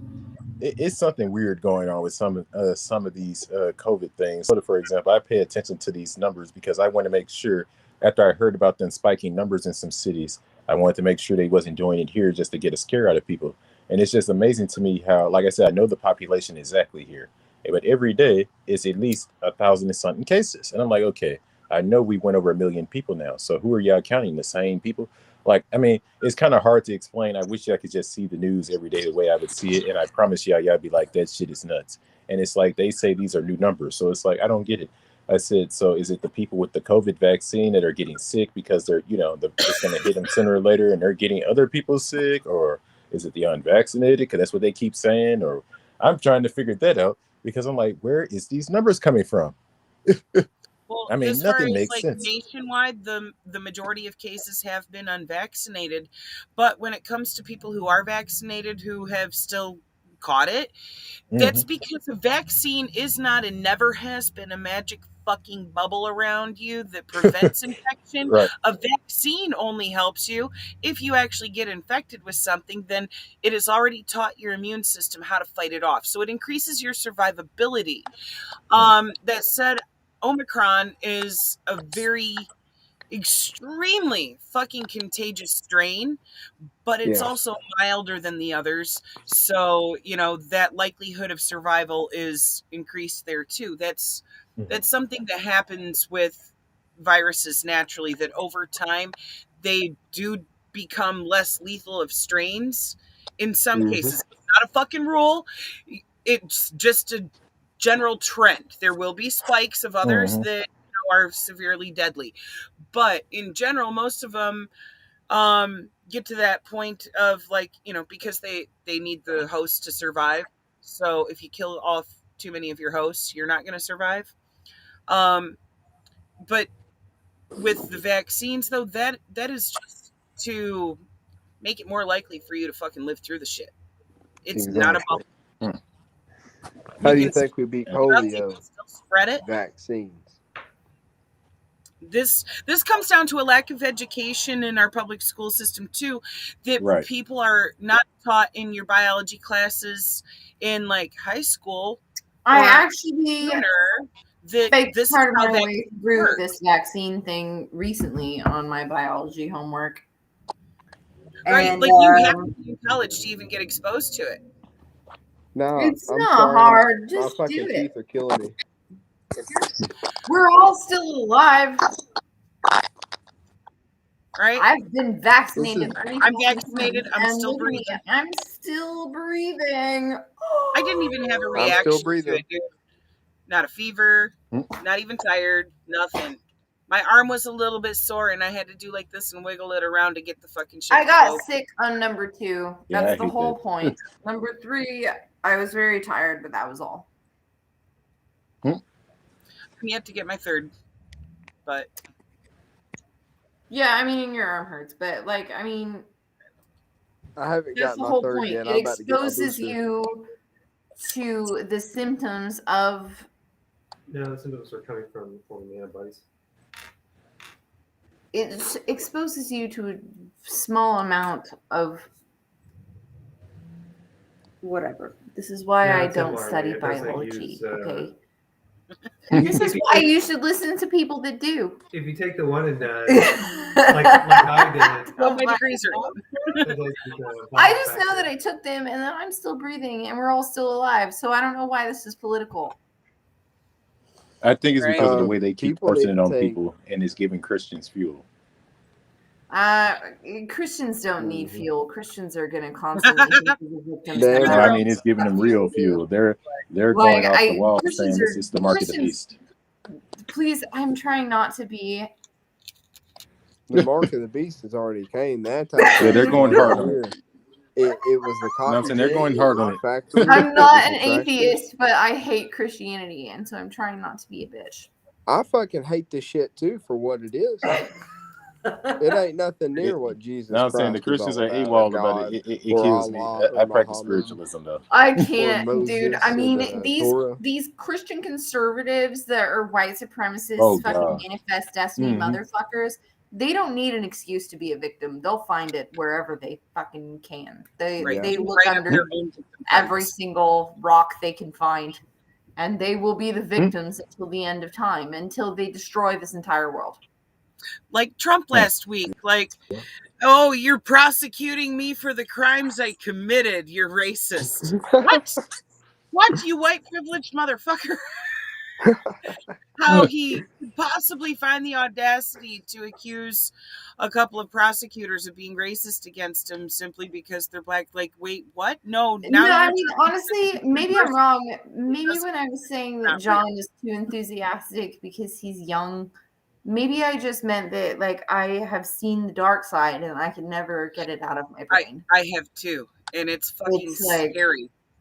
No, no, and I this is used to about be the a men part of and it. women. And so, like, there's a weird thing about being inside of it because, like, when you leave it, they're just like, why would you do this? But then there's still just this lingering, like, you know why they think the way that they think, and you know the inside language of all of it. And they're just like, it's It's very cringeworthy. Having gotten out of that shit Thank you, too, John. like, oh goodness. And John's absolutely right. There's two religions.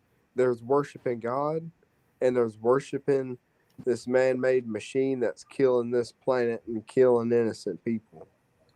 And innocent families getting blown up by these fucking bombs from all these drones and tanks and jets and artillery pieces and mortars, fucking white phosphorus, war crimes. We're sanctioning medicine to Iran. We are sanctioning fucking medicine to Iran. That is a war crime. That is a Geneva war crime to do that. Yeah. And we are fucking provoking Iran. This is us, bro. We're flying these fucking drones in their airspace, blowing up their fucking generals, fucking getting shot down. You know, these drones getting shot down, caught spying. Oh, what are they doing just over there minding their own business? Nah, they're in their fucking goddamn airspace, killing Iranian generals. And y'all want to sit here and preach about, oh, poor little Israel, oh, the tiny little country. That's funny because it seems like to me, they're fucking stealing Palestine. They're just going up there creating settlements and kicking people out of their house, saying you don't fucking live here anymore. Get the fuck out and Right. hit the Any fucking person road, with Jack. any person on the planet who is Jewish can claim right of return to go to Israel, which sounds fucking cool until you find out, oh wait, they're kicking people who live there out of their fucking homes to give you their house. Not cool. Shoving them all into the Gaza Strip and one other area. I'm having a brain fart. West Bank. West Bank, thank you. You And like, I mean, it is a straight up apartheid state where if you are Palestinian, you take these shitty roads that are unmaintained that'll fucking pop your tires and bust your shocks. And if you're Jewish, then you get these fucking nicely maintained roads and they're fucking parallel to each other. So you gotta look over the other side and see each other. And it fucking feeds animosity. It's fucking horrible. The shit that government has put in place to really disparage people who are of the same fucking gene pool. more. Yeah, Israel is More. You something. just hear it. You just hear them sons of bitches in the fucking office. Oh, more. More. But Let's hey, guys, take I'm gonna more have to land. let Let's y'all take go. more. It's almost midnight here.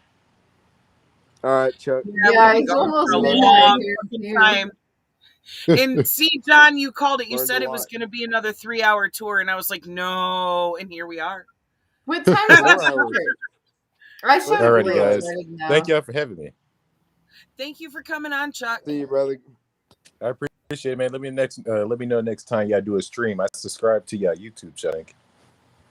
Right We on. do these every Tuesday night, and then we've also got theory streams all throughout the week. But we usually pre-record those, so I can hit you with the links and stuff when we figure out like what dates and times we're recording those. Yeah, that's cool, man. I'm gonna see if I can try to get y'all some more subscribers and pass it around out here. Fuck yeah, thank you. God bless Appreciate you. it. Alrighty, I appreciate it. All right. Right on, brother. Matter of fact, Yep. I had talked to Rob about this a little bit too. If you're down, we can share some of your streams and stuff on our page too. If you want us to load that on there as partner content, we can stream that stuff from our website for you too. Yeah, sounds like a plan, man. I'll let you know about it. Fuck yeah. All right. Well, All right. Well, have a good night, Chuck. yeah. Good night, brother. Much love. I You don't guys know. will. Are the rest of y'all up for more conversation or? Well, so I'm back on Facebook. Yeah, you're finally out. But so now that I'm back on Facebook, I found out that they got rid of all of the communist frames. Really? Mm-hmm. They're getting rid of us. Yeah, so I had to choose a where they start Palestine silencing flag us. because it was the only thing that I could indicate that I fucking hate this bullshit. But actually, okay, I'm gonna get on Krista Marks also. This is weird. But yeah, no, so I changed my profile picture. All the communist frames are gone. It gives me all these like Theo, really weird, flowery, ugly we need to things address for John real quick. COVID-19, and that's it. I'm hopping on there You guys, now. Like, no. We know you're not, brother.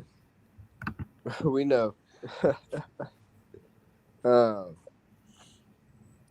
we're I just think saying that that. no, okay, no.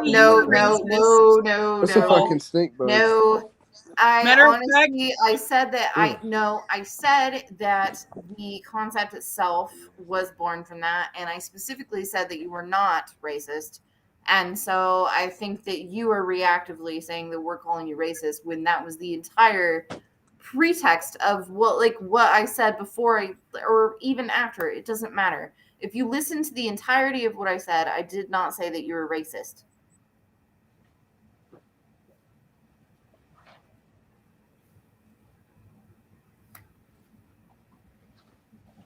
I'm sorry, I'm back. There was a fucking. Oh my god, dude! What's up with a fucking? I'm bugs not in this trying to fucking be thing? mean. I'm just saying, like, yes, overpopulation Fucking. it is a racist concept, and it seems like it's practical to a lot of Goddamn people. right. But we had this conversation, and no one said that anybody was racist. It is a racist concept. Sometimes we have concepts that we don't know. right. I've had them Chelsea myself. I've had them stated myself. in the first place that you probably had not been exposed to that information. It's not like we're and texting each other weren't right aware. now. Like, it's not like we're texting each other right now.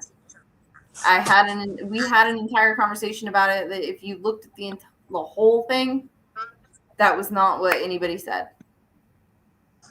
Right. We need people to wake up. I mean, people have called me racist recently. So and people look at you like you're not a revolutionary. And then she said that and then she said some really racist shit to Trisha. So no, that was who I was talking about. I just want to clarify. I don't get called racist regularly, but no, okay. No. No, the person who went on the anti-Semitic rant a couple weeks ago had the fucking audacity to try to call Chelsea racist and then spew a bunch of racist fucking trash at me. And Nobody's I was like, calling anybody racist here, though. Okay, that's not what this is.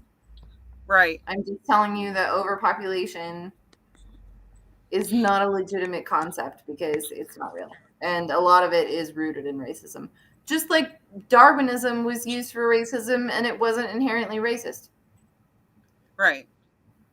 But yeah, this is what videos used to justify eugenics. Not texting. Yeah. Where I was going with that is it's like actually something I agree with Bill Gates on is that it's an investment in the people. They're not ready right now. Hey, give them a financial break. They'll have another baby in a fucking couple months anyway. Right, that's when we got to start looking at things because, like, women aren't happy. They're like, I don't have domain over my own body, and I can't get my tubes tied unless I'm married and me and the partner agree on it.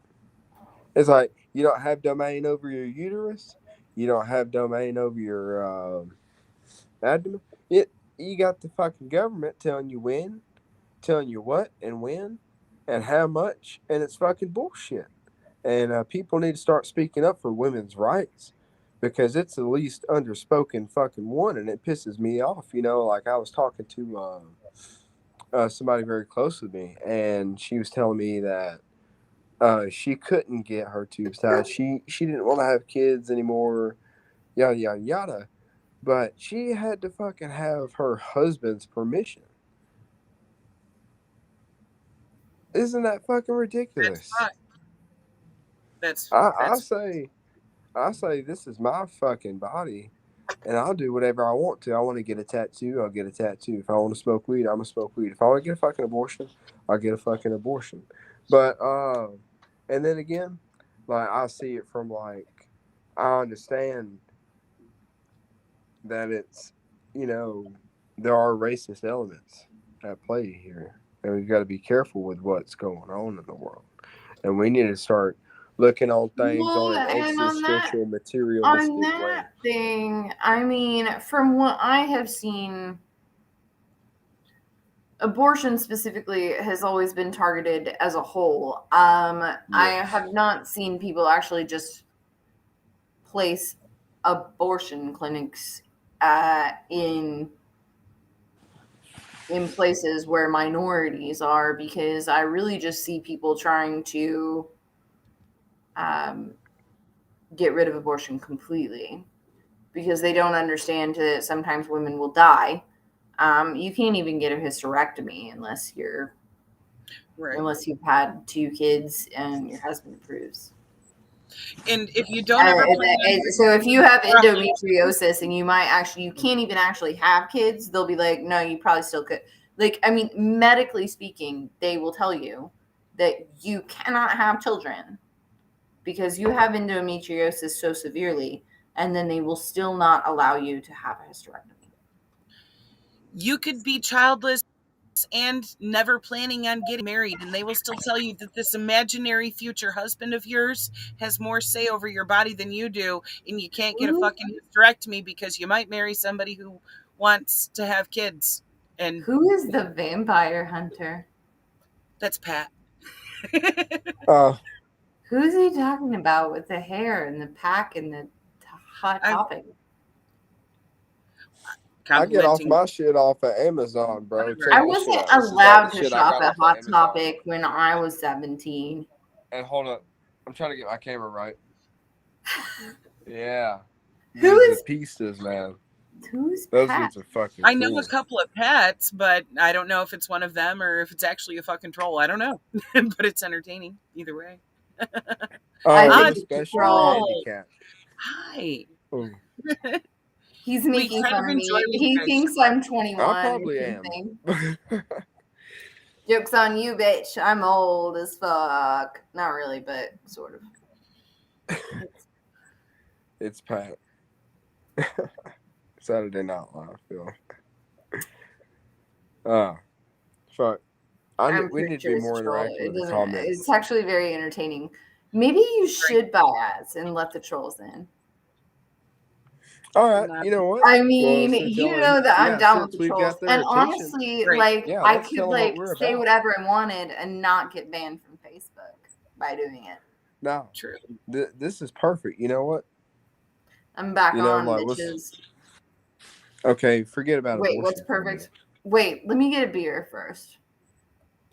Do this vampire hunting and your idea. Yeah. I don't know what's going on here, but like, if you don't understand the concept of humanism, that's what we're going for here. Is the American human to have domain over your own body. That's what we're going for. Does that make sense? We're fed up with the exploitative system that's killing the planet right in front of our eyes. We're fed up with it. It's got to stop. It has got to stop. It is going to kill the environment. No cap. It is going to kill the environment. And like, it's happening right in front of our eyes, man. Penguins ain't got nowhere to go, man. You see them like, oh shit, the ice cap's melting. They got to fucking run. And now there's like no ice anymore. It's just like, oh, hey, there's a mountain right there. You can see it. And there's some snow. Just the fact it used to be like a huge ice continent. And we say, nah, it's just changes in global seasoning. Yeah, you know, same old, same old. And it's like, nothing to do with like all this heavy equipment, like tearing down all the fucking trees and spilling oil into the water and heating up the fucking planet by 10 degrees, is it? It's like, no. Look, we've checked the Bible, we're good.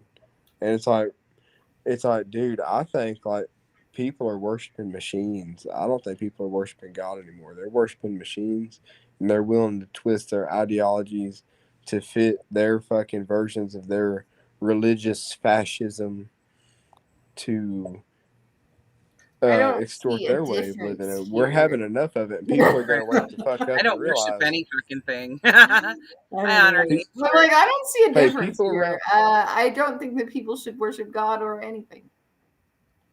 People That's need where to I'm wake at. up. People need to wake up and realize that the I only mean, way you know, we can this kill guy, this machine is we have to acknowledge that we are the this machine. guy here, We're the he was. listen to me, Chelsea. We're the forklift drivers. We're the guys driving the cars, the trucks. We've got the engines running on at the factories. It whispers to the Antichrist whispers to you every day. It's just all this electricity fucking burning. And you know what's behind that? It's all this fucking coal that's being stolen from these miners in Kentucky and West Virginia. They ain't getting paid fucking shit If on the you think dollar. that, if And you think that that is the Antichrist, I'm not necessarily going to disagree with you. Some of us just call it what it is instead of calling it some kind of symbolic word. Right. it's this Metaphorical machinery. shit there. I mean, You know. it's not an Antichrist. It's going to kill us. That's it. I mean, Look, if you're looking at it mythologically, then sure, it's the Antichrist. No, it's Like, it, and I'm it's not, so I'm not disagreeing with you. We see it as the same evil. That's fine. It's just some of what us I'm are saying more is, direct about it and don't need to call it the opposite of God. It's not the opposite no, of God. God is existence. God is everything. God is the death that is happening inside of this right now. Also, yes, like it's not exactly. It's not the Antichrist. It's just It's you, it's me, it's Trisha, it's the audience, it's everyone on this earth. We are God, and when I say that, we are subvertants of God, and we have to create the best world and be good to our neighbors and be good to this planet. That's what religion should be all about. But it's not. We've twisted it and turned it into bullshit. And all I've got to say is if that's what religion is, it ain't got no fucking place in this revolutionary government. And we ought to go back to taking to the caves and digging the tunnels and fucking start building networks to fucking. Oh, that's all I'm gonna say. But we need to get to work, and I think we ought to. Well, you gotta look out for yourselves because this machine, when this credit fucking explodes, you're gonna like see pictures of people on Wall Street throwing papers up in the air and shit like that. Like it's gonna be just anarchy, and people are gonna start looting and hitting stores, and that's gonna create fucking conflicts. Like I don't know. I'm just looking. I smoke a lot of weed, and I look like 20 fucking 30 years ahead. Like this is what I see, man. And look, no, I'm not nothing wrong with atheists. I listen to atheist YouTubers every I'm not day. an atheist. I just No, I was addressing the comment. Oh, okay. I was looking at that a little bit It's too. No, okay. Well, and it's an see, that's the allegory. thing too. That's the thing too. When you say things like the Antichrist, I move away from that because you're talking in Christian terms, and I don't like throwing up on camera. No, Well, So I was I gonna say, mean, you're putting it in the terms that yeah. they want you to put them in, and so whenever you say the Antichrist, you are only reaffirming a religion that is directly tied to capitalism. Protestantism and capitalism are directly tied to each other. They are the reason that we live in the country that we do. So whenever you say words like the Antichrist, you're not appealing to their morality. You are only revalidating every single thing that they teach. Where I was going with that is they're being blasphemous about their religion. That's where I was going with No, that. well, They're and that's using it why I to don't say, hey, agree with this is John our Tickler holy land. That's either, our right to kill because these people and I'm kick them just out of our fucking disagreeing with the land. Johns here. What I'm Uh, saying is like religion is But being there is no perversely wisdom in the Bible. There is no wisdom in the Bible. everything we've got And was from the scientific method. if there were wisdom in the Bible when it was written, Yeah. there's no way that we could perceive it now, and I think that it's useless. It All fucking it is. does now is plague us every single day. And then we all Here, just say, "Oh, let's you're not quote the reading it wisdom in the right, and Bible. you're not reading it right, and this is the Antichrist, and I'm the Antichrist, and you're the Antichrist." Hold up. I just don't think it's. You know what? This, I'm not even gonna read it. This is I'm sorry. I'm not gonna knock on it, just like I'm not gonna knock on where's it at? Where's my Quran? I'm not gonna knock on Islam. I study both. Well, then I don't shit And on that because I haven't read it, so I don't have the right to. And from what I've learned is that people are missing the point. It's not like People might be missing politicians the are trying to point play with it like it's Islam. race versus race, but it's really these machines versus the planet. And we gotta raise hell and high water to make sure that the planet wins. Because we've got to take care of this planet. I want to turn these fucking war machines into junk all around the world. I want the people to rise up and turn their fucking country's Well, I don't equipment think into that junk. religion is going to help that. I think that religion has been useful in the past, but now that technology is in play, that is probably the most dangerous thing that we could imagine. Yeah, you should be judging things on the scientific method and dialectical material. Well, yeah, but that's a great read right there. No, yeah, even dogmatic religion like 200 years ago wasn't about to kill us. Now that we actually have advanced technology and we still have people with religion, that's not good. Yeah, and it's like, look, the Quran and the Bible is comforting and it's comfortable. And yes, there are spiritual things in this world that we don't understand. But that's beside the point. We've got to get back to realizing that these people running these countries, running these fucking fascist countries, are killing this planet. That's what the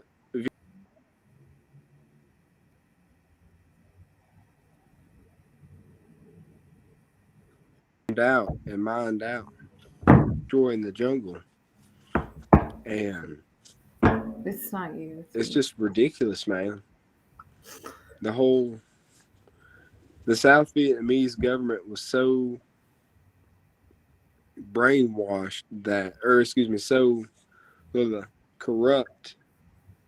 Well, yeah, brainwashed too. That they were fighting for essentially bribery. I mean, like they were so corrupt they couldn't fight. There was a sergeant speaking out from Vietnam, and he said the problem that he had was when he needed 20,000 5.56 rounds. He needed them shipped to where he was. Well, here's the problem. It gets to the corrupt South Vietnamese government. They take the rounds and they say, oh, these are ours. These are our financial aid. And then they sell them to these they give them to these militias to fight, and they fucking hold on to them. So then you got to fucking take even more money to fucking bribe to these local generals and these shops and these fucking crooked fascist hellhole capitalist country that was so fucking corrupt that they were exterminating the local Buddhists, and Buddhists started showing up and lighting themselves on. There was a guy showed up, lit himself on fire in front of Parliament. And you know what Parliament said? Or excuse me, you know what the Vice President said? Excuse me, First Lady. Sorry, I drank like a shit ton of coffee.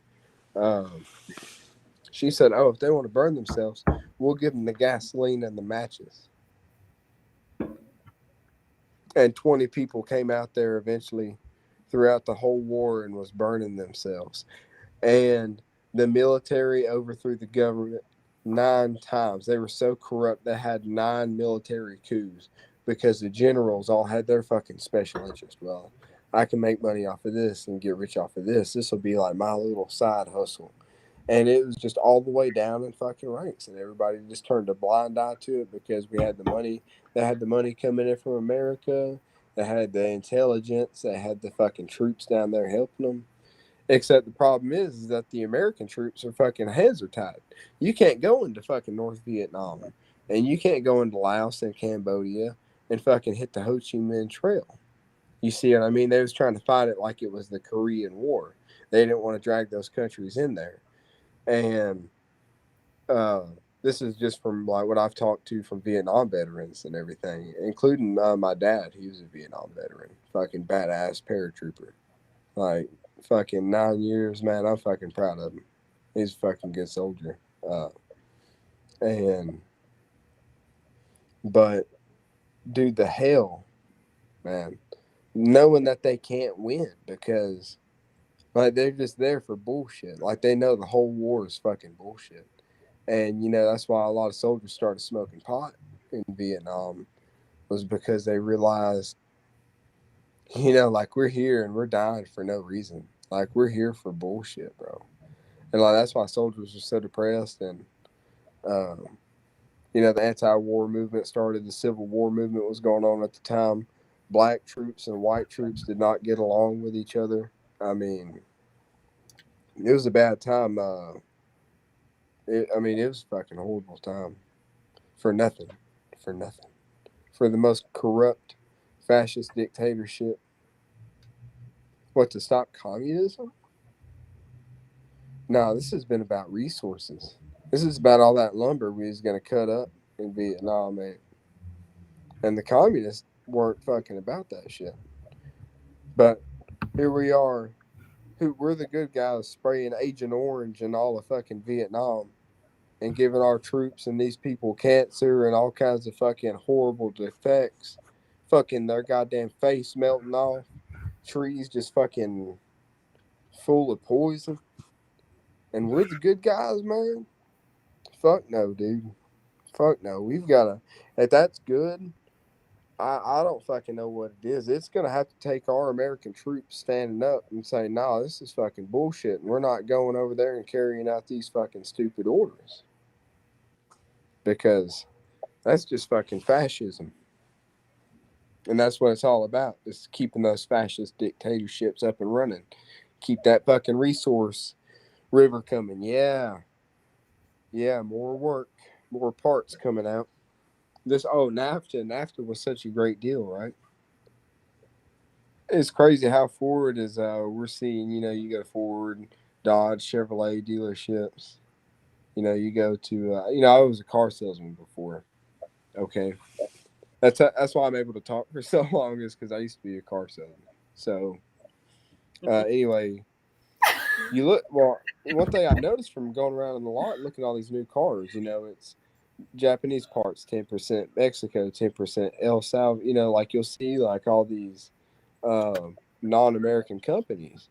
And it really gets you thinking. It's like, dude, all of these cars aren't even American built. Like, these are all cheap parts from like really poor countries. And that's what we blame the shit on. It's like, well, it's just poor quality coming out of fucking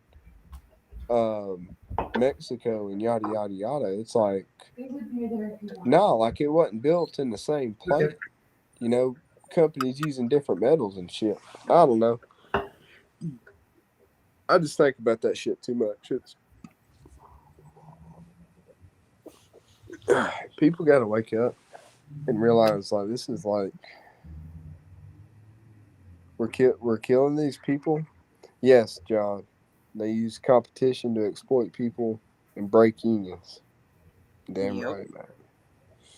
And for it's like I'm gonna quote Michael Parenti here because this dude will wake your mind up. It is like taking acid, bro. It's fucking amazing. And it's just like you look at things and it's like you really start to look at the fucking world differently and you're like, holy fucking shit. Like this guy's smart.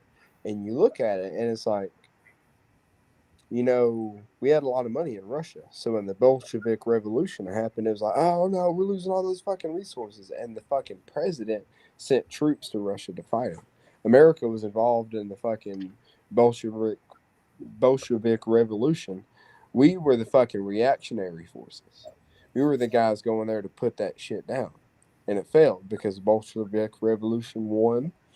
And anyways, what was I saying? Yeah. So we weren't getting those resources. It's just like Cuba. When Cuba was free, well, you free, but you ain't really free because I need your fucking shit. I need your workers. I need to make money off of you. I need to live this lifestyle of luxury. That's why we're going to keep on exploiting your ass. And there ain't shit you can do about it because look at our fucking military. Our tanks are rolling through your towns. What the fuck you going to do about it? We've invaded all these countries like Nicaragua, Vietnam, Afghanistan, Iraq. We're fucking blowing up generals in Iran with our drones, spying on them. We're fucking with Russia and Ukraine, closing in on their borders, wondering, oh, why are the Russians pissed off at us? It's like maybe because you got them surrounded at all fucking fronts and they're about to and everybody's like, okay, yeah. Who's got fucking money on Russia like me? Like it's like people are gambling. They're throwing our lives in a fucking roulette wheel. Like, ooh, here we go, World War III. Like this shit with fucking. They don't Dude, care I because don't it's know. fucking profitable for them. They make money off that shit. That's all they care about. Fuck the world leaders. The people need to wake up and pull their fucking head out of their ass and realize that these dumbass politicians are about to get us all fucking killed. And these dumbasses need to start taking care of the American people. Because, like we've got how many homeless people? 35 million? Is that right? 35 million homeless people in America? I thought we were like the empire, bro. I thought we was like the best country in the world. What the fuck That's happened to 10% that? of the population. Mm-hmm. No, those are no. I'll tell you what it's about. It's about fucking dominance and supremacy. No, those are the lowly, fucking nasty people. We don't want to fucking associate with those people. We just want to fucking kick them out of our cities. We want them gone, clean them up off the streets, and put them in a house somewhere. Just fucking get rid of them. That's the attitude towards homeless people. Instead of, hey, let's create GoFundMes for like homeless recreation centers or something like that with counselors and homes and So, medicine. in light of this, though, what are we supposed to do about people that don't care? We just need to fucking slap him in the face and say, "Wake the fuck up, dude." I don't know what else to do. I don't know if we have enough arms. We just need to like hit them with such knowledge that they just say, "Wow, holy fucking shit." Ding, ding, ding, ding, ding, ding, ding. It's like I'm talking to so many fucking stupid people every fucking day that just like in total denial, like, oh, the earth is going to be fine. It's like, no, it's on fire and the trees are dying and the ecosystems are dying. And you're fucking doing it, you bro. said 20 years, but I think it's going to be less than that. It's us. It's me.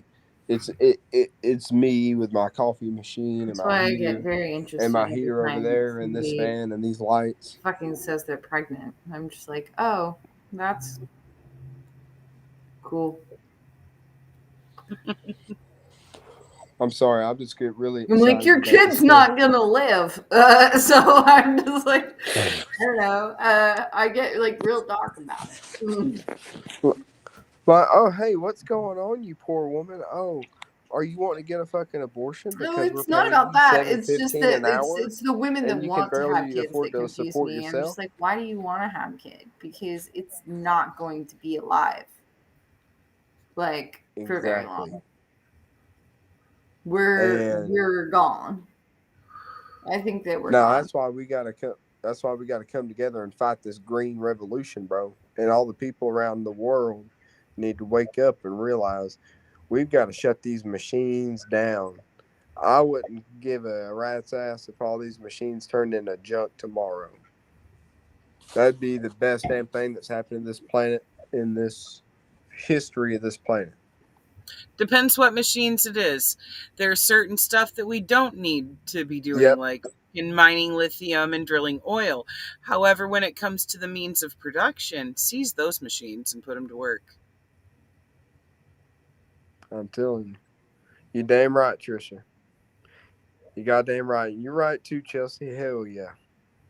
Like, I mean, we got to talk about this stuff. We got to wake people up and realize, like, hey, what are we really fighting here? Are we fighting for equality? Or are we fighting for equality of fucking oppression? You know what I mean? Right? And it's like, you got to wake That's people up. You know, I told somebody, close friend of mine, that, God, this is fucking hard. I told him some personal things, man, and he judged me differently. And that's the first time I've experienced that. I've never been on the receiving end of that shit. And to hear that from my best, like, one of my best friends for like fucking 9 years, shit hurts. It's like, wow, dude, like, he went from seeing me as like human to like fucking scum, like disgusted, right? Because I told him he was making a gay joke, and I'm like, well, fuck, man, hell, I've tried it. And he's like, you fucking faggot. And I'm just like, That's sad that he's got that kind of fucking hate in him, but let it be his problem. And I'm not. I just said that I tried it. You know, I'm not. Like, I mean, I tried it. But what I'm saying, that's beside the point, is that he immediately in his mind is just like, oh, you're fucking subhuman below me because Jesus Christ is the only way to heaven. And I don't know, a lot of other shit too. A lot of other shit I'm not going to talk about. Even this mythical character, Jesus, was not a homophobe. So where the fuck they get that one is beyond me, other than them misinterpreting the fuck out of No, and it's hard for me to believe that your friend is not. It's hard for me to believe that your friend is not also racist, as if he is that completely opposed to and homophobia of all things, like that. Like, to be fair, this is just a reality. I mean, we're going on 6 years almost since gay marriage was legalized. This is normal. This has been normal even before gay marriage was legalized. So and I figured it had went away. Every homophobe and racist is a misogynist, and honestly, I don't think that you can separate any of those things. Dude, dude, you just want to try, though. You just want to speak to him and be like, please wake up. Please wake up. But it's like there's no hope. It's like But the thing that makes you want to not try anymore, that might be an advantage that you have, because you're a man.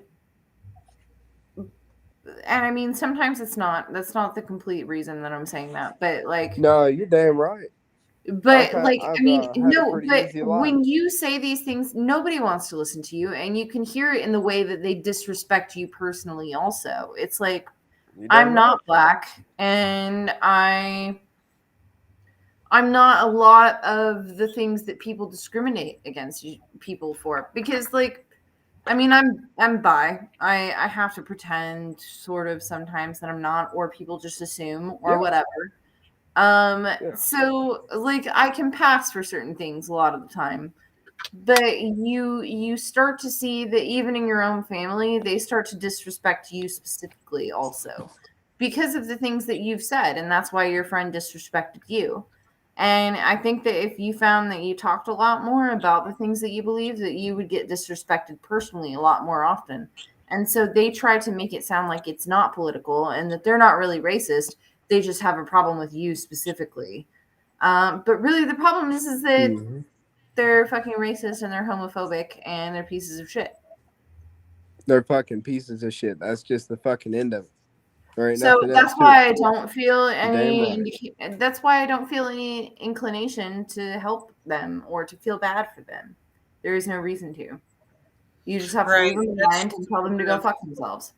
okay. You don't need that person in your fucking life anymore. Cut the tie. That's an No, abusive. that's a lot more. I mean, you think that it's one thing, but honestly, that is a lot of work that you're going to waste your time. Yep. Because it's that holy trifecta I'd of say what I'm the gonna pray fuck on that it. she I just don't know. listed. Because you've got the fucking homophobia, the racism, and the sexism, and that shit's ingrained. If that motherfucker ever changes, it's not gonna be because of any fucking buddy else. He's gonna need a rude fucking awakening, and it's probably gonna be when he fucking realizes his own internalized fucking hatred towards himself. Because Yeah. statistically speaking, most people who are that volatile in reaction, as you know, that homophobic fucking response there, those people are typically closeted gay people who fucking hate that within themselves. And Dude, I was watching get up. that Neil deGrasse Tyson and Ben Shapiro episode last night with Kyle, and I'm pretty sure that Ben Shapiro is gay as shit. That's why he can't get his wife wet. Sorry. He's gay as shit. He was getting Oof. a boner talking to Neil Now we're deGrasse flagged. Tyson. As What? Sterling would say. You said a whole lot of things that were flag worthy before I did. Right. Every show has plenty of stuff that could be flag worthy if it was like You know what? up to Zuckerberg right now to be Hey, like, oh my God. Are we streaming on everything? You know why they ain't been able to flag it? Because I've been speaking the truth and ain't none of this stuff bullshit. And it's the truth. And I think I'm waking some of them people up. And they're saying, you know, damn right, we're the fucking machine. We're the fucking... Dude, I'm telling you, when I talk about the machine, I'm talking about the fucking bulldozers and the fucking concrete trucks and the fucking semi-trucks and the asphalt and all of it, man. All of it. And the deforestation and all the pesticide and the fertilizer we're putting in the ground. I could preach it like a religion because this fucking love we have with living in a first world society is a new religion. You can That is a new preach anything religion. like a And religion. people need All to you wake talk up and about realize is this ain't a religion. battle of this ain't a battle of white versus black, Republican or versus Democrat. This is about 4 people getting fucked over by dumb motherfuckers ruining this planet for their fucking Ferraris and their fucking Lamborghinis.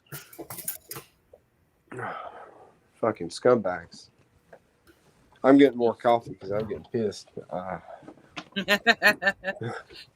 Leveling up. I'm just I gonna. am gonna have to go. I can't believe how long this has gone. I know we're at almost 5 hours. We probably should. What time did y'all start? What the fuck? Well, fuck it, let's keep going. 8 p.m. Eastern. I have to wake up at like 9:30, so I can't just. I'm like Quit your not. job. I'm not in a fucking hurry because I'm making SpaghettiOs. Hey, fuck that. But I also have to wake up at 9:30. No, I don't know. I'm just really excited. I'm like, dude, we've got so much shit to talk about. Like, I could just sit here and ramble and ramble and ramble and go on all night. And I want y'all to like back me up and help me. But I've got to keep going. I've got to keep speaking. I've got to keep talking. I've got to keep trying to get the people to reason on a humanistic level to where we're understanding that what we're doing. Oh, is you're bad for having the a rave? environment? Why didn't you invite me? Huh? I'm making fun of Trisha. It looks like she's having a rave. Oh yeah. Yeah, that's what I She thought. bought a bunch of ecstasy and she didn't invite us. It's fine. Dude, I want fucking ecstasy, bro. What? I want to try fucking ecstasy, bro. That'd be fucking awesome. Like go to a Oh my rave. god. What drugs have you done? I've drone. I've done. Man, I am so mad that that fucking vampire hunter found a vampire and then left. It's like he found Jesus and then just left.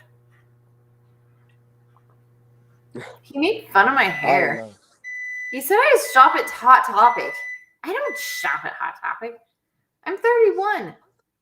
He's Oh, being I haven't racist checked the because I comments have in black a while. hair. He thinks it's fake, but it's not. Sorry. Trisha's back. We're talking about the vampire hunter. I was like, he found a vampire because I'm like white as shit, and then like he left, and I'm like he Well, He I didn't hope get he the comes back. response he wanted. he assumes because my hair is black and then I'm wearing a black shirt that like I shop at Hot Topic. I haven't no, shopped I mean- at Hot Topic since I was a kid.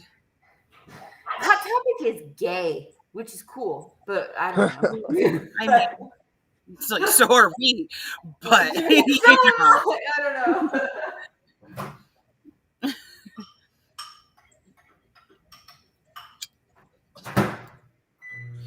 I don't know. I that's guess right, John. Hot We're Topic. really cool because we're not fun to troll at all. Like he was just like, I got these guys, and then he was like, man, these people are making me get mad.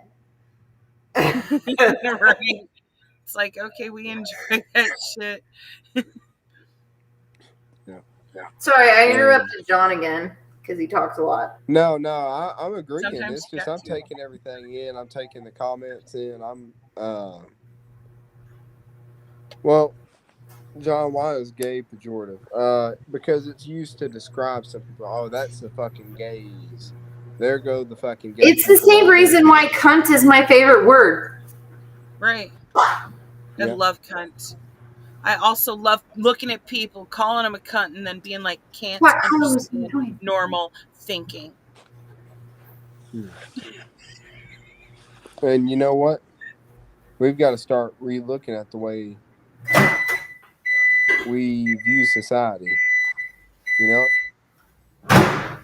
Spaghetti. My fake spaghetti is ready. Yeah, I need to go make some Nice. food. And my doggies, dog o'clock. Yes, we have to. Are we about to call tonight? Yeah, we Yeah. need to. This is ridiculous. Almost 5 fucking hours, bro. We're done. Rob is much Guys, more I loved diplomatic it, man. It was about awesome, bro. Right. Anyway, Right yeah, on. thank you everybody for joining us. This has been fun and interesting. Just a minute, Sarah. The star of the show wants my fucking full attention. Sarah, I Much miss love, guys. Thank you guys. you. Been watching this whole time and sticking with us, man. We enjoyed having Right. you guys. And thank you, Trish. Thank you, guys. And everybody that was on here earlier, too. Man. Fuck yeah. There's a lot of stuff to talk about, and I love this show, man. I love that Yeah. that so many I people don't are know why finally I getting did that. interested I and felt like waking I up. was 15 just now. Man, You're this coming show's great. to Hot Topic and greeting a friend. Oh yeah, that's the only place I shop is Hot Topic, actually. I'm not a bougie hipster that shops at Urban Outfitters. I Don't. love Hot Pockets. I don't know. People are just I fucking have no ignorant. fucking idea. Okay, I'm leaving. Right. And I still don't have any music, so bow chicka bow wow. We're out. Bye-bye, everybody. Salad. Bye. Wow.